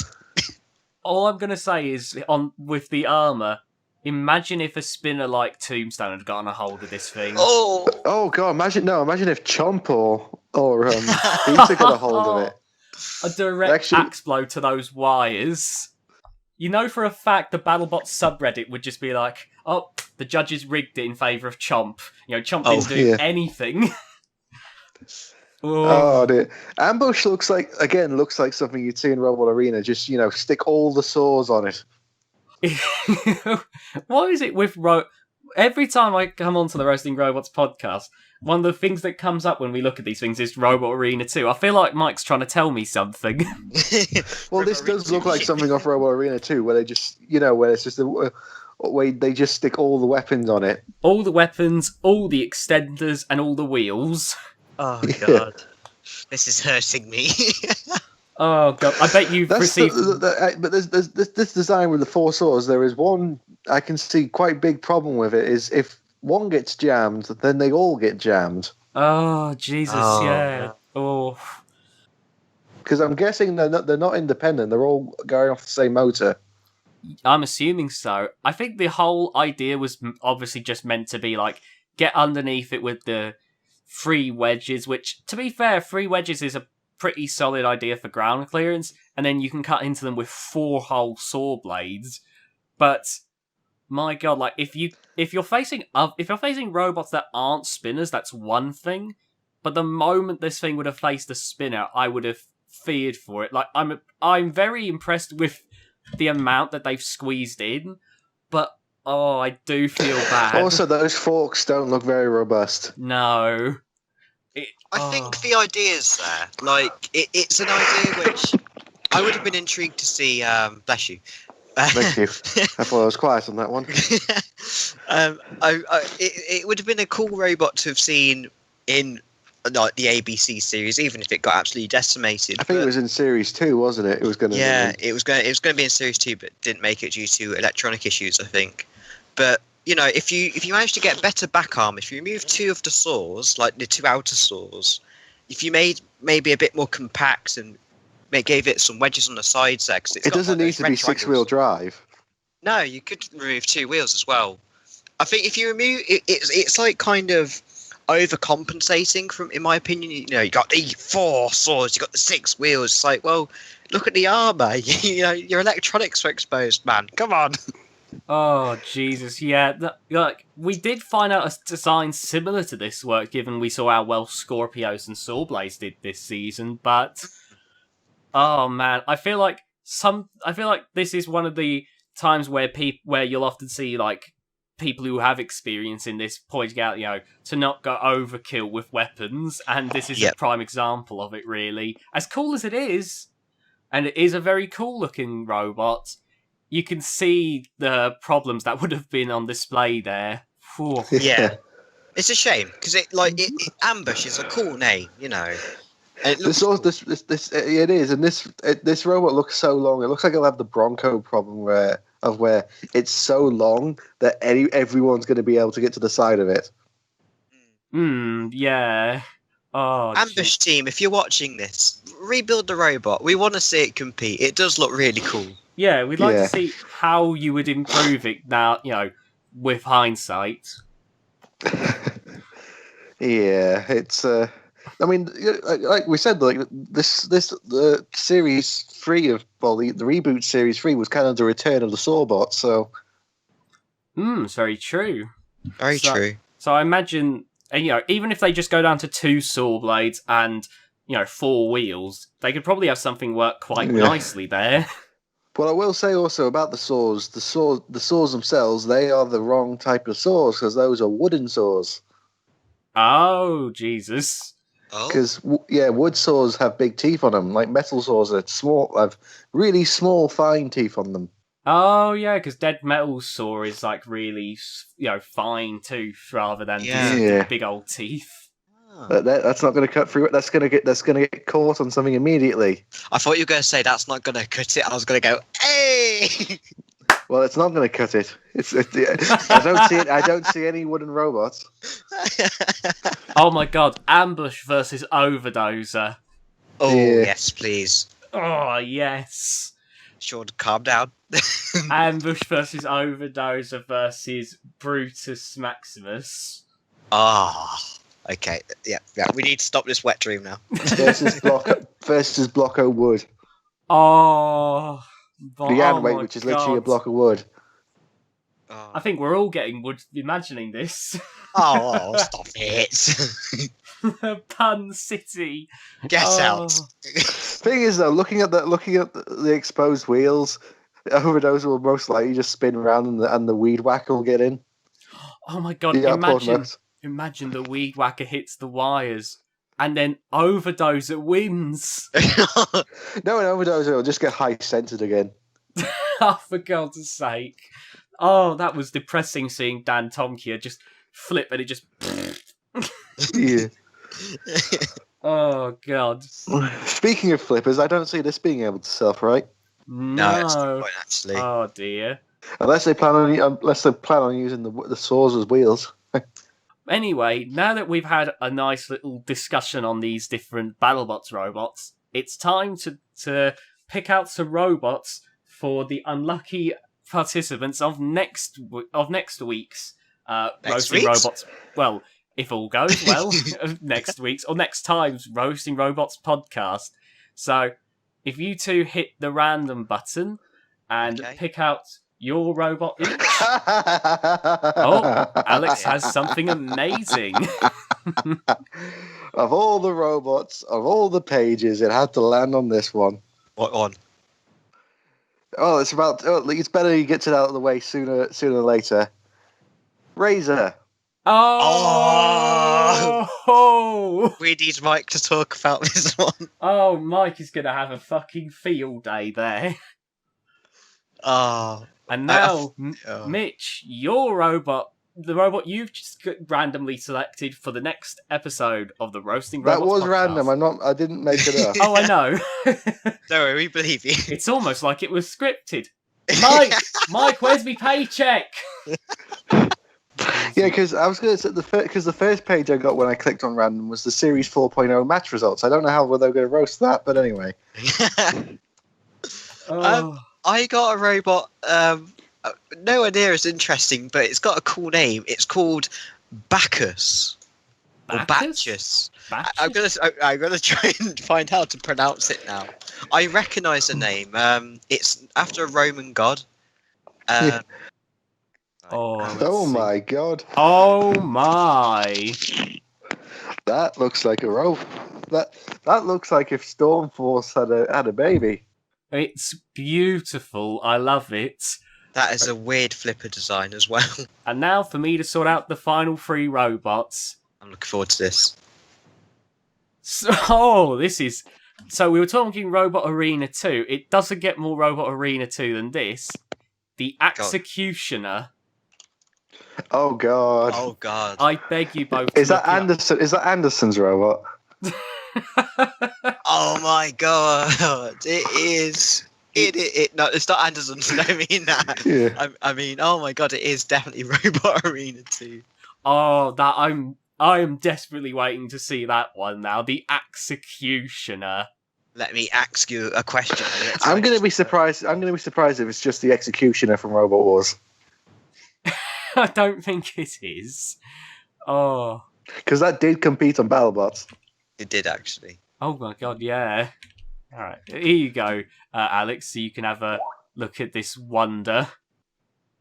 It looks like a drum. All right.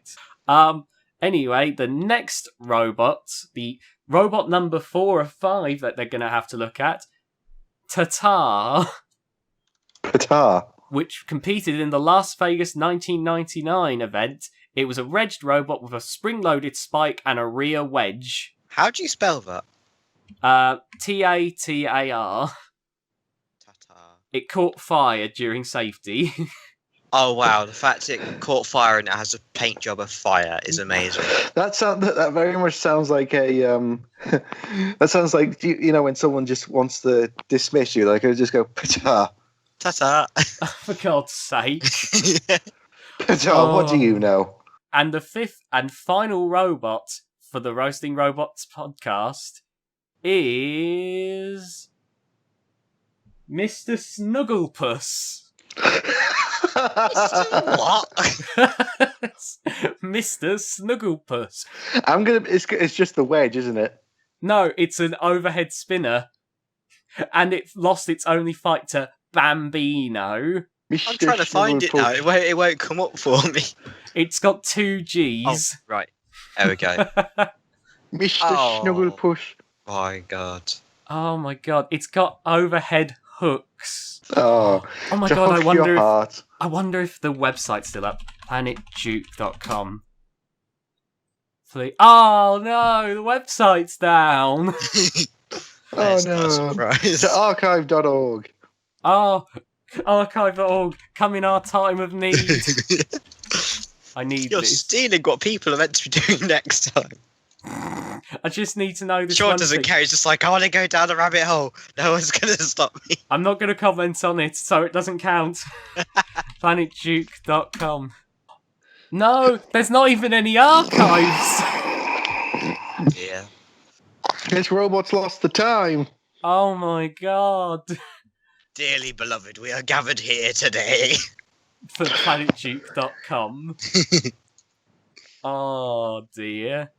Well, that's going to be an interesting episode next time. You've got a bunch of random robots and Razor to look forward to. Mike has to talk about Razor. Yep. Yep. This is what you get for not being here this episode. You can't say otherwise. You have to talk about Razor now. Yep. That's it.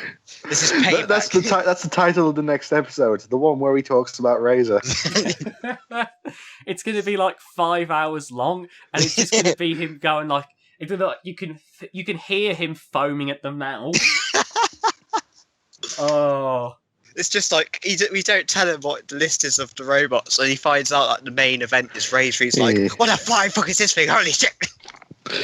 Oh dear! I'm keeping on pressing the. I'm keeping on clicking. I'm keeping on clicking in the random the random page button. There is some real, just weird rabbit holes you can go down here.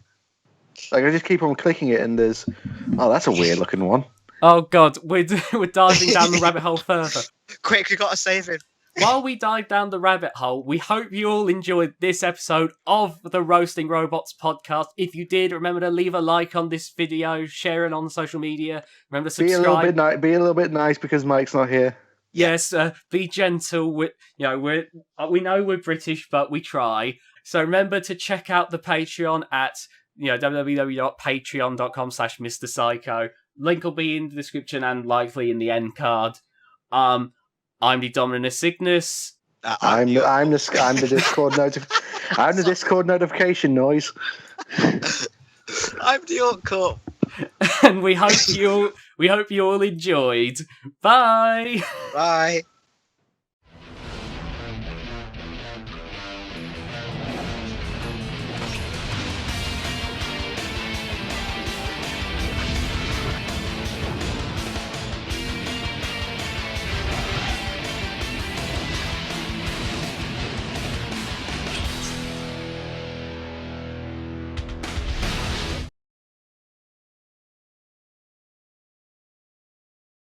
It's a fairly underground robot, and oh god, there we go. He says, I can't wait to hear this. Oh Jesus, here we go. It's just a laugh. Oh, I best just in case. I'd better to be safe. Better do that like thing that Mike was trying out for Patreon, where it was a little guessing game sort of thing. Where if you don't know, basically the idea is, oh, good rebuttal side. Okay, where basically I'll bring up a reboot robot. You two have to try and figure out what robot it is with a series of questions. You have 5 questions that you can do. Okay. Let me just think of a reboot robot. Is it Tombstone? I win. Let's see. Okay, I have a robot up from the reboot, and you two have to discuss amongst yourselves because you only have 5 questions. You have to try and slowly figure out what robot I've got. I will probably be a bit picky if your question is too specific, but I'm not going to be too mean to you. Well, what questions because this can is we a ask? like wheels. Is it a spinner? Where? What country did it come from? Probably America. Okay, right. So wait, are we working together? Yeah, you're working together. It's a team. It's a team-based thing. Okay. Friendship. Friendship. Oh, Yeah. good. I just hit the random. Seems I have no luck. I seem to have very good luck when it comes to hitting the random page button because I hit the random page button again on the BattleBots wiki. Tombstone.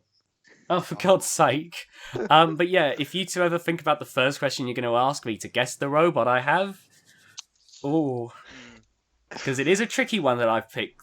Is the robot painted? Yes, it is. Huh, okay. I guess it would make sense to ask what country it comes from. It comes from Canada. Is it a flipper? No. So you're 3 questions down. So you better think these next 2 questions carefully. Oh dear. Is it from season 2 of the reboot? It is from season 2 of the reboot. Okay, right. Last question. Hang on. That narrows it down. Okay, so it's a painted robot. It comes from Canada. It's not a flipper, so it's not lucky. Right. Man, that's difficult actually. So it's not a flipper. We know that much. Mhm. I'm just trying to think. Like, Sorry, I'm trying to turn it off. It's okay. hmm, Don't worry if you get this one wrong. You have 2 more robots after this to try and guess. like, just asking, just so I know, are we allowed to use the wiki or not?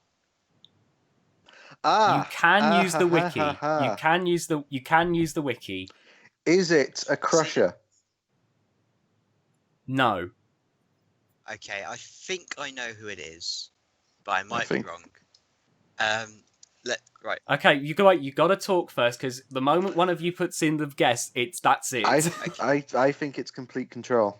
But I'm just gonna. What do you think it is? I was gonna say because complete control isn't a flipper, but it has a lifter. I was gonna say it's Bucktooth Bill.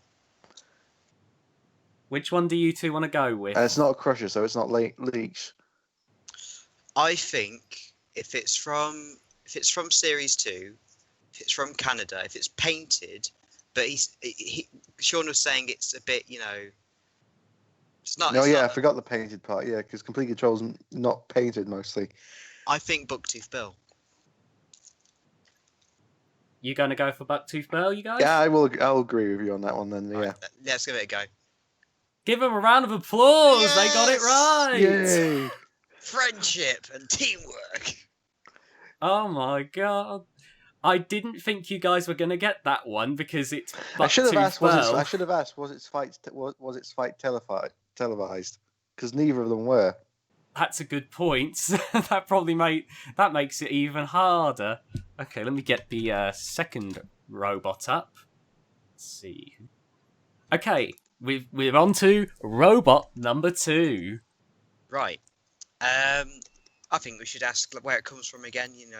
That's a good kind of start. Where does it come from then? There you go. It comes from America. Shit. Okay. Don't ask what state it is, because they usually all come from LA. Like they usually do. Okay. I will give you this. It does come from California.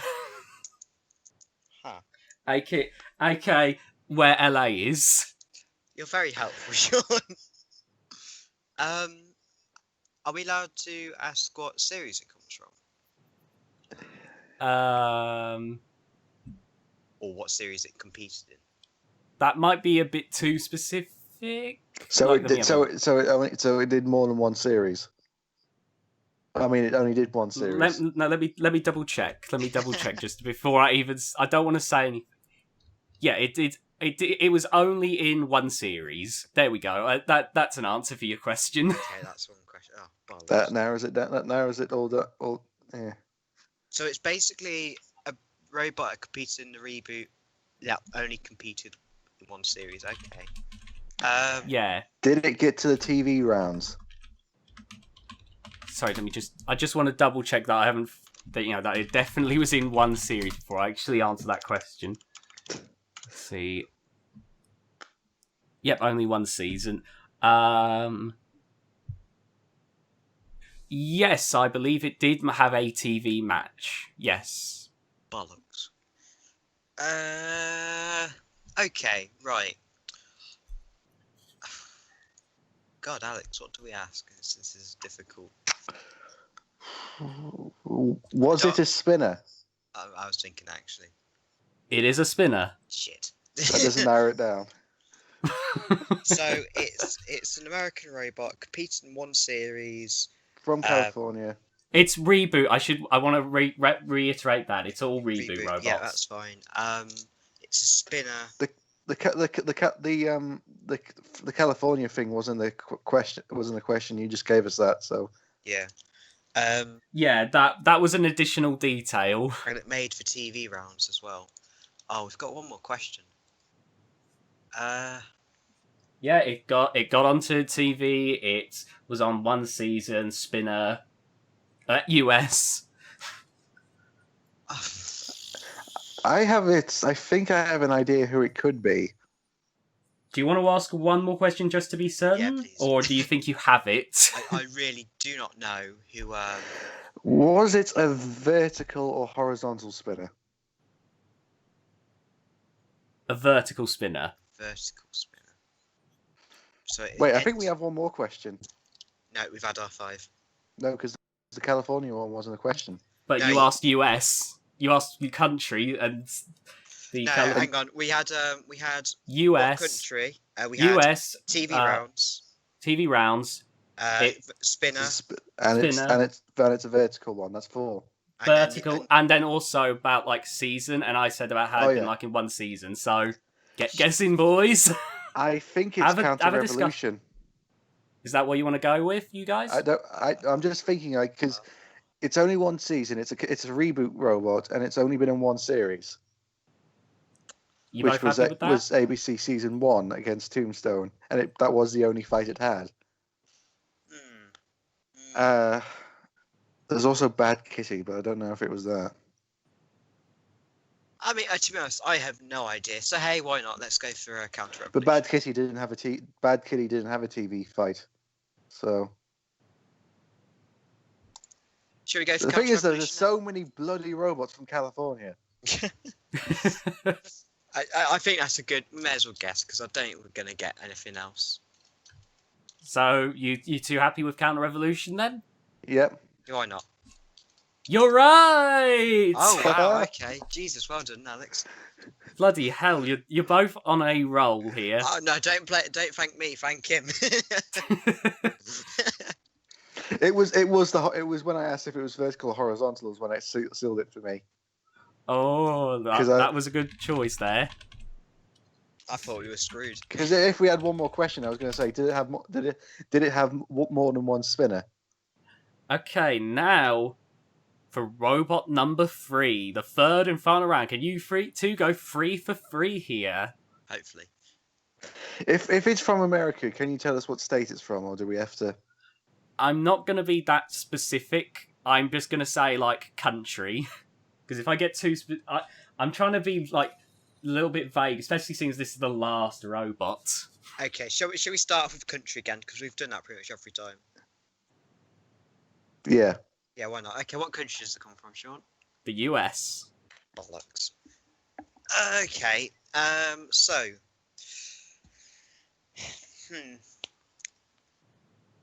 Okay, I think... You gonna make a guess already? No. I'm trying to think what to ask. I was going to say, perhaps we could ask if it was in Series 2. Because I think if we ask if it's in Series 2, that's a good kind of benchmark. It's a very specific question. That's definitely an... I'm just saying. I'm just thinking, because if it was in Series 2, then it might have been in Series 2 and Series 3. But if it wasn't, then... Or Series 1, Series 2 and Series 3. But if it wasn't, then it'd be in Series 1 or Series 3. I'm not locking the question in. I know. I was just wondering your logic behind that one, because I didn't realise that. Because I just thought it's in the middle. So if it's not, then it will probably be in one series or the other. Do you get my logic behind that? I don't know much logic. Yeah. Do you want that as your second question? What do you think, Alex? Okay, yeah. How about your second question? Yeah. All right. It was, in fact, in Series 2. Oh, no, that doesn't help. Okay, well, hang on. If it was in Series 2... There's a lot of robots that didn't make the TV round in Series 2. They didn't have a televised fight, so... Shall we ask if it made the TV rounds? Or... Yeah, I think we might. There you go, Sean. It did not make the TV rounds. Oh, no. That narrows it down.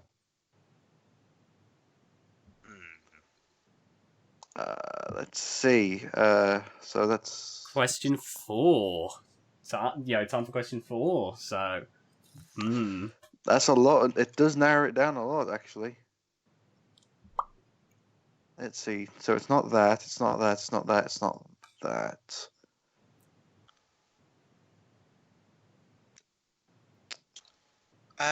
Okay, hang on. Okay. So I'm just looking at all the ones it isn't. There's quite a lot it isn't. So we said that it didn't make the TV rounds. We said that it's an American. From America. I'm a terrible game show host. Everyone would walk away with the grand prize around me. So let's just see. Like it's not it. So it wasn't Yeti. It wasn't Rex. It wasn't Witch Doctor. It wasn't Warrior Clan. It wasn't Warhead. Did Ultimo Destructo have a TV round in Series 2? Oh no, wait. It's only competed in Series 2, hasn't it? I think it competes in Series 3. Yeah, no, that's what I'm saying. Like, didn't you say like it only competed in Series 2? No, I didn't say that. I said it competed in Series 2. It didn't make the TV rounds. Did it only compete in Series? Oh wait, no. That's a waste of the last question. Yeah. We don't even know what weapon it was. Do you want that to be your next question? Yeah, Weapon? I guess we could. That would help, I guess. Yeah, what was its weapon? Spinner.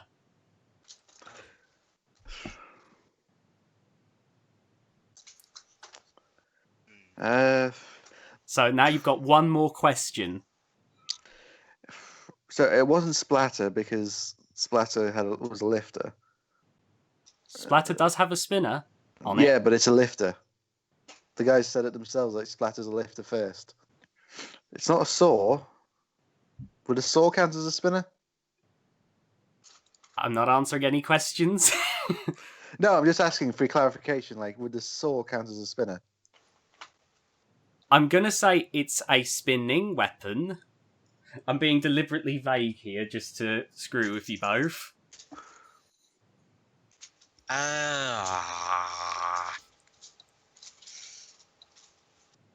So it's not. So it could be Helichopper. Oh, yes. Yes, that's a very good idea, actually. Well, wait, what country was Helichopper from? Was it American? I think it was American. From Maryland, apparently. Yeah. So, do we want to go for a final question? Because I don't know what to ask, honestly. Yeah, I don't know what to ask either. Yeah. Shall we go with Helichopper? Yeah. Why not? Okay, we're locking in Helichopper. I'm sorry, but it was the dentist. That was the other one I was looking at. Dentist? I was worried you were going to say horizontal or vertical again, and I was like, if they say that, I'm done. Oh, bugger. Oh. That's why I was trying to be deliberately vague and saying like, oh, well, Splatter is technically a spinner, and saw blades are spinning weapons, because I was thinking, shit, they're so close. Oh. Dentist was such a fragile-looking robot. Thank you, Helichopper. Oh, man. Well, 2 out of 3 is not bad, is it? It didn't have a bloody fight as well. No. It didn't make the TV rounds because it didn't make any round. Like Helichopper. Yeah. God Oh, God. We were close. Actually, thoughts on Helichopper really quickly, seeing as that seems to be a robot that, whenever it gets brought up, has its own share of opinions. Because it was too dangerous. Yeah. I have a feeling that, apart from the fact that there'd be, like, catastrophic failure, part of me also feels like... It was the fastest spinner known ever built. Yeah, it was the fastest spinner ever built, but the thing is, I imagine structurally it probably would have fallen completely apart. Well, that's the thing, is if they didn't have it as bloody extendomatic hit it, like extendomatic teeth, then I think they would have been fine. Yeah, I imagine if they'd have done that, it would have worked perfectly fine, though. But, like, with the flails, it's just so unsafe. That's the one thing I have. Like, Helichopper is really well made. But I do think it's overly engineered. Yeah. It's like, just looking at it. Robot. Oh yeah, it's cool. It's clearly one of those robots they couldn't stop designing. Yeah. Oh man. Oh, let's add this here, and let's add this there. Oh, and let's make the teeth extend and retract. Oh, and let's put these weird like foot-looking things on the side It for almost stabilizers or something. It almost seems like you're talking about the original version of Expulsion. Yeah. Oh, and let's put. Is that carbon fiber? Oh god. Anyway, I'm gonna stop recording now, seeing as we've got everything we need.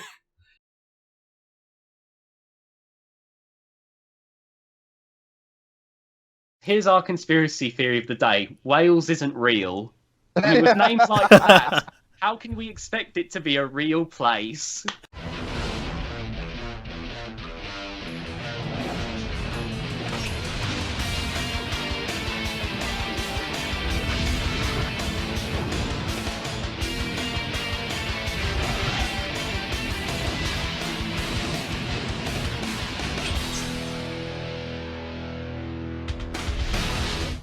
Hello, everyone, and welcome to the Roasting Robots podcast. This is a podcast where we take a look at BattleBots machines from the past and the present, and we make fun of them because we love them all so much.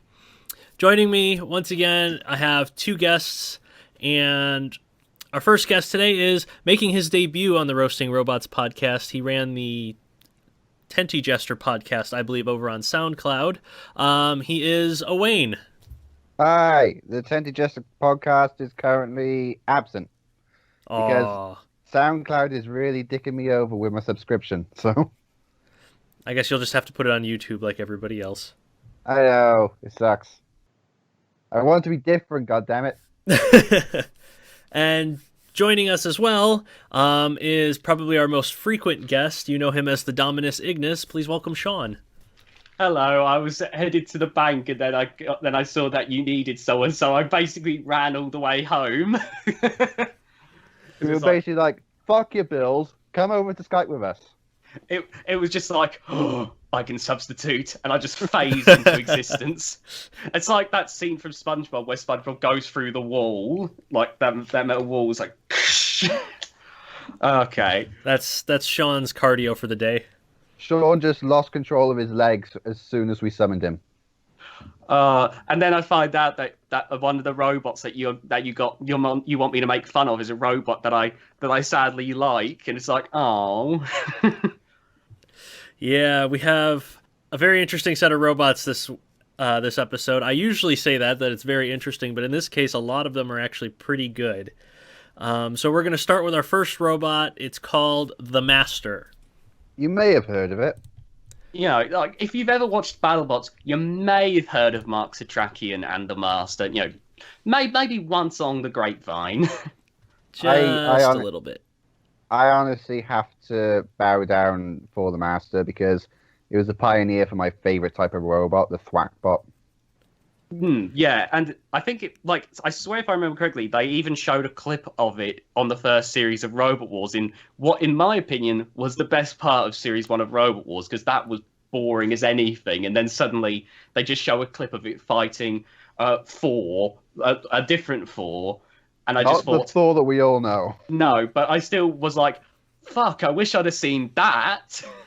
Yeah, the Master was originally built for the original 1994 U.S. Robot Wars, and it had kind of an internal combustion engine cutoff saw as a thwacking weapon, two giant spherical wheels with all the motors and electronics inside. I saw somewhere they were made out of parts for a toilet, I think. So it's quite literally toilet wheels on the Master. It made an appearance in the first series of Robot Wars in the UK as an example of what they could expect, and then nothing ever lived up to that fight during that whole show. Well, during the first series anyway. Also, in the hope that stuff from Roasting Robots can answer questions that we have, yesterday I was actually thinking about the Master because I realised Robot Wars was 25 years old from the 1994 US event. I'm wondering if Mark Satrakian has any remnants of the Master still, because that is a 25-year-old robot.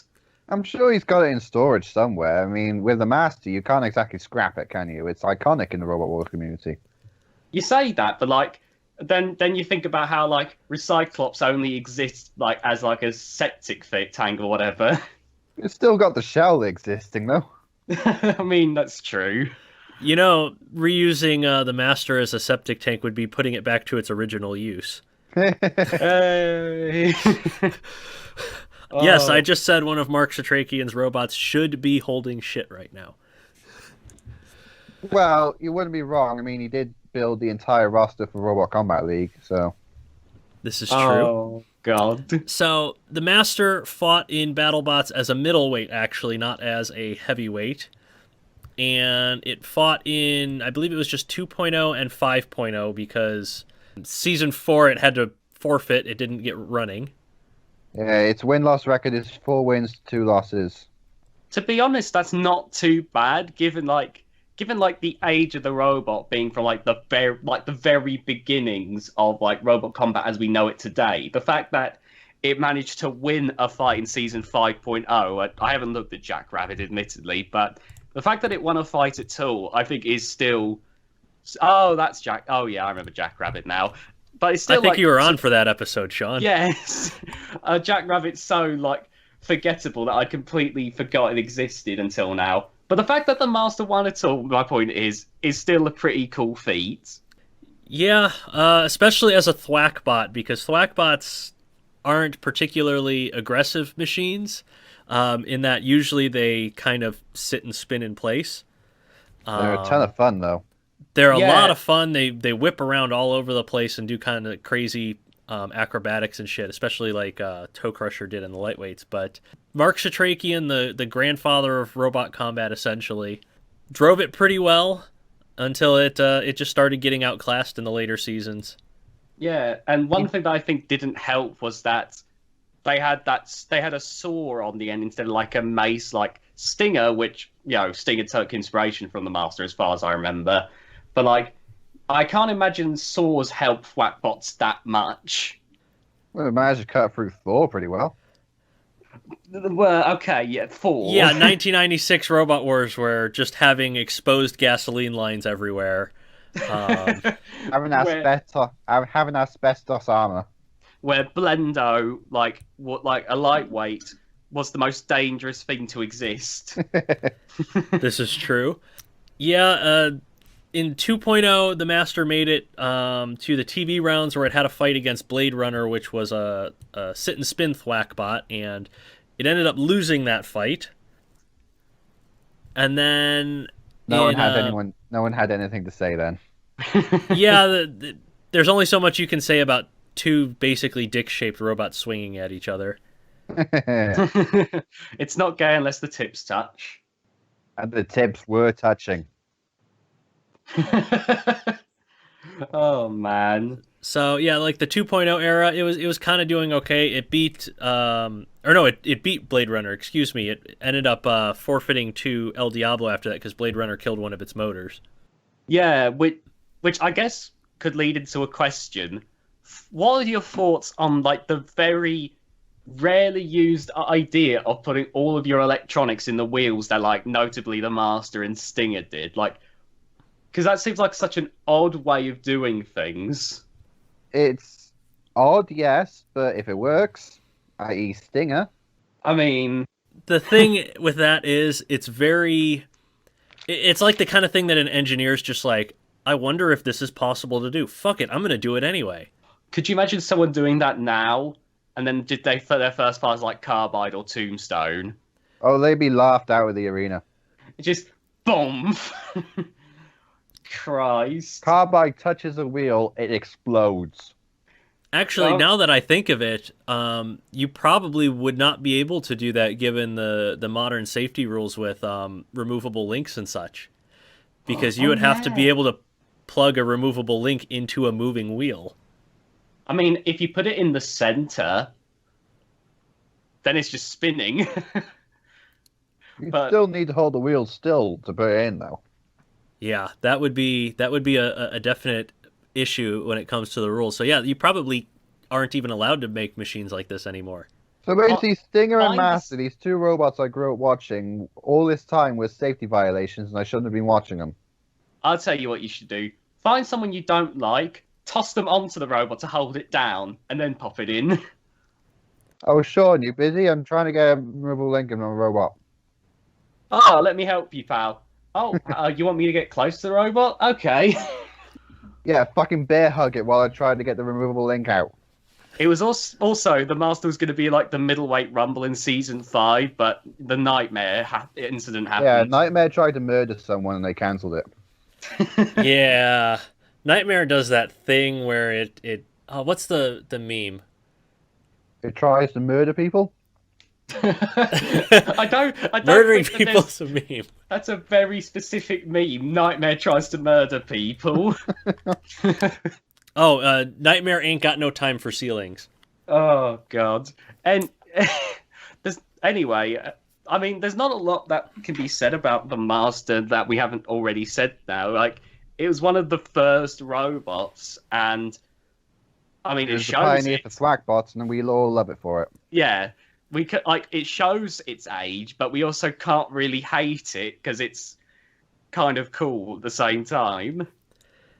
One of the interesting things about the Masters, it probably had one of the longest careers of fighting robots, going from 1994 to 2002. Oh I think my only God! Behemoth trumps that, didn't it? Probably, given that Behemoth's still running to this day. I mean, I actually tried thinking about like.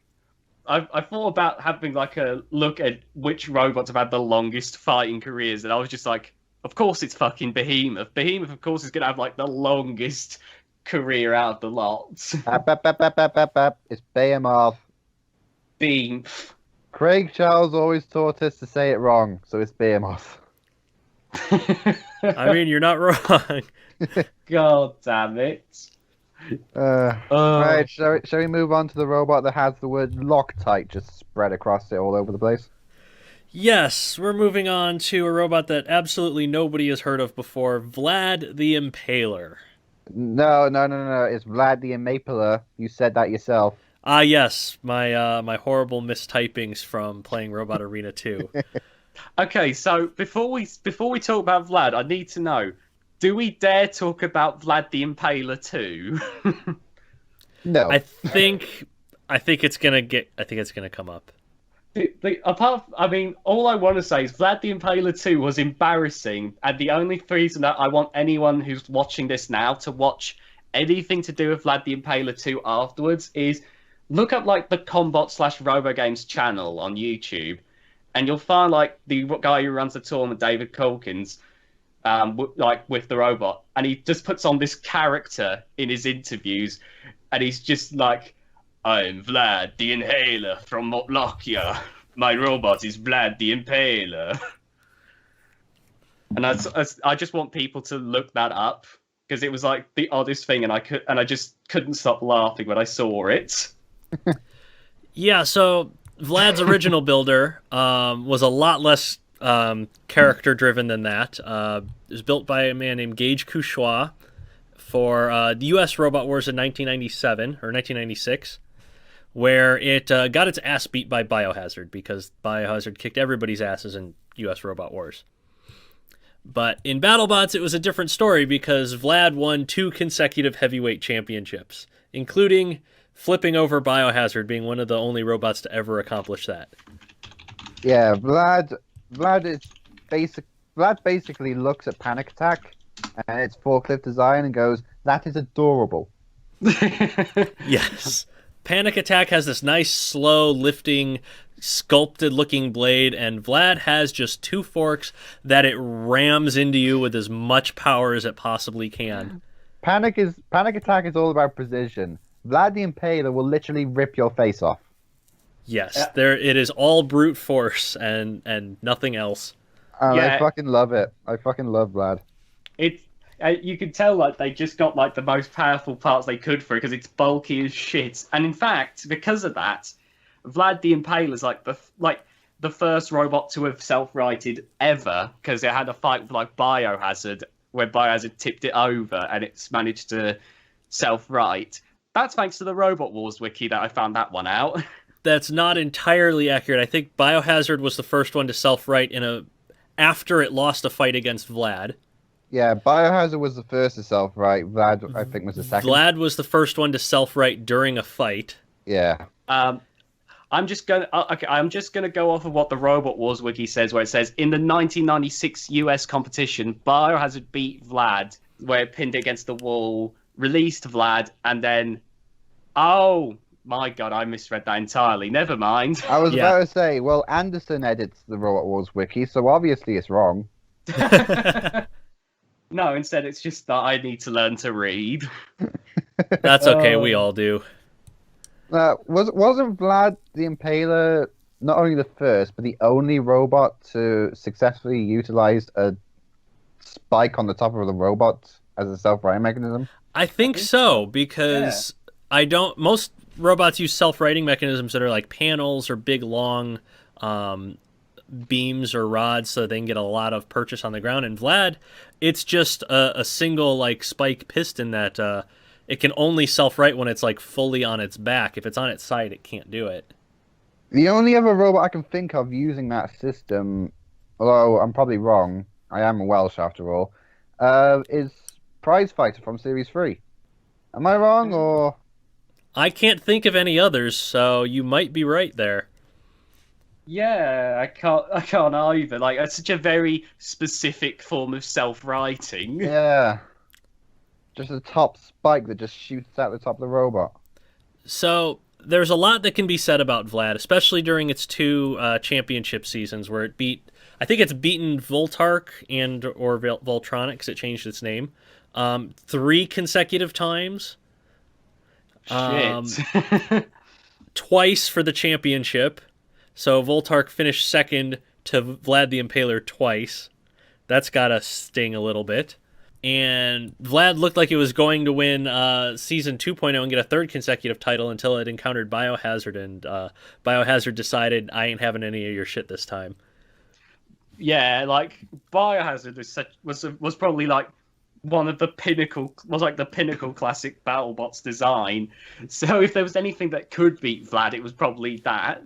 And then Season 3 happened, and then, oh no. Yeah, Season 3 happened, because what happened in Season 3 was they figured out how to make kinetic energy spinners work. And Vlad's very first fight in the television rounds, because it being seeded, it got to skip all the preliminaries.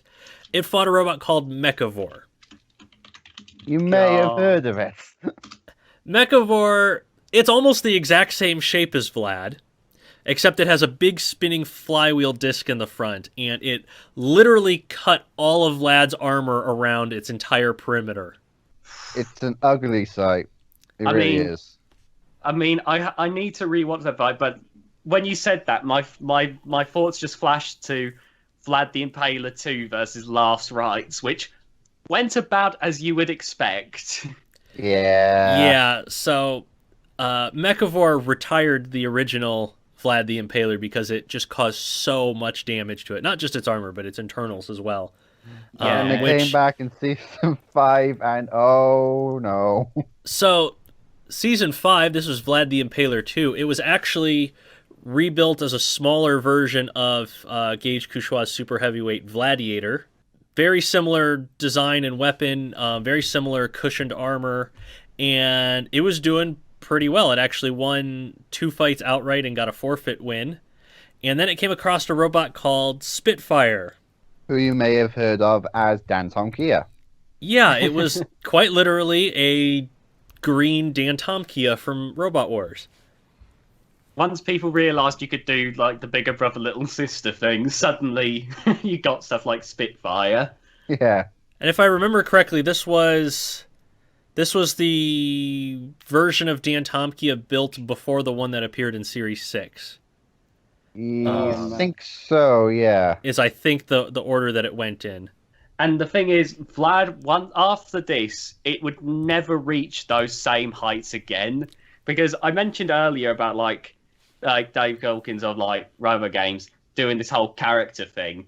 Whenever it got lent to like anyone else, like it got lent to a team called Team Burnt Popcorn in 2017, they just didn't look like the guy looked so unhappy to be controlling Vlad 2, because Vlad 2 couldn't do anything against the opponents. And it was just really sad to watch. Yeah, watching Vlad 2 fight these days is like watching a bull in a China shop that's already been destroyed. It is just sad. You can watch the internals be ripped out and thrown against the walls every single time. And anytime it fights a wedge, like the lifter isn't even on the ground, so like it would just everything gets under it, and it's like, that's sad. This is depressing me right now. Look, to quickly get away from Vlad, I will point out Vlad the Impaler 2 does have a win against one machine, and it's from the same team on the next machine we're going to look at. It got a win against Foxic, the same team that has our next robot, Predator. Yeah, That was as smooth as a porcupine's ass. About as smooth as Predator's ass. Oh, God. So, the problem here is... Before we talk about Predator, I just want to issue an apology to Anthony Murney. Every one of us in this group loves Craig Danby and his robots Foxic and Predator, and unfortunately we need to tear it to shit now because that's the purpose of the podcast. So this is going to be very painful for us, but... Yeah, I want to state for the record, before we do any tearing, when I saw Predator, I thought, this looks so cool. It's so, like, densely armoured. It's a crusher, which, wins points with me already. And I was just thinking, especially after seeing how well, like, Spectre did in, like, King of Bots, I was thinking, oh, this is going to be wonderful. Yeah, like, my first thoughts seeing Predator was, oh my goodness, he took the concept of Foxic and gave it a really, really effective weapon and not just, like, a lifter. And then it actually went in the arena. You see, my first thoughts on Predator were, how fucking rusty is that mouth? See, that's Predator's real weapon. It's not actually a crusher. It is tetanus, is what it does. It gives the other robot tetanus. I didn't realize that after tetanus boost that they'd go on to make Predator. I tell you what, with the amount of tetanus around Predator, it should have been in a tag team with Lockjaw. I mean, with oh, that is a great idea. They need to do that next season. God. Now, I want to point out for the record that apparently there was like a load of like problems with getting Predator sorted out for BattleBots. So, admittedly, a lot of it is a case that Cray was like under massive crunch time. Yeah, but... so like that doesn't even begin to get started on the problems that Predator faced, because he didn't quite have it ready and fully built at the time when he had to ship it over to the United States. Oh, God, this story. He was moving from the United Kingdom to the U.S. and going through all the legal shenanigans that comes with that. And I think he had about a month or a month and a half or whatever of time to get the robot to the U.S., get it together, and get it to BattleBots. And FedEx lost it. They lost they lost Predator and Foxic. They lost Predator and Foxic and all of their parts. How do you lose fucking dense can you be? That's 200 plus kilograms of metal. How the fuck do you lose that? Yeah. And so finally, about a week before BattleBots started filming, they found where it ended up. It was in New Jersey, which is not San Francisco or Long Beach where they film. And so Craig had to tell them to rush it the fuck over to Long Beach for the BattleBots filming. And so he didn't have any time to work on it at all during that period. God. That just sounds like depression. It does. How Craig Danby has not just shot himself, I will never know, because every one of his robots is so plagued with problems like this outside of his control. Don't go fucking advertising suicide now, Mike. The thing is like, with Craig's machines, like, I'm not saying that Craig's machines would suddenly, like, win every tournament ever, but I think, like, Craig's machines would do a lot better than they do if he had the time to work out everything. But it seems like it's like everything seems to conspire against him, so that it's always like he's this close and then something throws a spanner in the works and everything goes to shit. I wouldn't be surprised if, say, he enters Foxic into BattleBots. Like, it's like, because he spent all this time now getting it perfect. Suddenly all the motors spontaneously combust and the metal curls in on itself. I mean, for example, In Series 10, oh my god, we're going up against a track robot with no active weapon. We're going to win this. And then the robot explodes. Oh god, and also in Series 9 when it's like Toxic was doing well and probably would have gotten through, but he'd forgotten the floor one flipper bolt. just flipped his middle finger right up at Toxic. Because Craig had been busy helping out other teams and hadn't had the time to put in the one bolt or whatever that would have helped the self-writer to actually work. So, Yeah, and then the one time that he has like actually enough time to work on a machine and get it running, FedEx loses it. And yeah, there's just so many problems. So we've said a lot about Foxic, but for Predator, it was in Discovery's BattleBots season 3.0 or season 3 of the reboot, and it was never on television because it was plagued with so many problems. Its first fight was against Rotator, and Rotator ripped it the fuck apart. I'm sorry, Mike. I do have to interrupt you. It was on TV in that fight with the T-Rex, if I remember correctly. Oh yes, the commercial that they pretended was an actual fight, and then it was just like CGI dinosaurs all over the place. And then the film turned out to be absolute dog shit. I still remember seeing that clip, and I was so shocked at what I was like. It was like my brain just suddenly divided by zero because it was like completely stopped, and it was like, hang on, dial-up sound. So Predator did technically get a win. It was a tag team win as part of the U.S. versus the World competition that was not aired, possibly because Predator got a win, so they couldn't air that. Can't show Craig Danby doing well on television. That was the fight they repurposed into an advert. Yeah. Okay, so was this fight like repurposed as a highlight, or was it like legitimately one of the unaired fights? It was completely unaired, and they just cut it down a little bit to about 1 minute of like super fast camera cuts to put CGI dinosaurs in for a commercial. God, if I remember correctly, I think like in its fight with Valkyrie or something, like I think Valkyrie actually took a chunk out of Predator in that fight. Yeah, because Valkyrie's a beast. It is like that is. I didn't think Valkyrie would be like as. I knew it was gonna be good. I didn't think it was gonna be as powerful as it was, and then suddenly, boom. Yeah, one hit KO on Predator. It's still a crying shame Valkyrie never managed to get to the round of 16. Oh. Well, speaking of robots that it's amazing they never got to late into the tournament, let's move on to our fourth robot, Waiachi. It's not Son of Waiachi. I'm not. It is not Son of Waiachi. It is Waiachi. It's bigger Waiachi. Without spoiling, I can't lie, Mike. When you were saying, speaking about robots that sadly didn't make it to the round of 16, I wanted to interrupt you with our fifth robot. Oh god, but Waiachi, like, I remember when I was looking up about BattleBots robots in my whole thing of, I know nothing about BattleBots, and knowing how good Son of Waiachi was, I was expecting like Waiachi to be like just as good, if not better, because super heavyweights. Yeah, no. And it had the Walker bonus as well, so it would have been almost 500 pounds. Fuck me. And even with all of that weight and power, it didn't do very well.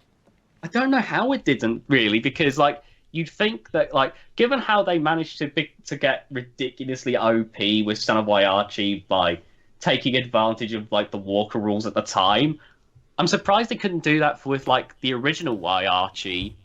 Well, I think what the issue is as you go up in weight, the amount of power that you can put out isn't enough to counteract all of that weight. For example, you can just put, another 200 pounds of armor on your robot, and you can't put, another 200 pounds of motors in it. I mean, okay, that's true. Waiachi, it has probably the most misleading 1-in-1 record ever because its only win was via forfeit. Oh, oof. Yeah. Oh. It's not Son of Waiachi, is it? It's the opposite of Son of Waiachi. Although there is a line here on the wiki that's making me giggle. That is, right, Waiachi was replaced by Son of Waiachi due to new rules about shuttlebots in Season 4, making Waiachi too heavy for the fucking super heavyweights. Yes. The fat fuck. Son of Waiachi dominated the heavyweights because of the 50% weight advantage that walkers got, and it qualified as a walker under the rules of the day. So they reduced that to 20% for the following season, which meant that Son of Waiachi was now a super heavyweight and not a heavyweight, and regular Waiachi was now like 200 pounds over the super heavyweight, or the new super heavyweight walker limit. Slight rabbit hole dive, but I decided to look at Hammerlock, the one robot it can count as a win. And that is the longest bloody robot I think I've ever seen in my entire life. It's like if you took Original Sin and then stuck another Original Sin on the end of it. and then you just clumsily placed a disc that makes Predator look like the most pristine thing in terms of rust. That is the rustiest disc ever. It looks like they looked into the future and saw how long Bronco was. I'm just saying right here, guys, put that robot, like put Hammerlock and Predator into into a fight nowadays, and we wouldn't have to deal with the anti-vaxxer problem. I'm just saying. If you're curious to know what became of Waiachi after its time in its only season of BattleBots, it was bought by Team Toad, and they still own it to this day. Oh, that's cool. I'd love to see the teams show pictures to show that they still have the old robots, because that's just kind of interesting to me. Like when the King B team arranged Robo Nerd. There's just something cool about seeing all these old robots that are still around in some capacity. Yeah, that's actually my favorite thing about this community, is seeing all these robots that are over 10 years old still look like they did back then. I remember I remember seeing a picture of the Big Cheese from Series 3. He's now hanging up on a wall in someone's office. I remember the Inertia Labs team still has T-Minus and Toro hanging from the wall in their shop. Yeah, they're hanging 15 feet in the air. If one of those nails holding them up just snaps. Oh God!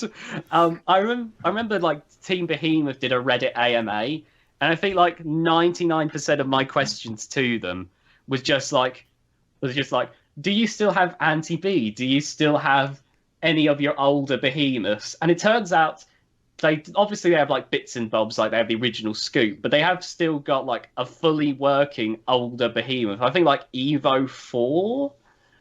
That's the Series 4 version, isn't it? I think so. I'd have to look up. I'll look up the Reddit AMA so Mike can put a screenshot in of what I'm talking about. And Anti-B is apparently stored away in a little cube with its trophy. Yeah. Nice. I guess it's time to move on to our final robot today. It's another super heavyweight. Quad. Pronounce it however you want, because the commentary team says quad, Mark Bureau says QAD, and the Spinnerproof guys say QAD. So I say Quaid. It actually says that on the wiki now. It actually says QAD now. The wiki is cleared it. Oh my God. I've always said Quaid. Quaid? Yeah. I don't know why. Oh, Wayne, I'm going to reach through the screen. You know what? Why don't we just find all of the different ways to pronounce this? I'm going to call it Quaid. Quad. Word? Quaaludes. Quaaludes. Quaalude the Crusher. Oh my God. This is just... Quadraceptic. We were just talking about Behemoth, and this is the BattleBots equivalent in terms of name. I can't help it. I pronounce things differently. I'm Welsh. Leave me alone. This is true. The Welsh language is basically just a series of noises. Have you seen what we name our cities? I still remember that really, really, really bloody long one, which someone actually pronounced correctly once, and I was in awe, and I watched it 50 times just to absorb And it still just sounded like he was clearing his throat the whole time. I know. Oh my God. It's okay, we talk about anti-vaxxers. Here's our conspiracy theory of the day. Wales isn't real. I mean, with names like that, how can we expect it to be a real place? That is my favorite conspiracy theory I have ever heard. Let's talk about that. I don't exist. No, you're an actor paid by the government. Paid Wayne money. Wayne's actually American. I have no idea what you're talking about. I say as I wave an American flag in my hand. So the American, the Brit, and the fake American are talking about Quad the Crusher, Wade the Crusher. Quad the Crusher. Qualudes the Crusher. It was kind of a Quadriceps really unique Crusher. design. It had kind of two wedge pods joined with an edge in the front and an axle in the back and these two big-ass wheels. And then it had what can only be described as a dildo. waving dick for a dildo, a waving dildo for a lifting arm. I mean, what's that going to do apart from show off? It's just like, oh, look at this, guys. Hey! I mean, it did a lot of showing off in its televised fight against Techno Destructo because I think it got one single lift on Techno Destructo, and that was by pushing their lifting arm down and lifting their whole robot up underneath it. Oh, yeah, It's so to basically be... what Agrobot tried to do in Series 5. Yeah, it was a full body lifter. Yeah, so to be fair, it's effective, it's a powerful lifter. It's just it's not exactly situated in the great place, and it looks like a big willy. Yeah. Oh my god, I just realized. This robot looks kind of identical to a robot that Mike hasn't seen yet in Robot Wars, but you're not really missing much if I say the name. Do you remember the robot Reaper NP1, Sean? No. It's fought in the Third World qualifiers. Oh, the Third World. When you say it like that, it sounds. Third World Championship qualifiers. Then Jesus Christ, what is this? Pick on Owen Day? Oh, You're God. doing just fine on your own, Owain. We don't need to pick on you ourselves. What the?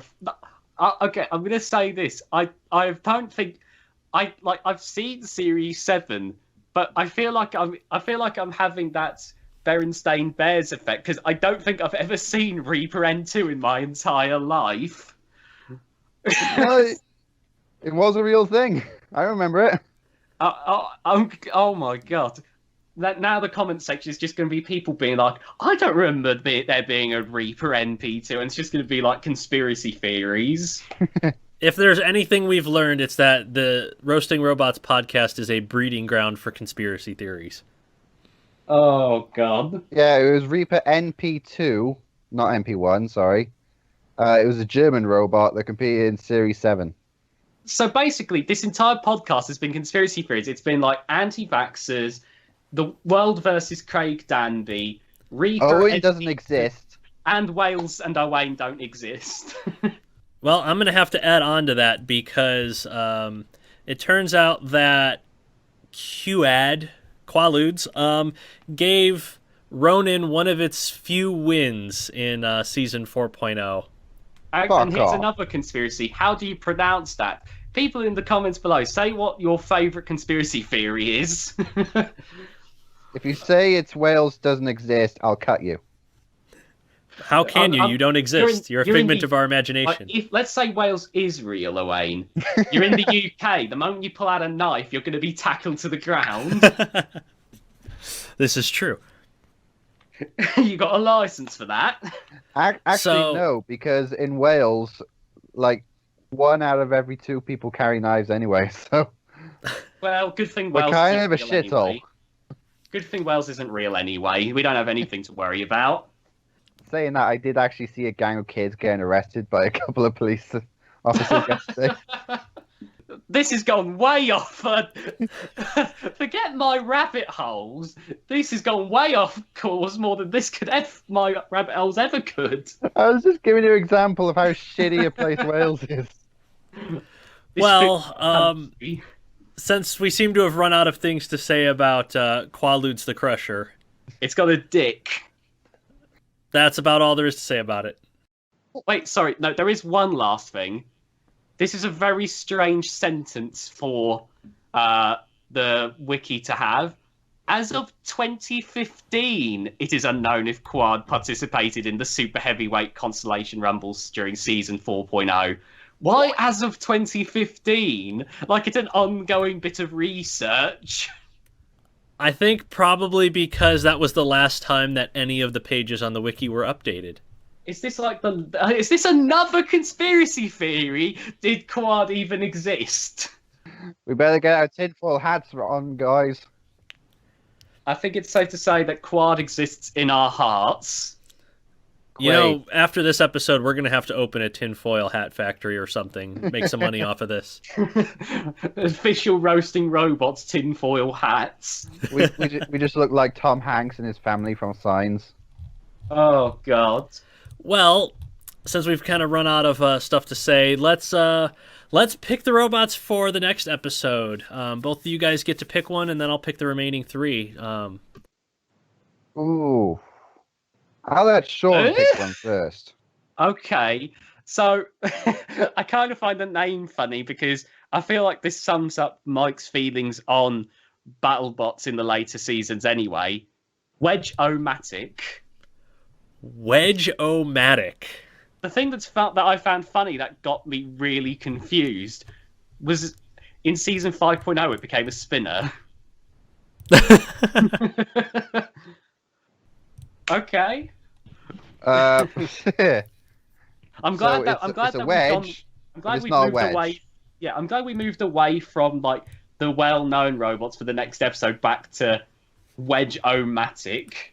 Actually, fun fact: when we were pulling up the robots, and we got Razor, I actually pulled up T-, and then I was like, no, we can't have too many well-known robots. And then this episode happened. Yeah.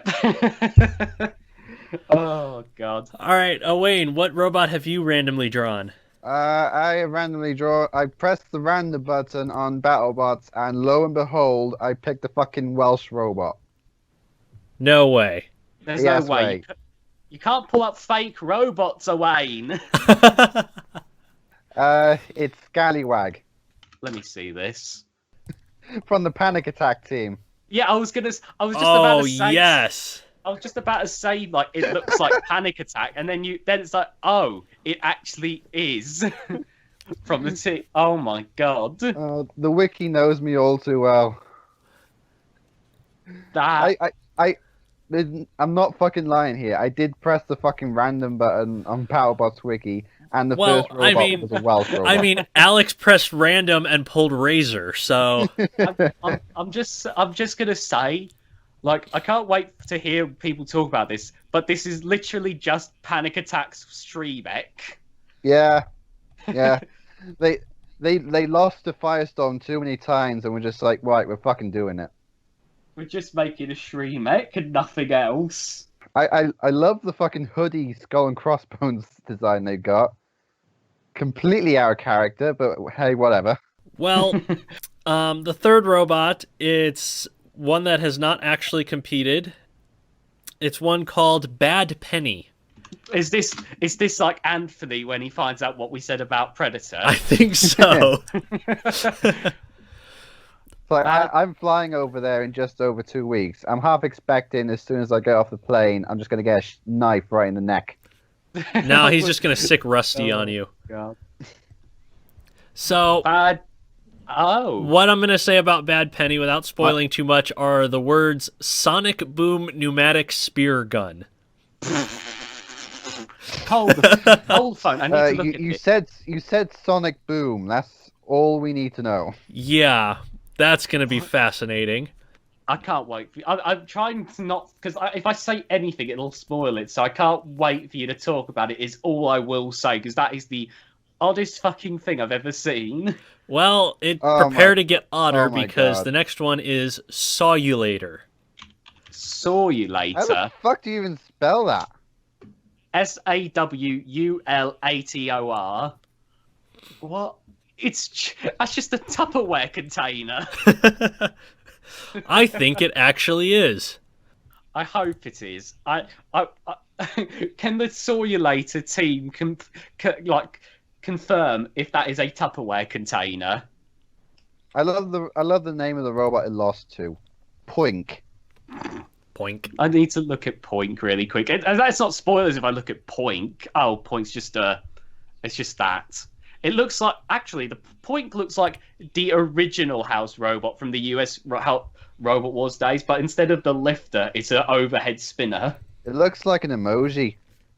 I think it is. I go with the historical reference. You two go to emojis, and that just makes me sad. Yeah. It does look like an emoji, though. You know what does not make me sad though? Our final robot is one that I've kind of been really looking forward to talking about. It's Hexy Jr. Oh, I remember Hexy Jr. Oh my god. I remember Hexadecimator competing in Robo Games 2017, and I was surprised that it didn't die instantly. Like, so fair props to Hexadecimator. I need to look into Hexy Jr. I'm so, uninformed about classic BattleBots. Yeah, Hexy Jr. is basically a chibi Hexadecimator. Oh my god, it looks... I like Hexadecimator, and this looks good as well, so...